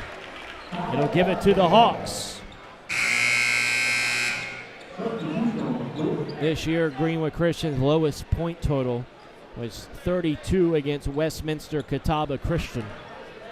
Held to 27 thus far, 5 away from their lowest of the season. There's still 4 minutes to play. Rebound to Quinn Calhoun. Up ahead, Griffin. Looking for Calhoun. The lob off the heel of the backboard.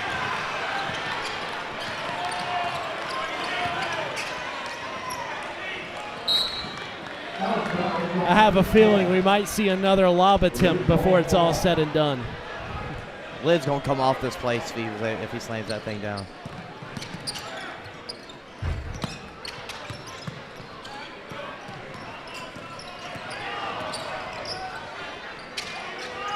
Griffin triggers. Couldn't hit.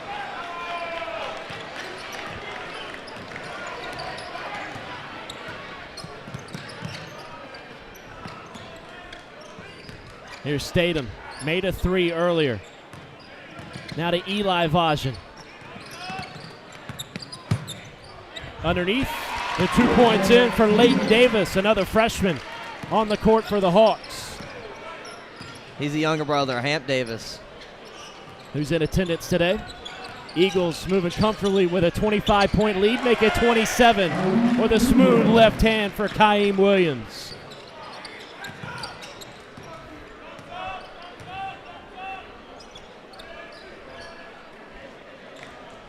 Eli Vajan nearly had it poked away, but a foul called goes on Zayden Gray. That'll be the 5th team foul on Greenwood here in the 4th. 2 shots upcoming for the Hawks.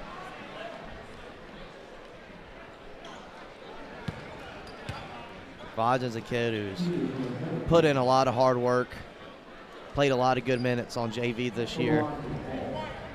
Had a really, really good summer. 2-sport athlete, plays on Lakelands Toros, those good Toros teams that went deep in the playoffs this year. A couple of them won state. Yep. Noah was on one of those teams that won state.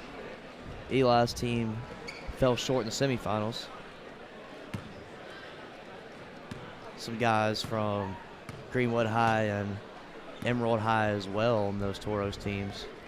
That's what makes the Lakelands Toros such a great spectacle. Zayden Gray was fouled. Goes on Eli Vajan.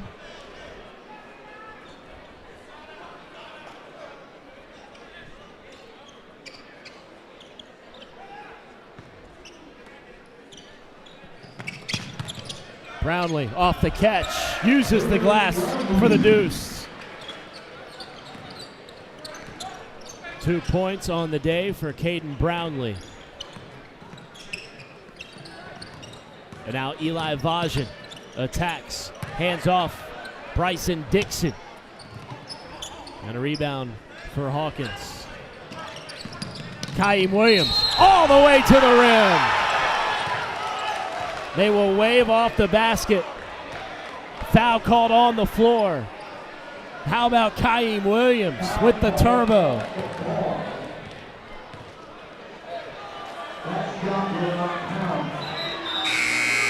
Jaden Harris. Offensive foul.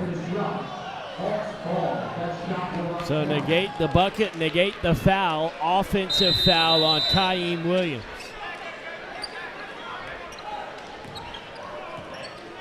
Jaden Harris into the game for Greenwood along with A.J. Norman. Final 2 minutes of this one. Eagles up by 29.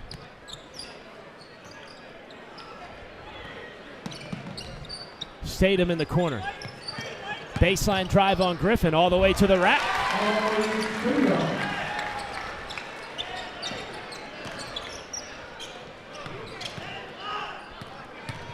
Caden Brownlee had a deuce already. This time he'll dish. Gray sets the feet, knocks it in.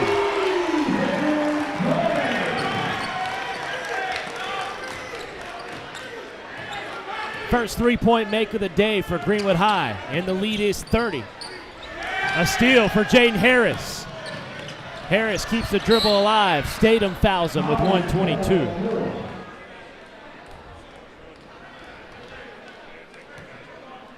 An exciting finish to this one. Another blowout game on our hands.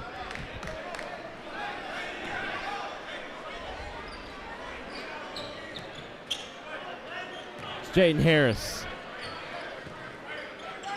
Brownlee going to work. Offensive foul. A little stiff arm move there from Brownlee. Gets caught in the lane.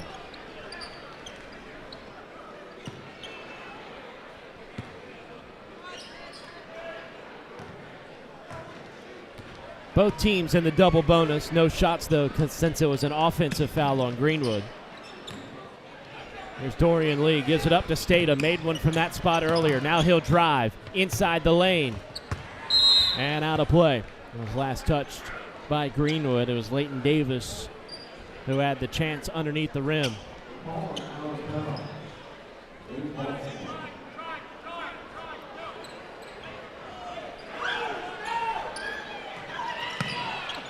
Vajan's pass nearly intercepted, kept alive by Dorian Lee, swatted to Statham. Again, Griffin with the pack.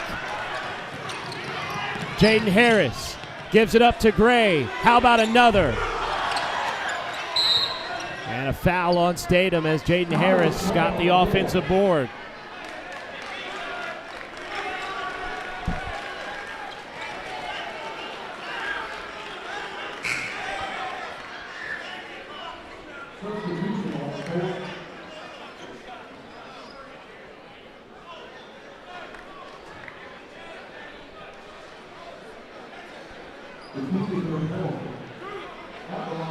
Jaden Harris shooting 2. Harris with 3 points on the season. He's 1 for 2 from deep this year for the Eagles.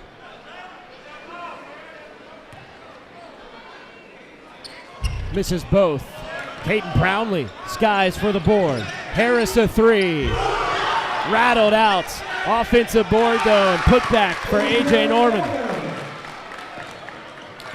Final 30 seconds. Greenwood with a 32-point lead. Dorian Lee unable to hit from deep. Here comes Jaden Harris with the loose ball. Jaden Harris was fouled. 2 more coming for him.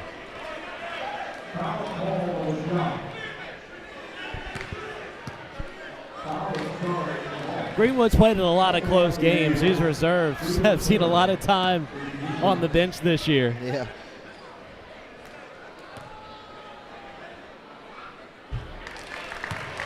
Really, Emerald and Wren are the only games Greenwood were able to run away with it. 1 point win at Southside, 1 point win against Westside, 1 point win against Easley. And the free throw is good.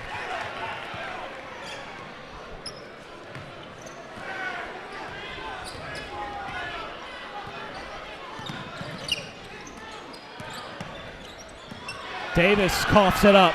Out to Jaden Harris again. Euros layup. Back to the charity stripe he goes.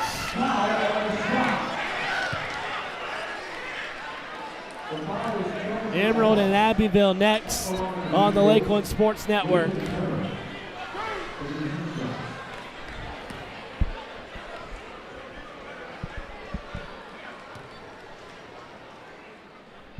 Harris knocks it in. He has 3.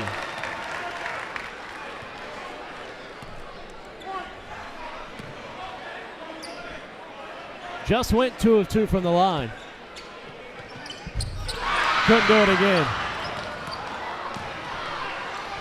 Half-court heave almost went in from Vajan. Now Griffin has a try. Way over the backboard. And that ends it. Greenwood 66, Greenwood Christian 31. Final score here from Emerald. We'll have Steve Roberts talk to Coach Gregg when we come back for a post-game wrap-up. Again, 66-31 the final. We'll have Coach Gregg before our nightcap between Emerald and Abbeville. You're watching on the Lakelands Sports Network by Simpson Sports Media.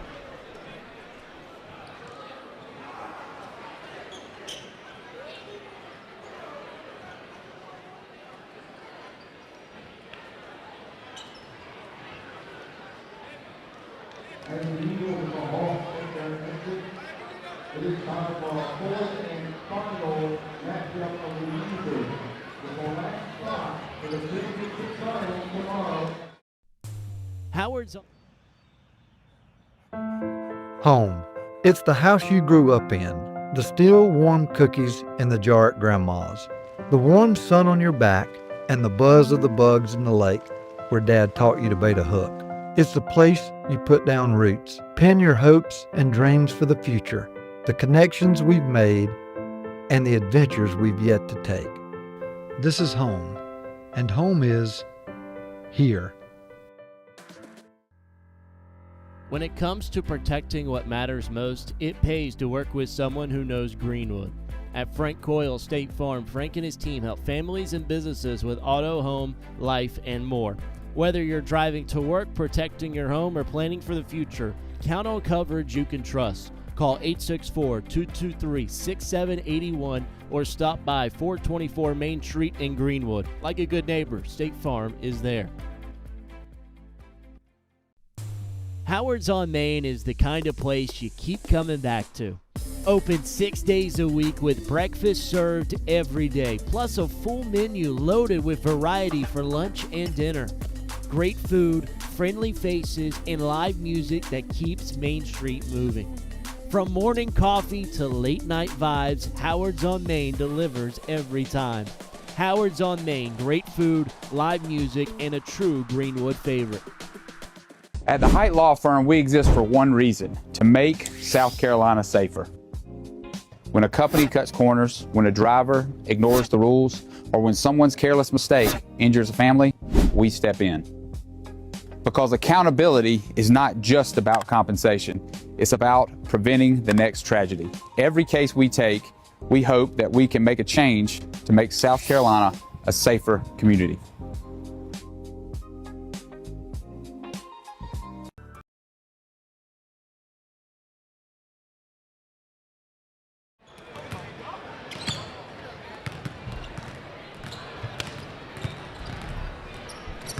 Well, we're here with Coach Gregg of Greenwood Eagles, who have just defeated the Greenwood Christian.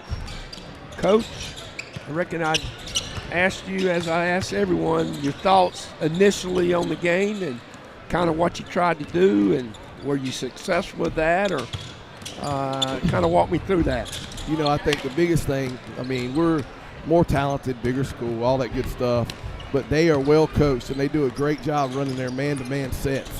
And I did not want to be stuck in a half-court game with them all night. So we went in, and I mean, our guys at shoot-around this morning, we talked about what we were going to have to do to get the tempo going, and I just felt like the tempo had them frustrated. I got to give our guys a lot of credit. You know, we did a great job on 1 and 2, and they never could get going and got a little frustrated. You know, the one thing we did a lot of tonight was foul. But the way we were playing a good many people, I mean, you know, that's going to happen. Just wish we would make some better decisions at times. Yeah.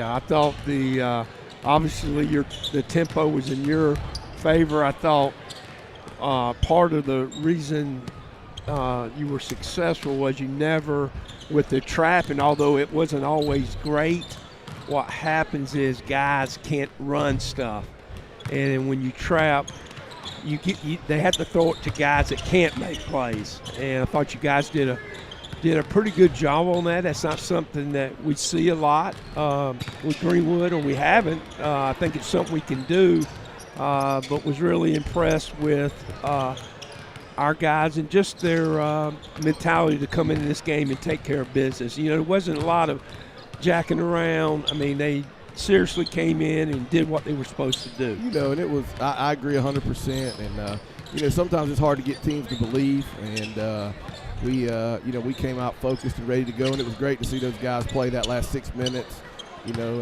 and even though they did some things wrong, you know, they get some video and some tape and, you know, some things we can correct. And you never know when you might need someone. Right. And I think you do have a team that eventually down the stretch, you're going to have to, some of them guys are going to have to come in and spot solid minutes. I'm not sure. I thought Kaheem did a really good job today. I thought he doesn't have to try to do too much. Yeah. That's the only time I really get upset with is when he tries to do too much. And yeah. Next year it'll be a different story for him. But right now he just needs to get it to those big guys and get it down in transition and do what he can do. Yeah, he just needs to be on the train. He don't need to drive the train, and that's going to help him next year. As some of these other young guys are. I mean, they keep coming, but at the end of the day, the guys that, you know, obviously male's male, and, you know, I like what we did early. We didn't shoot a lot of threes. Well, we threw it inside, and Lowe and Mel obviously had good first halves because of that. Well, we shot our first shots of the game were threes. Right. And luckily it was like 4-2, and Greenwood Christian called a timeout. Yeah. So I addressed that very quickly because that's just not what we do right now. We're going to have to get better at that. Yeah. And that's something we're working on, and we worked on it today. And it's just it just takes time, repetition. Yeah. Well, turning to your thoughts, obviously we don't know who's going to win this game. But the great thing about tonight, you didn't see much zone. Yeah. I think you will see zone whether each team plays tomorrow. Yeah. I'm sure Abbeville plays zone, so it'll be a different game that way, but that's why you play them. But in general, what would you compare this game to last year's game, Greenwood Christian?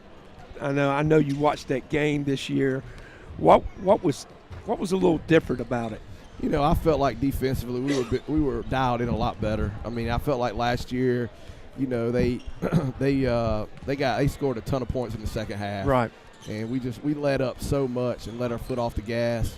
You know, we're a different team this year. We're not as skilled on offense, but we're probably a little bit better on the defensive side of the ball. And you know, that makes it games are different. You know, sometimes our games are a little what you would call dirty, I guess you would say. From the standpoint of, you know, there's some fouling, there's some we're trying to force turnovers, we're trying to get the tempo going. Where last year, you know, we set in the zone a lot last year because, you know, we just didn't have that defensive firepower. And not saying any against any of the guys that played last year because they were all good players. I mean, you talk about Tristan, you talk about Brooks, CJ, but this year the ball is not sticking as much, and I like that. I just think there's a lot of serving others. Biblical viewpoint there is just, hey, we pass the ball better. We make better decisions. That's not taking anything. It's just a different team and a different DNA, and really like this team. I've told you all along my thoughts on it. But again, congratulations. Get these guys some rest, and we'll get back after it. We're in the championship game for the second consecutive year, and hey, it doesn't matter where you're playing a championship; it's a championship game. So our guys are looking forward to it. Coach, again, Coach. Congrats. Thank you.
Number 10, J.D. Kramer. Number 11, Darius Riley. Number 14, Dylan Kramer. Number 22, Greenwood. And number 24,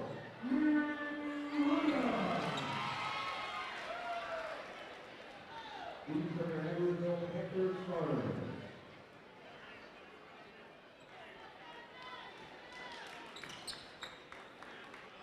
And now, let's keep the starting five for the Ware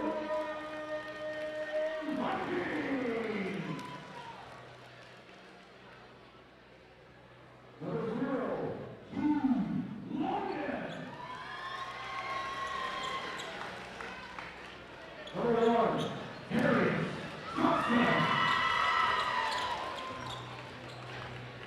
Number 3, Jaden Andrews. Number 4, Xavier Crescent. Number 23, Malachi Cunningham. These are your little Viking starters, and we are prepared to start our second final match.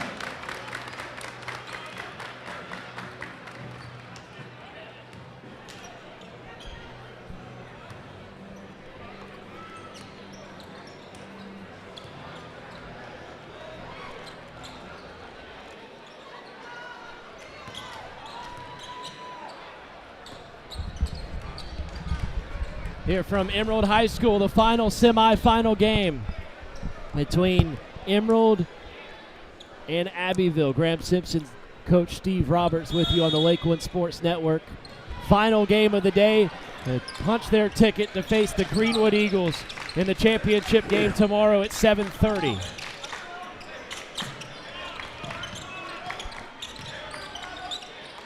Abbeville coming into this one after a win against Crescent yesterday. Early three, hoisted up, and it's off the mark from Baylor. On the drive, Darius Riley traveled and a turnover.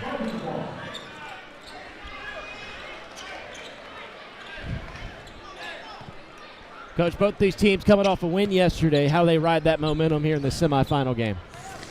I don't know. I mean, it's Abbeville against Emerald. I mean, there should be some pride in this game and competitiveness, and haven't played in a long time. You were talking about, and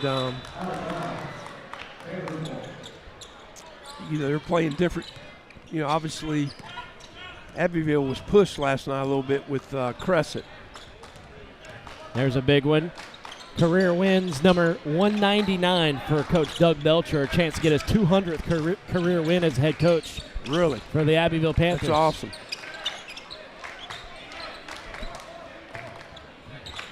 Here's Riley. Bounce it down low. Three on the way, and it's in. Darius Riley, his fourth three-point make of the season. And a 3-0 lead for Abbeville here early on. Dunlap in the corner. There's Zayden Pettigrew back out to Jordan Porter. And pass was stolen. Up ahead, an easy lay-in for two is in for Jamarian Williams, a 16-point-per-game score for the Panthers. Rakevius Logan the spin for a wide-open lefty lay-in. First bucket of the game for the Vikings in the gold uniforms. Today, last time they wore those was in the road game against Greenwood, which they lost at Greenwood High School. Banked it in. It was in for Jalen Baylor. He's a big rebounder for this Abbeville squad. Of course, his brother, Jaden Baylor, the premier scorer for the Panthers. Darius Johnson gives it up to Pettigrew. Pass intercepted. It was Jalen Baylor who got the INT.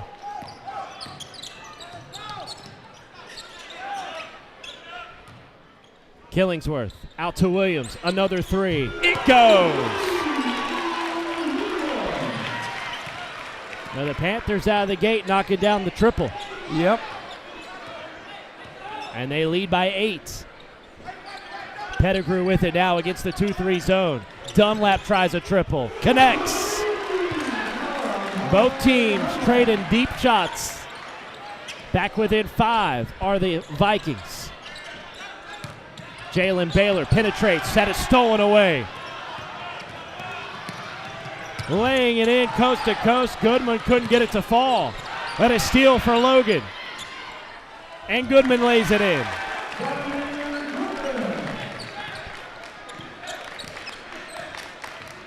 Emerald clawing their way back into this one.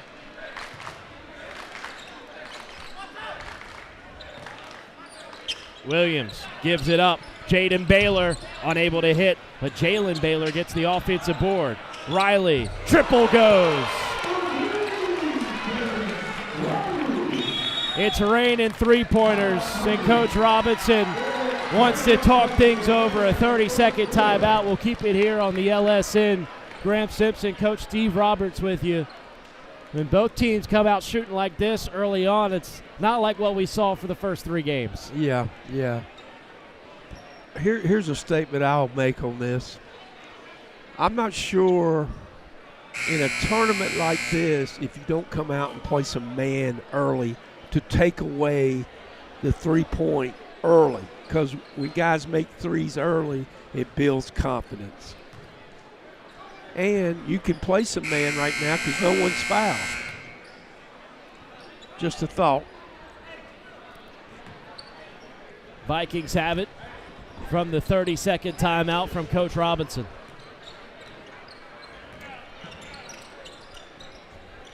Darius Johnson pulls a trigger, misses short.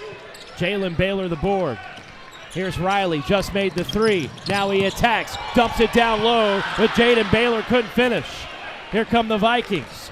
Goodman probes inside, dumps it off to Dunlap. And the Vikings can reset the offense. Dunlap pulls up for 2. And a rebound hauled in from Abbeville's Jaden Baylor. 22-point-per-game scorer this year. Baylor off the Riley pass. Battles down low and is fouled. He will shoot a pair.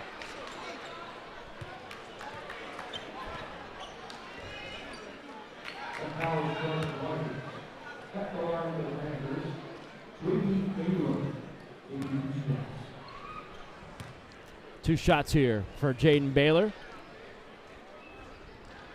And he misses. That was just his 7th free throw all season long. Interesting. A guy on that drive, you would think he racks up 7 free throws a game. Yeah. But he's 5 for 7 from the line. Chance to make his 6th free throw of the season, and does. J.D. Baylor had 19 against Crescent, was one of the top performers at day 1 of the tournament on Saturday. And he'll take a momentary rest as the Panthers go to the bench. They'll bring in Corey Calhoun. Along with him, Cord Haddon into the game for the first time. Rykevius Logan from the block. Passes out, it was tipped and stolen. Here comes Williams for the Panthers. Now to Riley. He tried to take on 2 Vikings and he was fouled. It goes on Zayden Pettigrew. What makes Abbeville is now they've made some threes, so now you're closing out. You're not closing out, you're closing out long, and now they're doing what? Driving it. So you got to decide on what you're going to give up. Darius Riley gets the first one to go.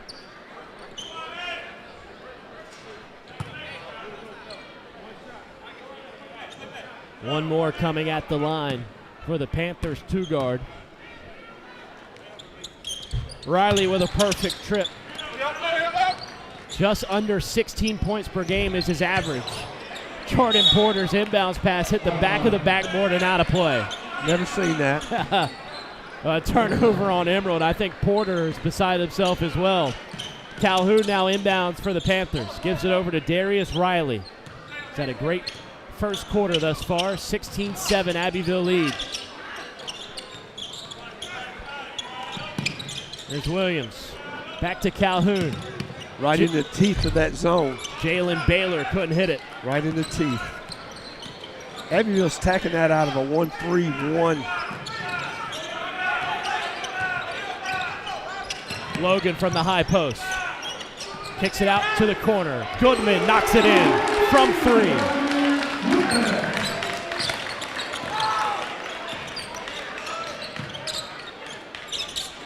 Back within 2 possessions. Vikings in a 2-3. Pass, too much heat on it for Baylor. Malachi Dunlap, 4-on-2 fast break. Porter's open. Couldn't make him pay. But an offensive board. Pettigrew traveled in the lane.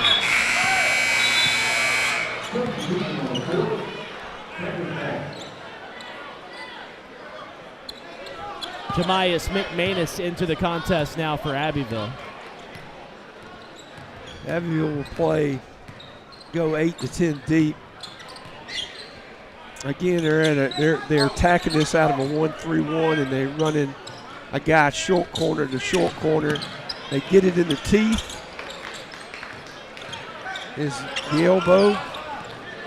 Haddon open for 3, a little strong, and a rebound collected by Goodman.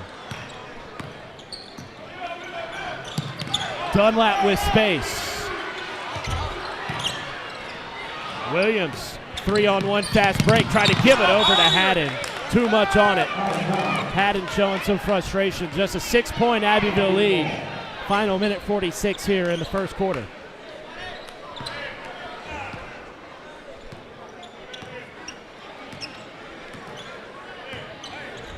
Pettigrew, pass into Rykevius Logan. Logan with a spin cycle and a step through, but he traveled.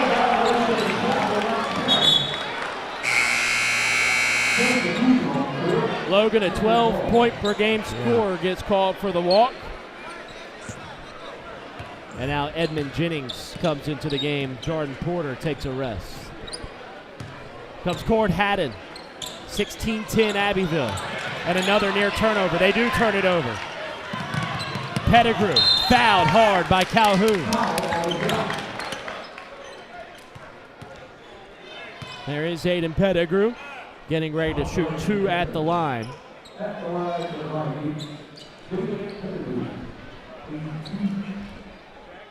Abbeville got off to a big lead shooting the 3 ball. They've gone cold from deep. And Emerald's starting to cut into the lead now. Yep. Jaden Baylor had a momentary rest. Checks out his brother.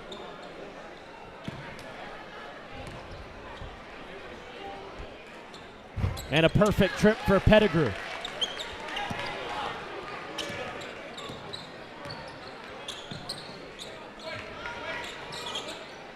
Big possession here offensively for the Panthers. Haddon unleashes a triple off the heel. Chance for Emerald to make it a 1-possession game. Pettigrew slices through the defense all the way to the rack. Logan lays it in.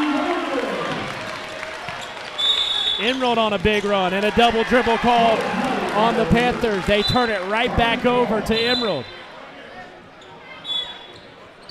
And on cue, a 30-second timeout taken by Coach Belcher and the Panthers.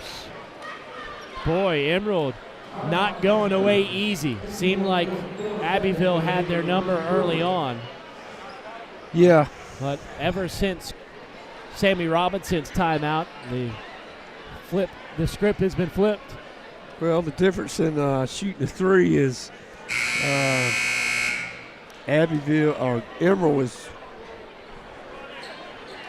they're 2 of 6. Abbeville is 3 of 6. So there ain't much difference there.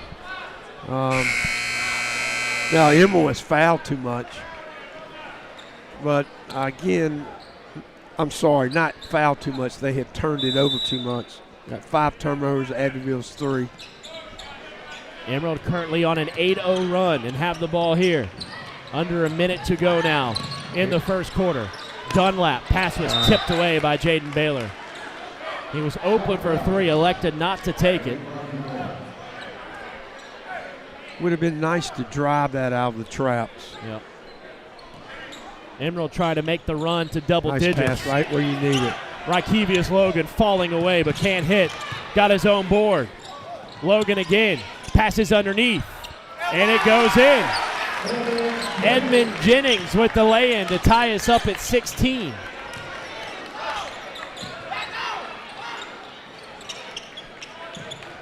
Jamarian Williams gives it up to Cord Haddon.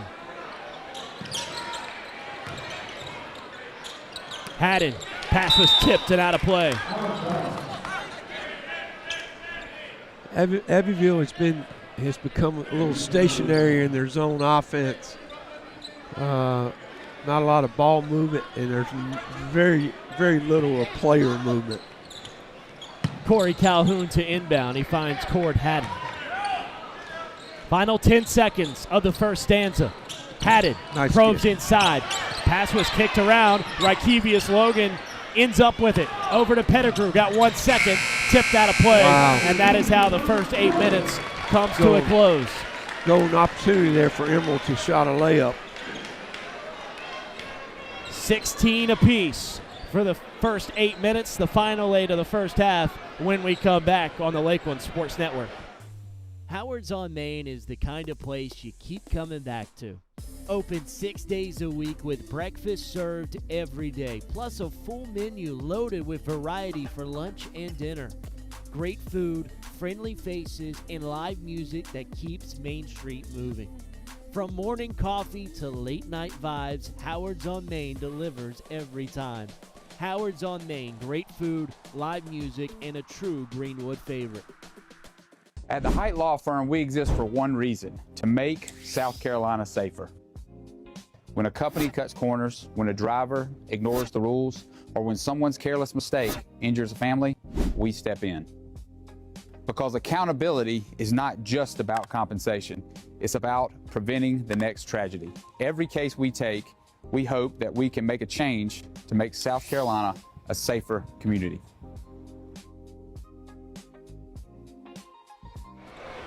Graham Simpson, Coach Roberts with you on the Lakeland Sports Network. A great crowd filing in for the nightcap, Emerald and Abbeville. Emerald on a 10-0 run to end that first quarter. What allowed them to get back into this game? Just basically, Abbeville missed some shots. There were some runouts. It's an interesting quarter because first 4 minutes it was all Abbeville. Then all of a sudden, Emerald has come back. And the Vikings turn it over. Yeah, that they didn't do late. Now that was one of the big keys for them. The winner of this will face Greenwood High School. And the championship game, you see on the top right of your screen, Greenwood defeated Greenwood Christian 66-31. That was in the last game. Jaden Baylor keeps it alive at midcourt.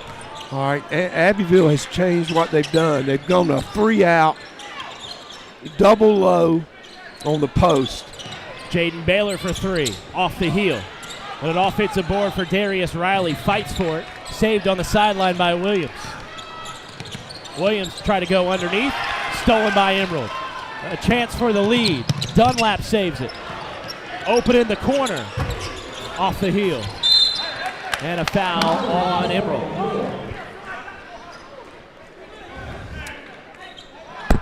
You had the big fella running the floor, Logan.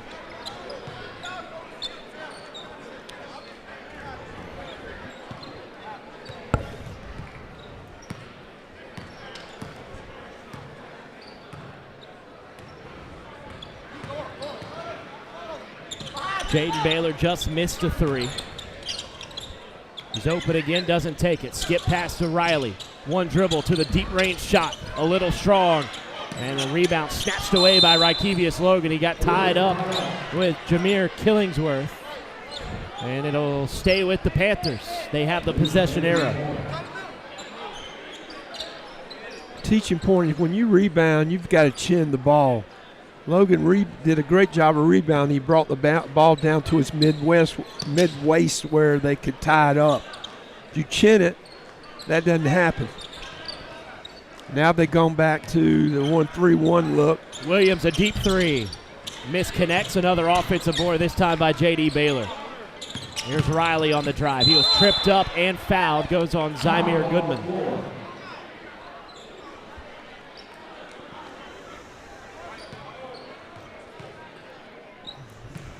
Second team foul on Emerald here in the second. Neither team has scored. Not a lot of fouls because both of them are playing zone. Jalen Baylor, the midi. Hit off the backboard, got his own miss.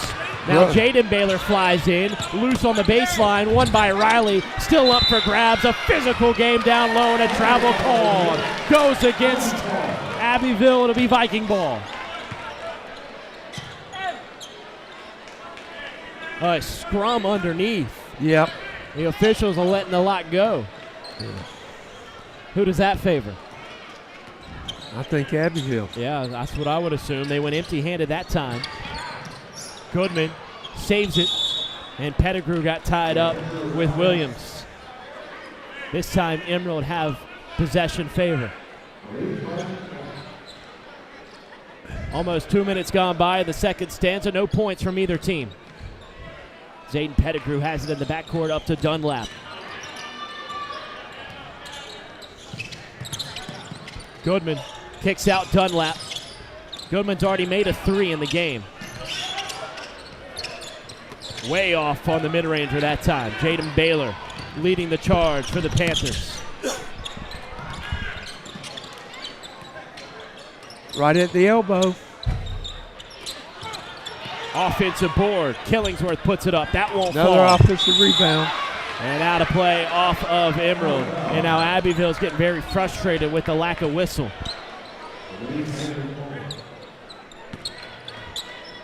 Got to play through that.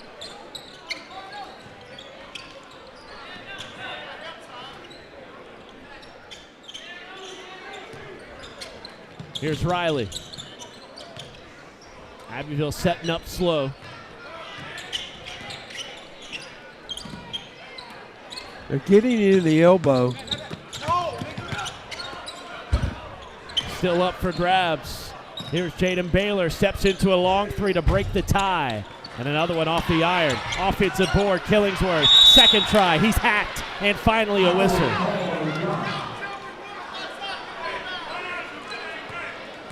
Problem is Emerald plays zone, but they're very small. So second shots, they've got to do a better job of blocking out because basically Abbeville's just shooting it, going and getting it. Yep. And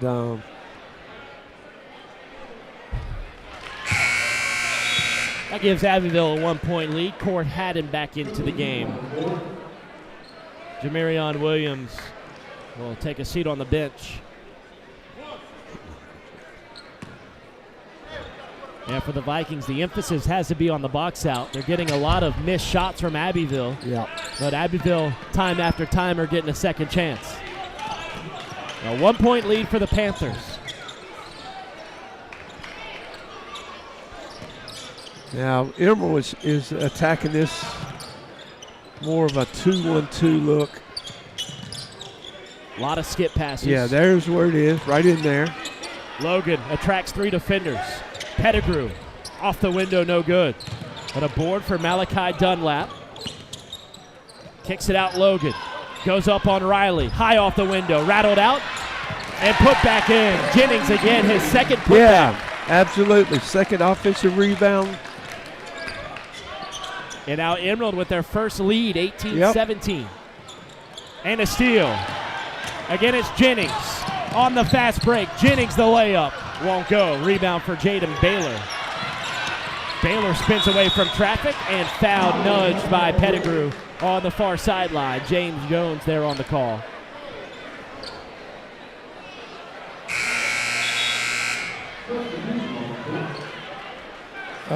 It's interesting that I'm looking at the scoreboard. It obviously Emerald has fouled. Well, obviously that's Abbeville. Emerald has fouled 4 times. Should be the. I got it mixed up because Emerald's wearing the gold. Yeah. It kind of mixed me up. Emerald is technically the visiting team in this game. Okay. Okay, that makes sense. Darius Riley unable to hit from deep. The follow goes. Put back in by McManus. 8-point per game score. Seesaws the Panthers in front by 1. Yeah. Good head fake on the pass from Dunlap. Gets it back and sprays the 3. Emerald with the lead once again.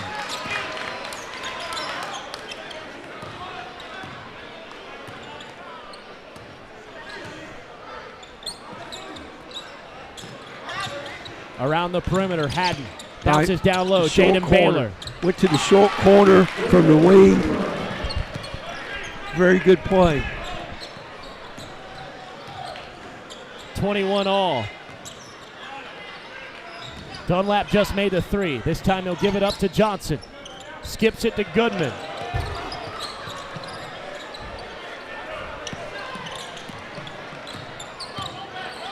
Riley back to Jalen Baylor. He'll hand it off to his bro.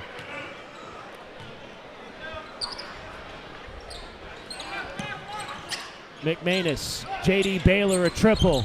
Off the right side of the rim, tapped out of play off of Darius Johnson. Goodman will take a rest. We'll see the first of Malik Wright in this game. The big fella down low for the Vikings.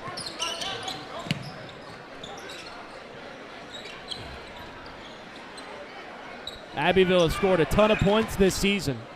They've been held to 21 thus far, tied up here in the second quarter. Haddon a deep range 3, rattled out. Jennings was fighting for the board. He was fouled from behind by McManus.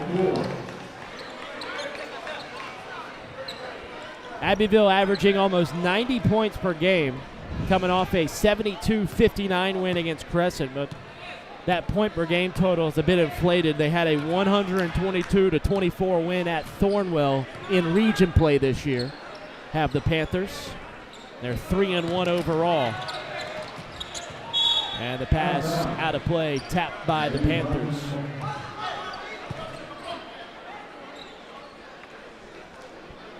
First meeting between these two teams since 2022. Well, this used to be a yearly game, and now that we get this FCA tournament, we get to see a lot of the rivalries renewed. Here's Malik Wright. Gives it up to Johnson. Got it blocked. Great job by McManus to cause harm, but Dunlap gets the steal. Logan couldn't corral. Still up for grabs. Logan down with it. Jump ball call. I believe it'll be Abbeville who will get it, and they will. Still deadlocked in this game. Only close game we've had today. Yeah. The first 3 were blowouts. The winner of this will play Greenwood High School in the championship game tomorrow, 7:30. This is like winning region football, 21-21 at half. Darius Johnson, acrobatic layup won't go. Jennings with the offensive board. Dunlap can't push it in, but it's tapped back in. Who we give that to, Wright or Johnson? I'll give it to the big fella. McManus answers the other way for Abbeville. And we're back tied at 23.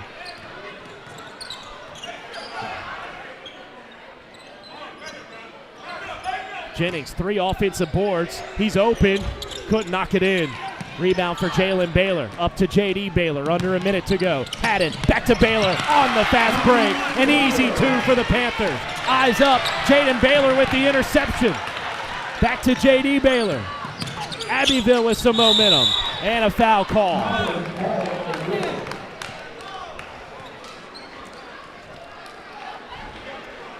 Every 3-point shot is not always the best thing to do. That's a prime example. Emerald came down, took to me a questionable 3, then they come back down.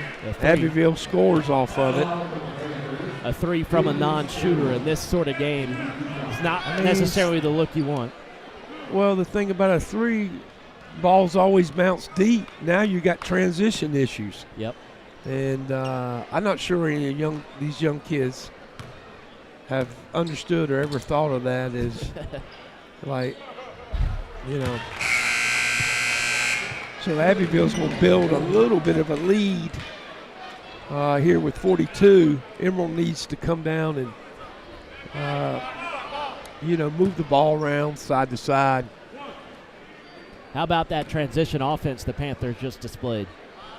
Off a three-pointer. Yeah. It's just. You don't say, huh? Yeah. Rebound from Dalen Adams and the Vikings. Gets it ahead to Jennings. And a near turnover out of the hands of Riley on the sideline. It'll stay with Emerald. A fortunate bounce there to keep this possession alive. Final 33 seconds. Now, I want to get the last shot if I'm Emerald. I want to be down. I want to be down 3, tied, or down 1.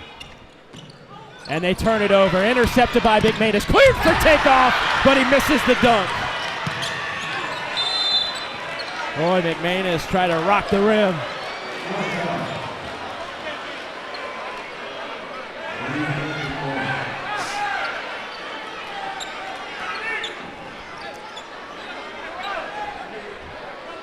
I don't think a steal in the inbounds was on your cards there, Coach.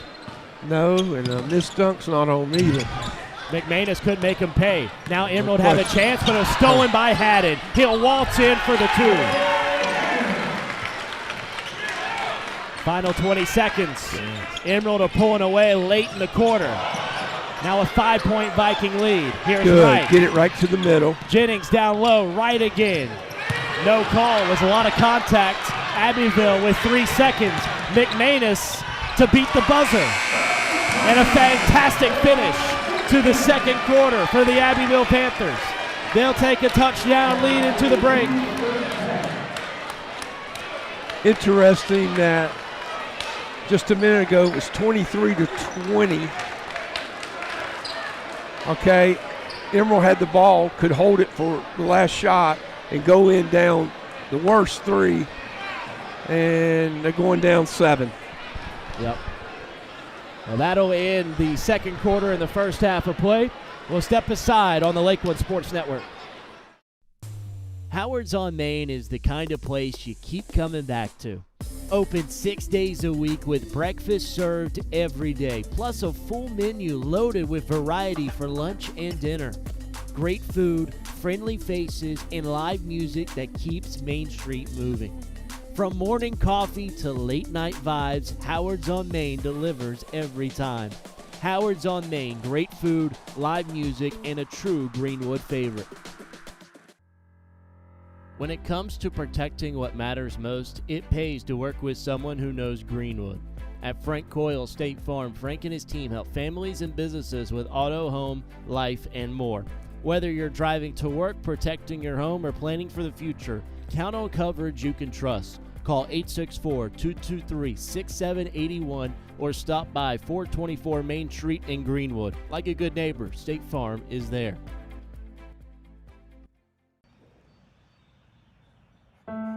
Home. It's the house you grew up in.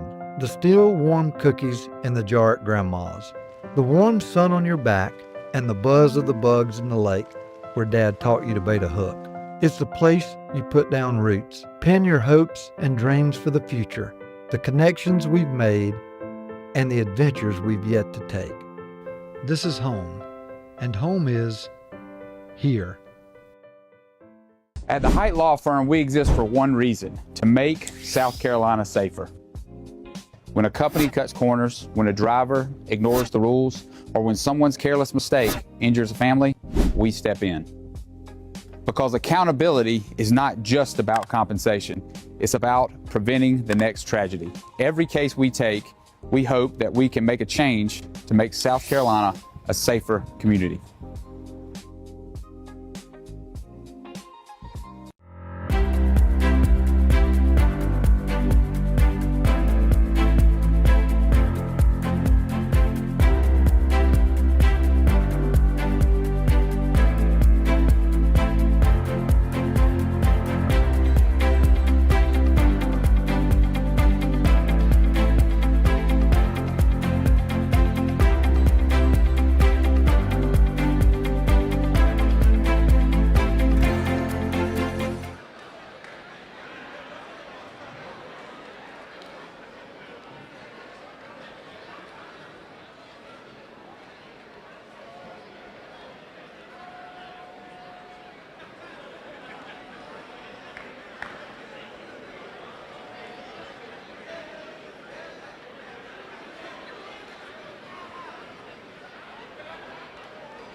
Home.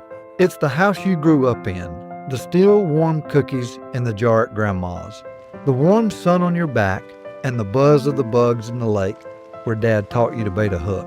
It's the place you put down roots, pin your hopes and dreams for the future, the connections we've made, and the adventures we've yet to take. This is home, and home is here. When it comes to protecting what matters most, it pays to work with someone who knows Greenwood. At Frank Coyle State Farm, Frank and his team help families and businesses with auto, home, life, and more. Whether you're driving to work, protecting your home, or planning for the future, count on coverage you can trust. Call 864-223-6781 or stop by 424 Main Street in Greenwood. Like a good neighbor, State Farm is there. Howard's on Main is the kind of place you keep coming back to. Open 6 days a week with breakfast served every day, plus a full menu loaded with variety for lunch and dinner. Great food, friendly faces, and live music that keeps Main Street moving. From morning coffee to late night vibes, Howard's on Main delivers every time. Howard's on Main, great food, live music, and a true Greenwood favorite. At the Height Law Firm, we exist for one reason: to make South Carolina safer. When a company cuts corners, when a driver ignores the rules, or when someone's careless mistake injures a family, we step in. Because accountability is not just about compensation, it's about preventing the next tragedy. Every case we take, we hope that we can make a change to make South Carolina a safer community.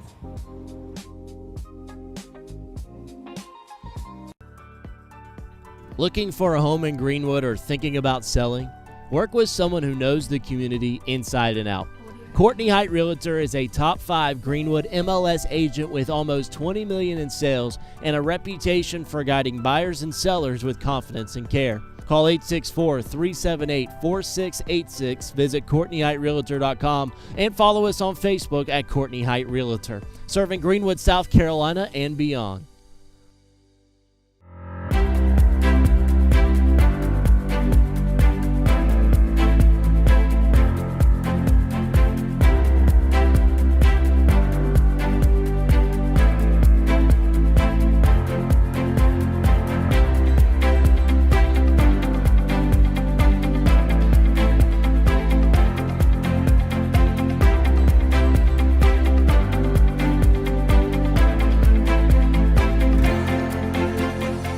Looking for a great spot to eat, watch the game, or host your next event? That's Sports Break. Great food, cold drinks, wall-to-wall TVs, and live entertainment.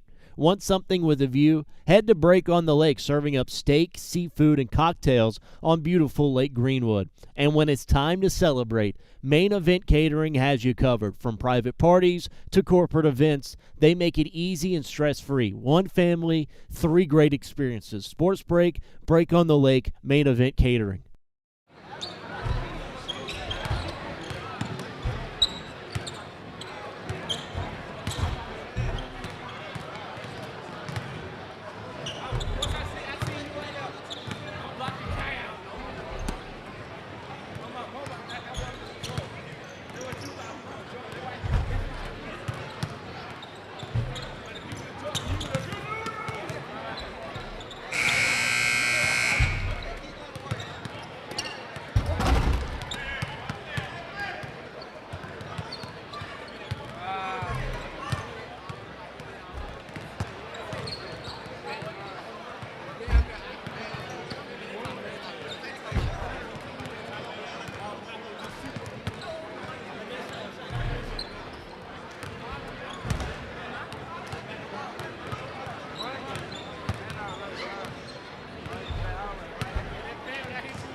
It's the FCA tournament on the Lakelands Sports Network. The winner of this game will face Greenwood in the championship game tomorrow at 7:30.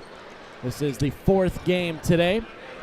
Please, you could join us. It's a 30-23 Abbeville halftime lead over the Emerald Vikings, the host team of the 2025 FCA tournament. Graham Simpson, Steve Roberts with you, Coach. We saw Abbeville go on a big run to end that first half and really solidified themselves now with a 7-point lead. Yeah, and it was off Emerald's turnovers. So my prediction is the team with the less turnovers second half will win this game, because they're evenly matched with the threes. Yeah, both teams went 3 of 9 from 3. Rykevius Right Logan there. right underneath to Malik Wright, who slips in for 2. Makes it 30-25.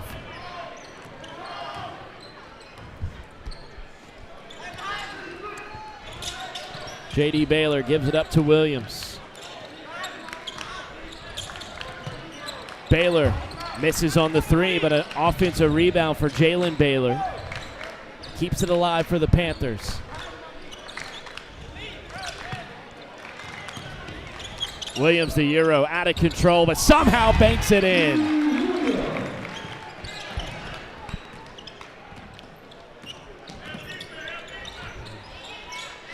A stroke of luck there for the Panthers and Williams. Here's Dunlap, thought about the 3. Uses the window but won't fall. Jalen Baylor with the board. Riley pushes ahead. Gets it back from J.D. Baylor. Riley scoops it up. Won't go. The tap is in for McManus.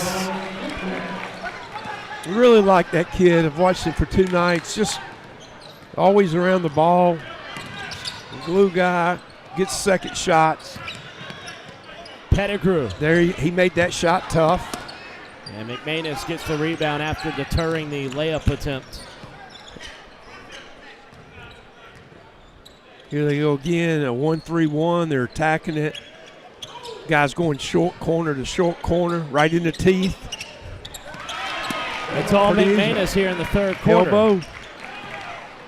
Lead now at 11. And a timeout taken by Emerald early on here in the second half. The Vikings want to talk things over. Timeout is a 30-second.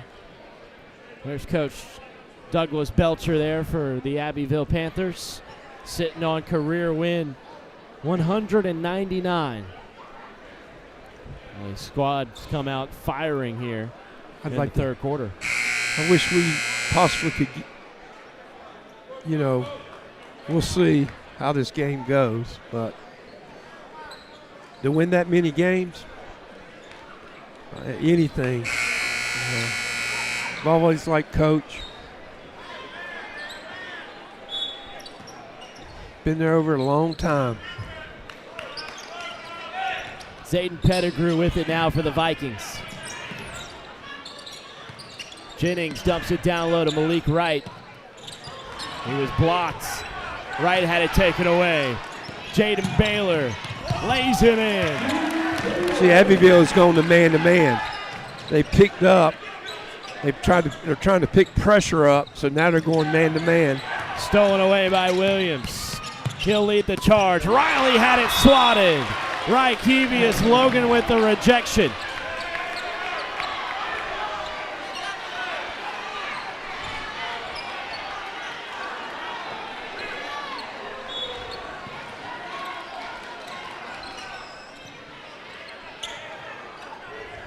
Again, they're trying to attack the elbow. Panthers setting up against the 2-3 zone. Williams to Riley, swinging it to the left. Pitch out. Baylor on the drive. Good. That's good basketball right there. It was a strong take. Earns him a trip to the charity stripe. We talked about attacking the zone offense. You either attack it with the pass or you attack it with player movement. Right there's a prime example of Abbeville just attacking it with the pass, side to side. They didn't move anybody and drove it off a skip. Baylor swishes the first.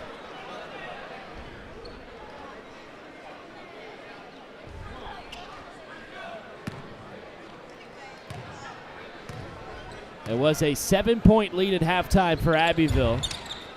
Now, not a block out. At 14. McManus missed, but Jalen Baylor cleans it up. And another steal. Turnover. Riley was fouled. Second team foul on Emerald here in the third. A double dribble called. It doesn't end up being a foul. It'll stay with Emerald, so a double dribble was the whistle.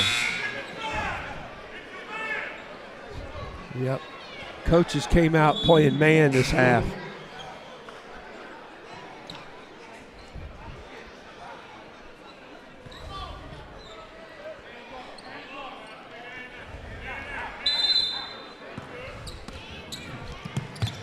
Jennings to inbound. Johnson trying to break the press, does so to Key Logan. Goodman, line drive attack, and gets it off the glass and in. Nice play by the young man there. Got it in the corner, drove it. Williams left open. With the three. Front iron miss, but an offensive board. Jalen Baylor with the second chance points for Abbeville.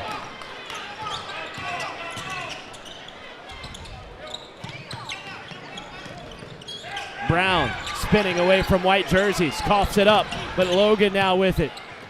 Beautiful dish. Johnson was fouled. He'll shoot two.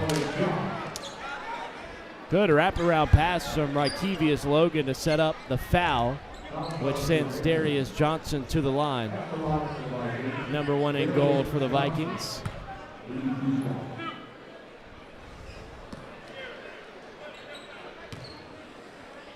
Johnson's first foul shot is good.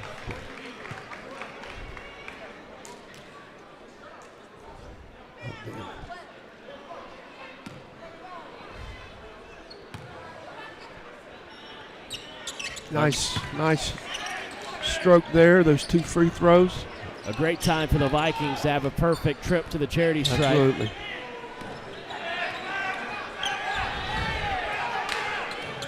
Emerald's gone man.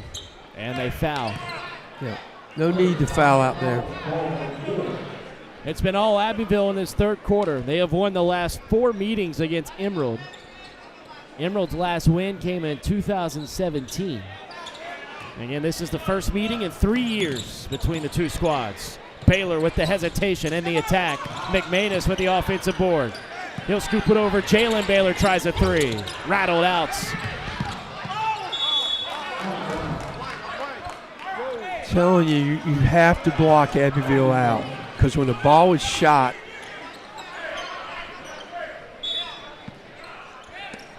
they are going to the glass.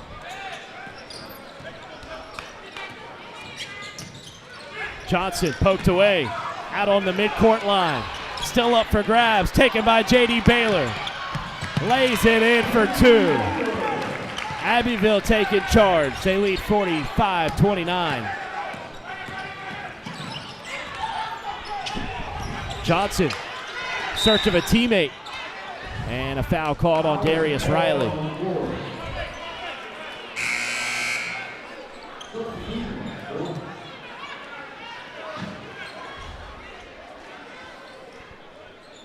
Abbeville has just become more and more aggressive. Officials are letting play. Jordan Porter keeps his dribble alive, or did he double? It was a turnover. Yeah, turnover on the Vikings, and Jordan Porter a double dribble. 5th turnover of the half.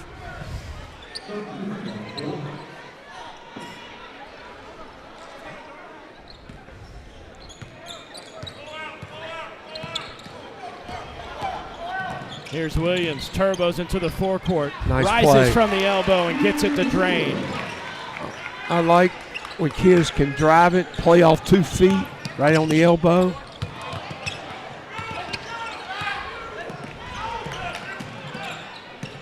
Cord Haddon. In and out crossover move. Haddon through the teeth of the defense, picks up the foul. Goes on Logan for the Vikings. 2:58 remaining. third quarter, it's been owned by the Panthers. They're trying to see Greenwood in the championship game. Yep.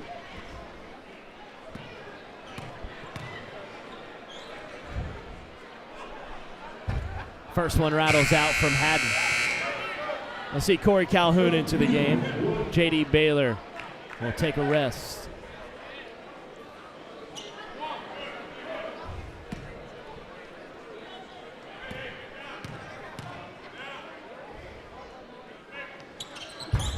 Probably see a little press right here. 1, 2, 2. Baylor, a turnover right Nice away, pass. leads to Haddon, who misses the bunny. Second try goes.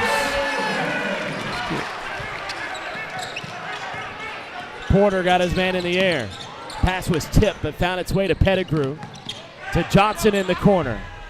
Triple off the mark. Logan fouled on McManus.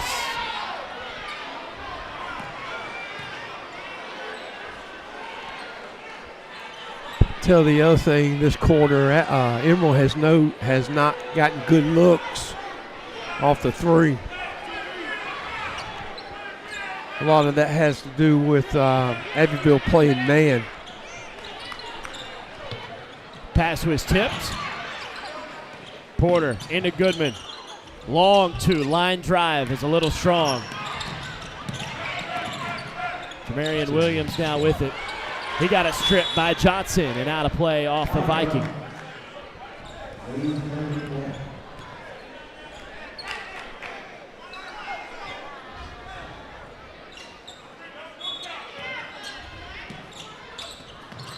Turnover. Oh, near turnover, but right back to Abbeville and Cord Haddon.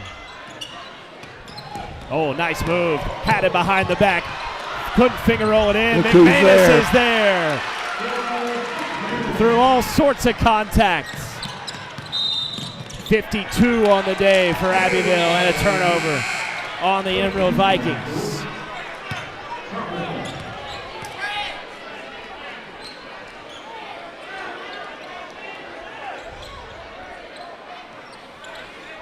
Seventh turnover of this half.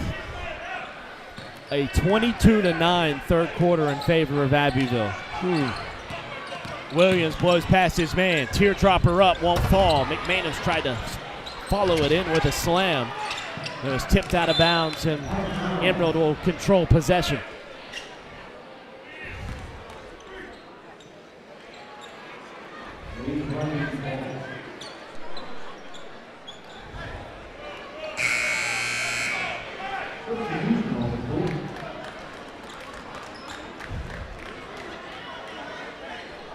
Now 22-6 third quarter, excuse me.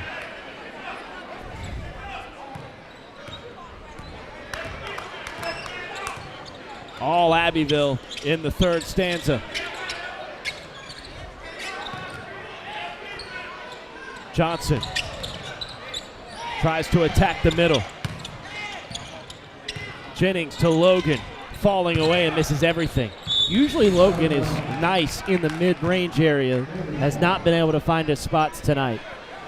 He's got to have touches. Like that's the thing. It just, to me, he has to have touches. Abbeville Too done a good good of job to high school player not Yep. to get those. Even post-ups, 12 to 15 feet. He's a good passer. out of play on Killingsworth. We will see Trey Jackson, the big sophomore, into the game for Abbeville. Final minute 17 in the third quarter. In a 22-6 third quarter here. And a travel. Goes on Edmund Jennings.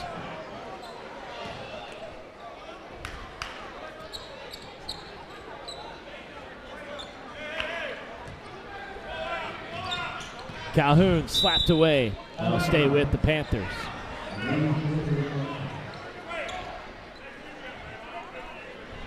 Abbeville lost in the 1A state championship game last season to Denmark Olar, 58-52. So they're a team that is used to playing deep in the playoffs. Corey Calhoun off the assist from Cord Hatton. These guys are battle tested. Like, timeout Emerald. We'll step aside if this is a full or a 30. It'll just be a 30-second timeout. Look who's in the crowd. Out of South Carolina Gamecock. That's Nez with us. Defensive back for the Gamecocks. Former Abbeville player on both football and basketball. Part of a large crowd here. Let's see Emerald and Abbeville. Final 55 seconds here, the second quarter.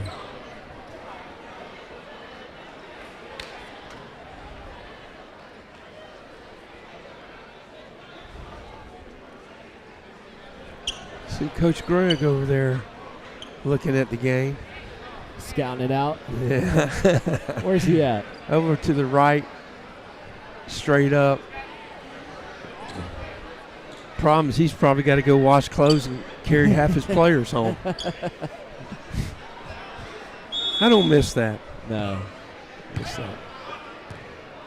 All right, third quarter coming to a close here. See if Emerald can get something positive. Like that, There it's you a go. three from Zymir Goodman.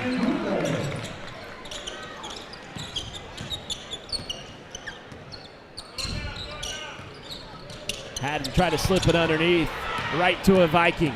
Zymir Goodman just made the triple. Now it's Edmund Jennings who shuffled his feet in the lane. And a travel call.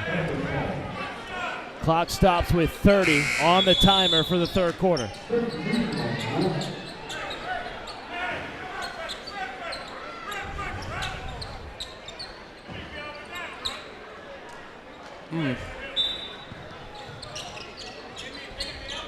Abbeville, just so many different ways to beat you. A lot of ball handlers, a lot of shooters. Cord Haddon's played himself a great game. Has the ball now for the Panthers.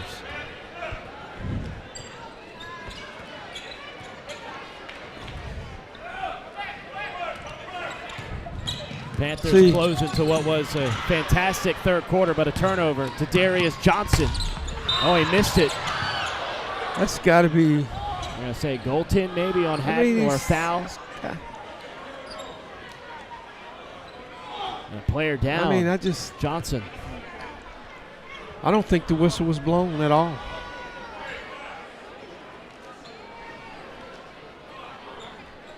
There's 3 seconds to play in the third.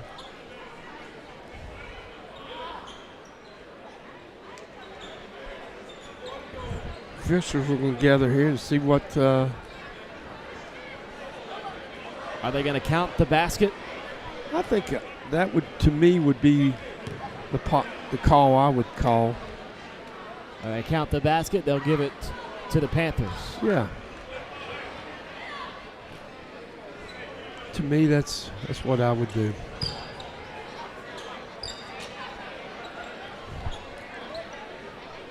You know, Abbeville's got away with that about 2-3 times today where they slap in the backboard.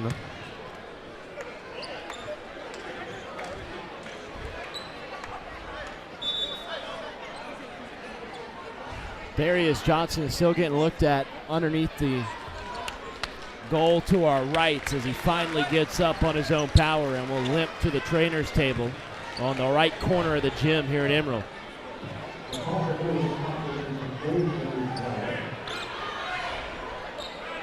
Looks like Coach Greg's seen enough. He's taken off. Yeah. He was over there talking to Tristan Lewis.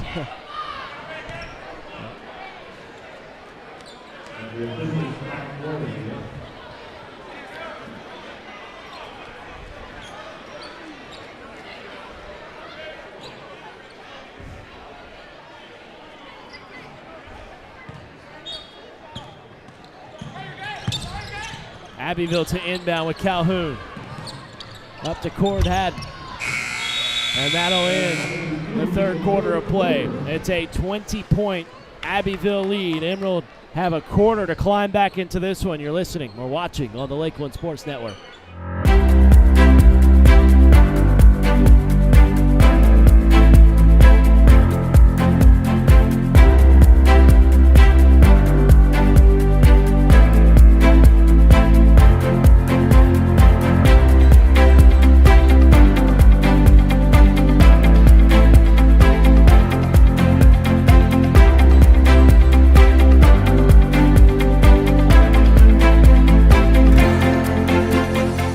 Looking for a great spot to eat, watch the game, or host your next event? That's Sports Break. Great food, cold drinks, wall-to-wall TVs, and live entertainment. Want something with a view? Head to Break on the Lake, serving up steak, seafood, and cocktails on beautiful Lake Greenwood. And when it's time to celebrate, Main Event Catering has you covered. From private parties to corporate events, they make it easy and stress-free. One family, 3 great experiences. Sports Break, Break on the Lake, Main Event Catering.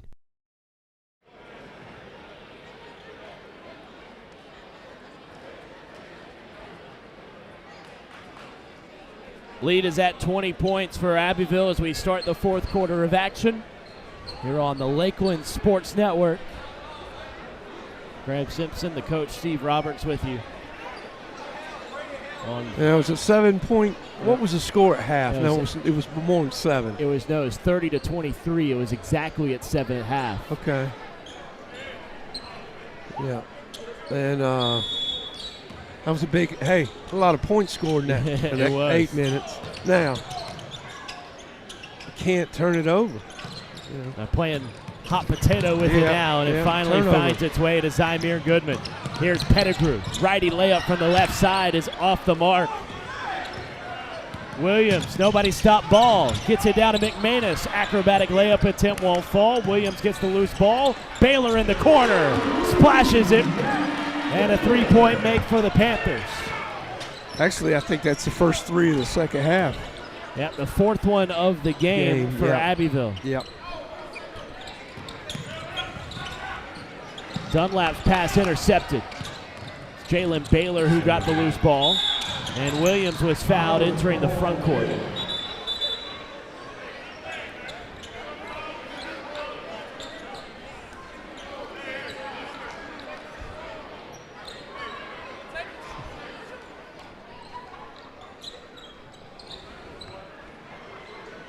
It's been a while since Emeralds won this tournament, and they host it. And they do a good job. They do a great job of it, but last year they fell short in the final. We've had a couple of fantastic tournaments. One year saluted Calhoun Falls in the championship game. That was a barn burner. As Williams couldn't get it to fall. Gets his own miss. Still with it in the corner. Williams attacks down low. Dumps it to McManus. He's fouled, and the bucket. Here's a 2-man game leading to the 3-point play. And that sends McManus to the line, who has had himself a fantastic contest and had 15 in the first game in the win against Crescent on Saturday. Put together a great tournament. Someone over in Abbeville is doing very good with their strength program. If you look at all these guys, their strength, they're not real big, but they're. Pettigrew knocks it in. To me, that's very important. Physicality.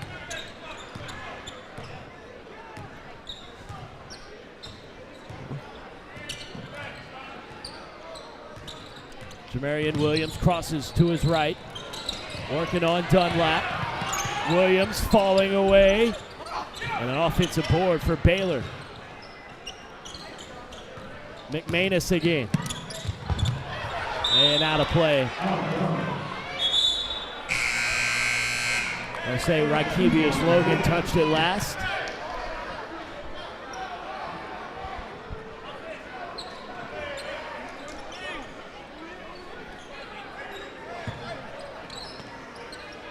Right to the hole. Baylor a long 3. Another board for Zayden Pettigrew.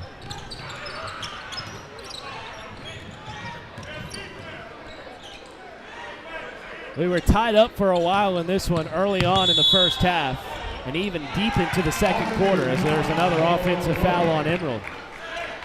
But Abbeville, they showed some flashes with some transition offense late in the second quarter, took charge. Like to me, the last 3 minutes of the 20 seconds ago, it was only a 3-point lead for Abbeville. They went into the half up by 7, and they have not looked back ever since. Brought that momentum to the second half. And with that 3-point lead, Emerald had the ball. Pettigrew, layup missed. Logan had it knocked out of his hands. McManus to Baylor in the corner, deep three. Again, won't fall. McManus, offensive board. Baylor's underneath, wide open for the deuce.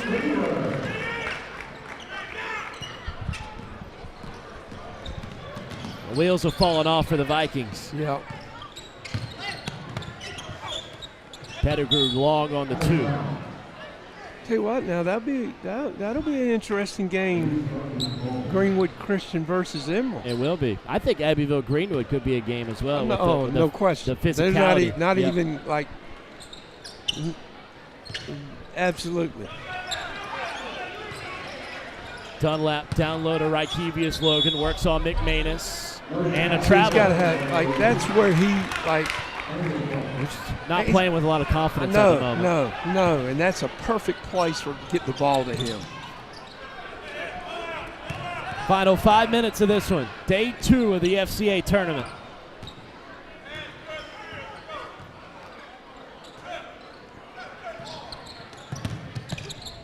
Riley all the way to the cup.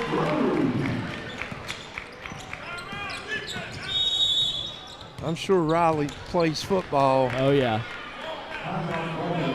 We'll step aside. 64-36. Emerald down at home against Abbeville. Chance for the championship game. We'll have the final 4:45 when we come back on the Lakeland Sports Network. When it comes to protecting what matters most, it pays to work with someone who knows Greenwood. At Frank Coyle State Farm, Frank and his team help families and businesses with auto, home, life, and more. Whether you're driving to work, protecting your home, or planning for the future, count on coverage you can trust. Call 864-223-6781 or stop by 424 Main Street in Greenwood. Like a good neighbor, State Farm is there.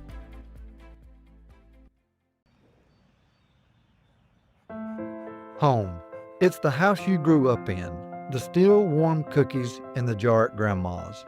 The warm sun on your back and the buzz of the bugs in the lake where Dad taught you to bait a hook. It's the place you put down roots, pin your hopes and dreams for the future, the connections we've made, and the adventures we've yet to take. This is home, and home is here. Back for action here at Emerald High School on the Lakeland Sports Network. Abbeville, a big-time second-half explosion offensively and locking down Emerald on the defensive side of things. Looking more and more likely we're going to have a Greenwood-Abbeville championship. That's it. Realistically, those are the two best teams, right? From 2 days of play. Porter, a teardropper, goes short. Here comes J.D. Baylor. Wide open Williams. Easy lay-in, and Abbeville with 66, a 30-point lead. Blocked by Baylor.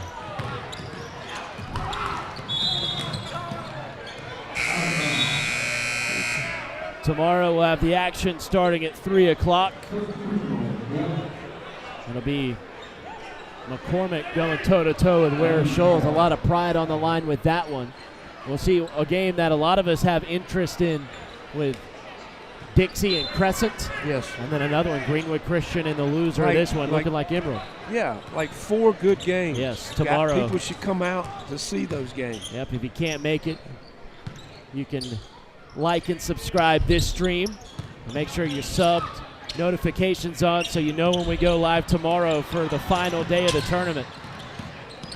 Jennings, the Euro, with the floater that won't finish. Ripped away, Emerald still with it. Brown was unable to hit the lay-in. Nice pass. Killingsworth for 2. Nice pass. These are the young guys, too, with Abbeville. Good to see them in the game. Getting to play. Haddon almost had an interception. Killingsworth gets it. Cord Haddon, right hand layup is in. And that gives Abbeville 70.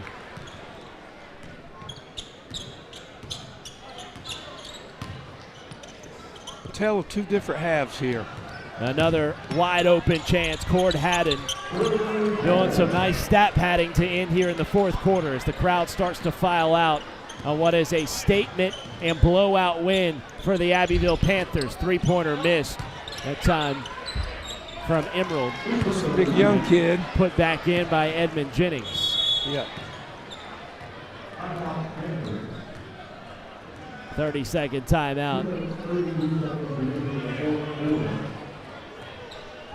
Abbeville to play Greenwood in the title game if they are able to hold on the final 2 minutes here in this one. Just what a performance. Emerald had 23 at the half.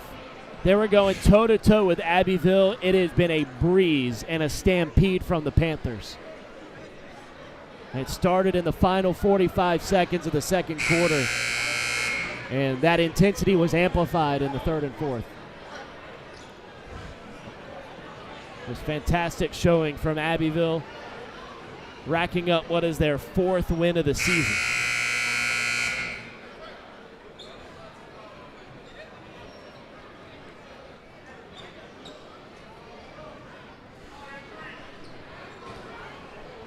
It'll be Edmund Jennings who will inbound.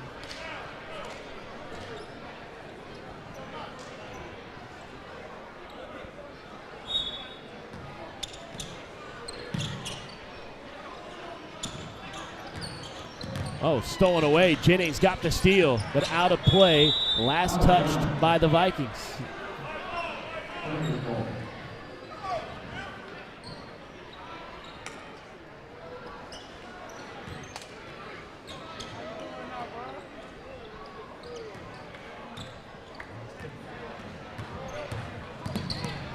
Calhoun with it.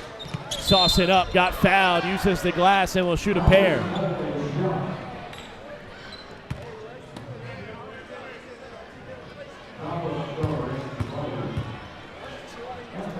The initial project of the Lakelands Sports Network. We fired this thing up less than a week ago. Literally just made the accounts for this tournament. We should excite you. Yep. And hopefully we can get some things moving for you. Oh, yeah.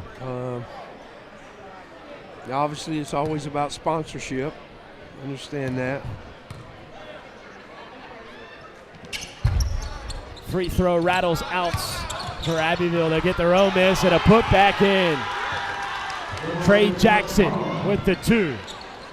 Actually, no, that's McCullough who had the 2 points for the Panthers. Derek Anderson drains a triple. A youngster for the Vikings getting some big-time run. Yeah, it's got good length.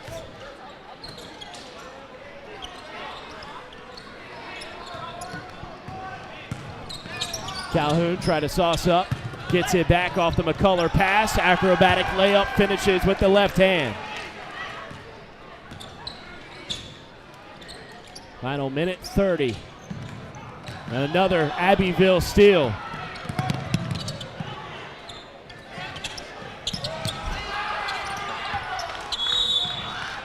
I know we've not been able to talk much, but certainly miss Coach Scruggs. Yep. Played a big role in both of these programs. Yeah, and just his presence here every time I come in here. Wish him all the well. Hope he can get back.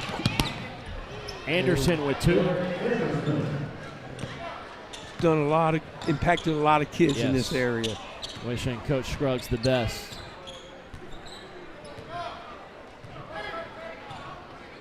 Abbeville have all but seized it. Punching their ticket to the championship game. And a nice drive, Killingsworth. put the cherry on top.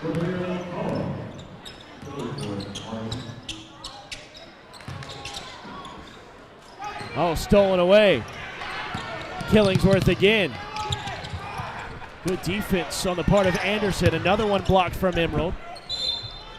And a foul underneath. It'll send Killingsworth to the stripe with 34 seconds remaining.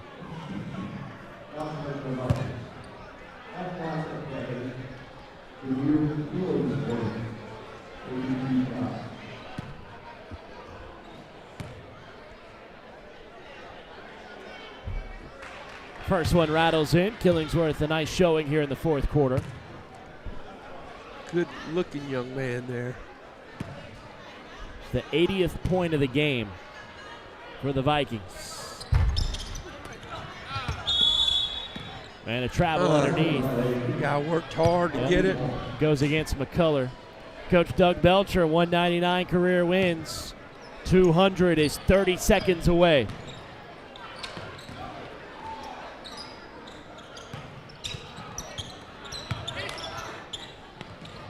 And tapped out. It'll stay with Emerald in the final 20 seconds. Let's go get his.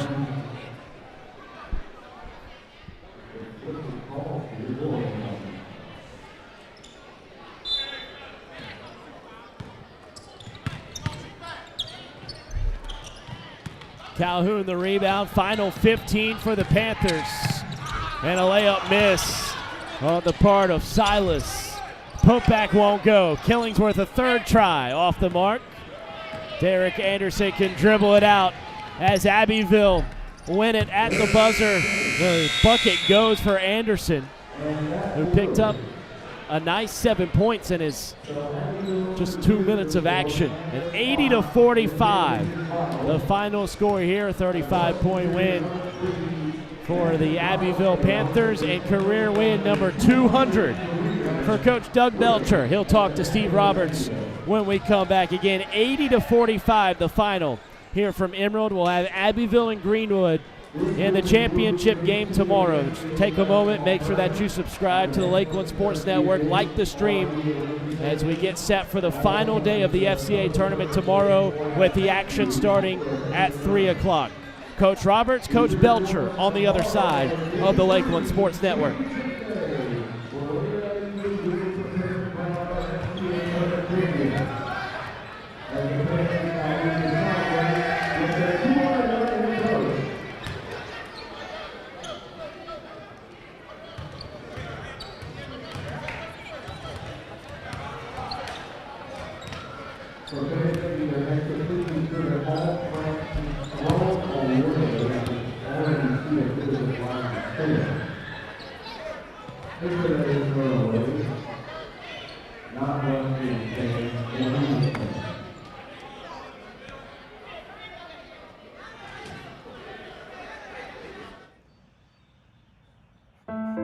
Home. It's the house you grew up in. The still warm cookies in the jar at Grandma's. The warm sun on your back and the buzz of the bugs in the lake where Dad taught you to bait a hook. It's the place you put down roots, pin your hopes and dreams for the future, the connections we've made, and the adventures we've yet to take. This is home, and home is here. When it comes to protecting what matters most, it pays to work with someone who knows Greenwood. At Frank Coyle State Farm, Frank and his team help families and businesses with auto, home, life, and more. Whether you're driving to work, protecting your home, or planning for the future, count on coverage you can trust. Call 864-223-6781 or stop by 424 Main Street in Greenwood. Like a good neighbor, State Farm is there. Howard's on Main is the kind of place you keep coming back to. Open 6 days a week with breakfast served every day, plus a full menu loaded with variety for lunch and dinner. Great food, friendly faces, and live music that keeps Main Street moving. From morning coffee to late night vibes, Howard's on Main delivers every time. Howard's on Main, great food, live music, and a true Greenwood favorite. At the Height Law Firm, we exist for one reason: to make South Carolina safer. When When a company cuts corners, when a driver ignores the rules, or when someone's careless mistake injures a family, we step in. Because accountability is not just about compensation. It's about preventing the next tragedy. Every case we take, we hope that we can make a change to make South. Our attention to that will be set to start around 7:30.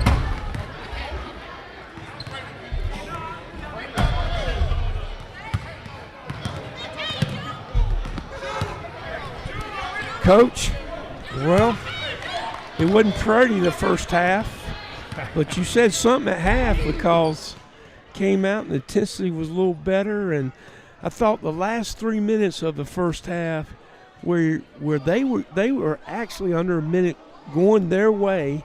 You're up +3, and I tell Graham, Emerald needs to be down 3, tied, but going in, and then you had that little bit of a spurt that got you set to 7. Yeah, we decided to go man to man and put a little pressure on them. Yeah. We got a couple turnovers there at Yeah. the end of the second quarter. Yeah, and I thought the second half when you went man to man, difference in the game. Well, guys like to play that high intensity, but we try to watch the fouls. So we No wasn't question. Wasn't in Talk. foul trouble at halftime, so I told them that we could turn it loose and just go play Yeah. ball, let the referee make the call. And you know what? They didn't shoot a lot of threes second half. We talked about that too.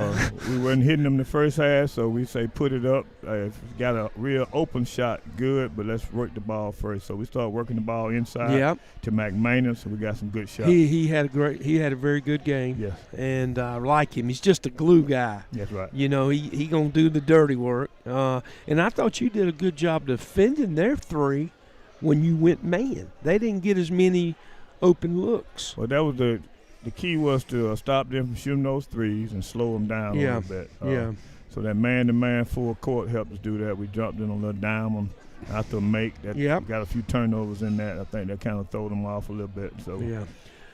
Hey, I want to move on. That's your 200th win. What's that mean to you?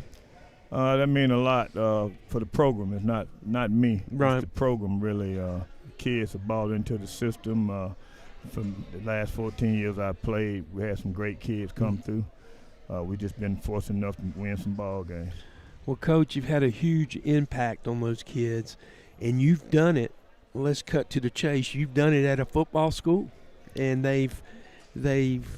you've done greatly. How you've like we said last night, you don't have to really worry about it. They're gonna come out. They're gonna be competitive, and you've been able to put your trademark on, and just been consistent, and that speaks volumes of you. Thank you, sir. It speaks very volumes Like of I you. say, the kids, like you said, this is the first year we've had them this early. Yeah. But we didn't have no game schedule because we usually make it. Yeah, you so use we it, don't yeah. schedule games. So, but we have had practice against one Yeah, another. you know what? And that may have given you some opportunity because of your depth to be able to get extra practice time. That's what it is. And we had the mindset of we got to make one another better. Yeah.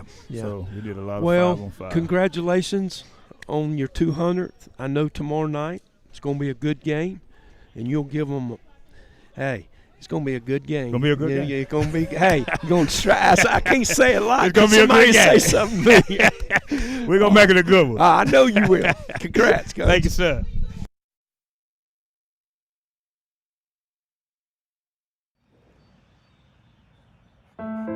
Home. It's the house you grew up in. The still warm cookies in the jar at Grandma's. The warm sun on your back and the buzz of the bugs in the lake where Dad taught you to bait a hook. It's the place you put down roots, pin your hopes and dreams for the future, the connections we've made, and the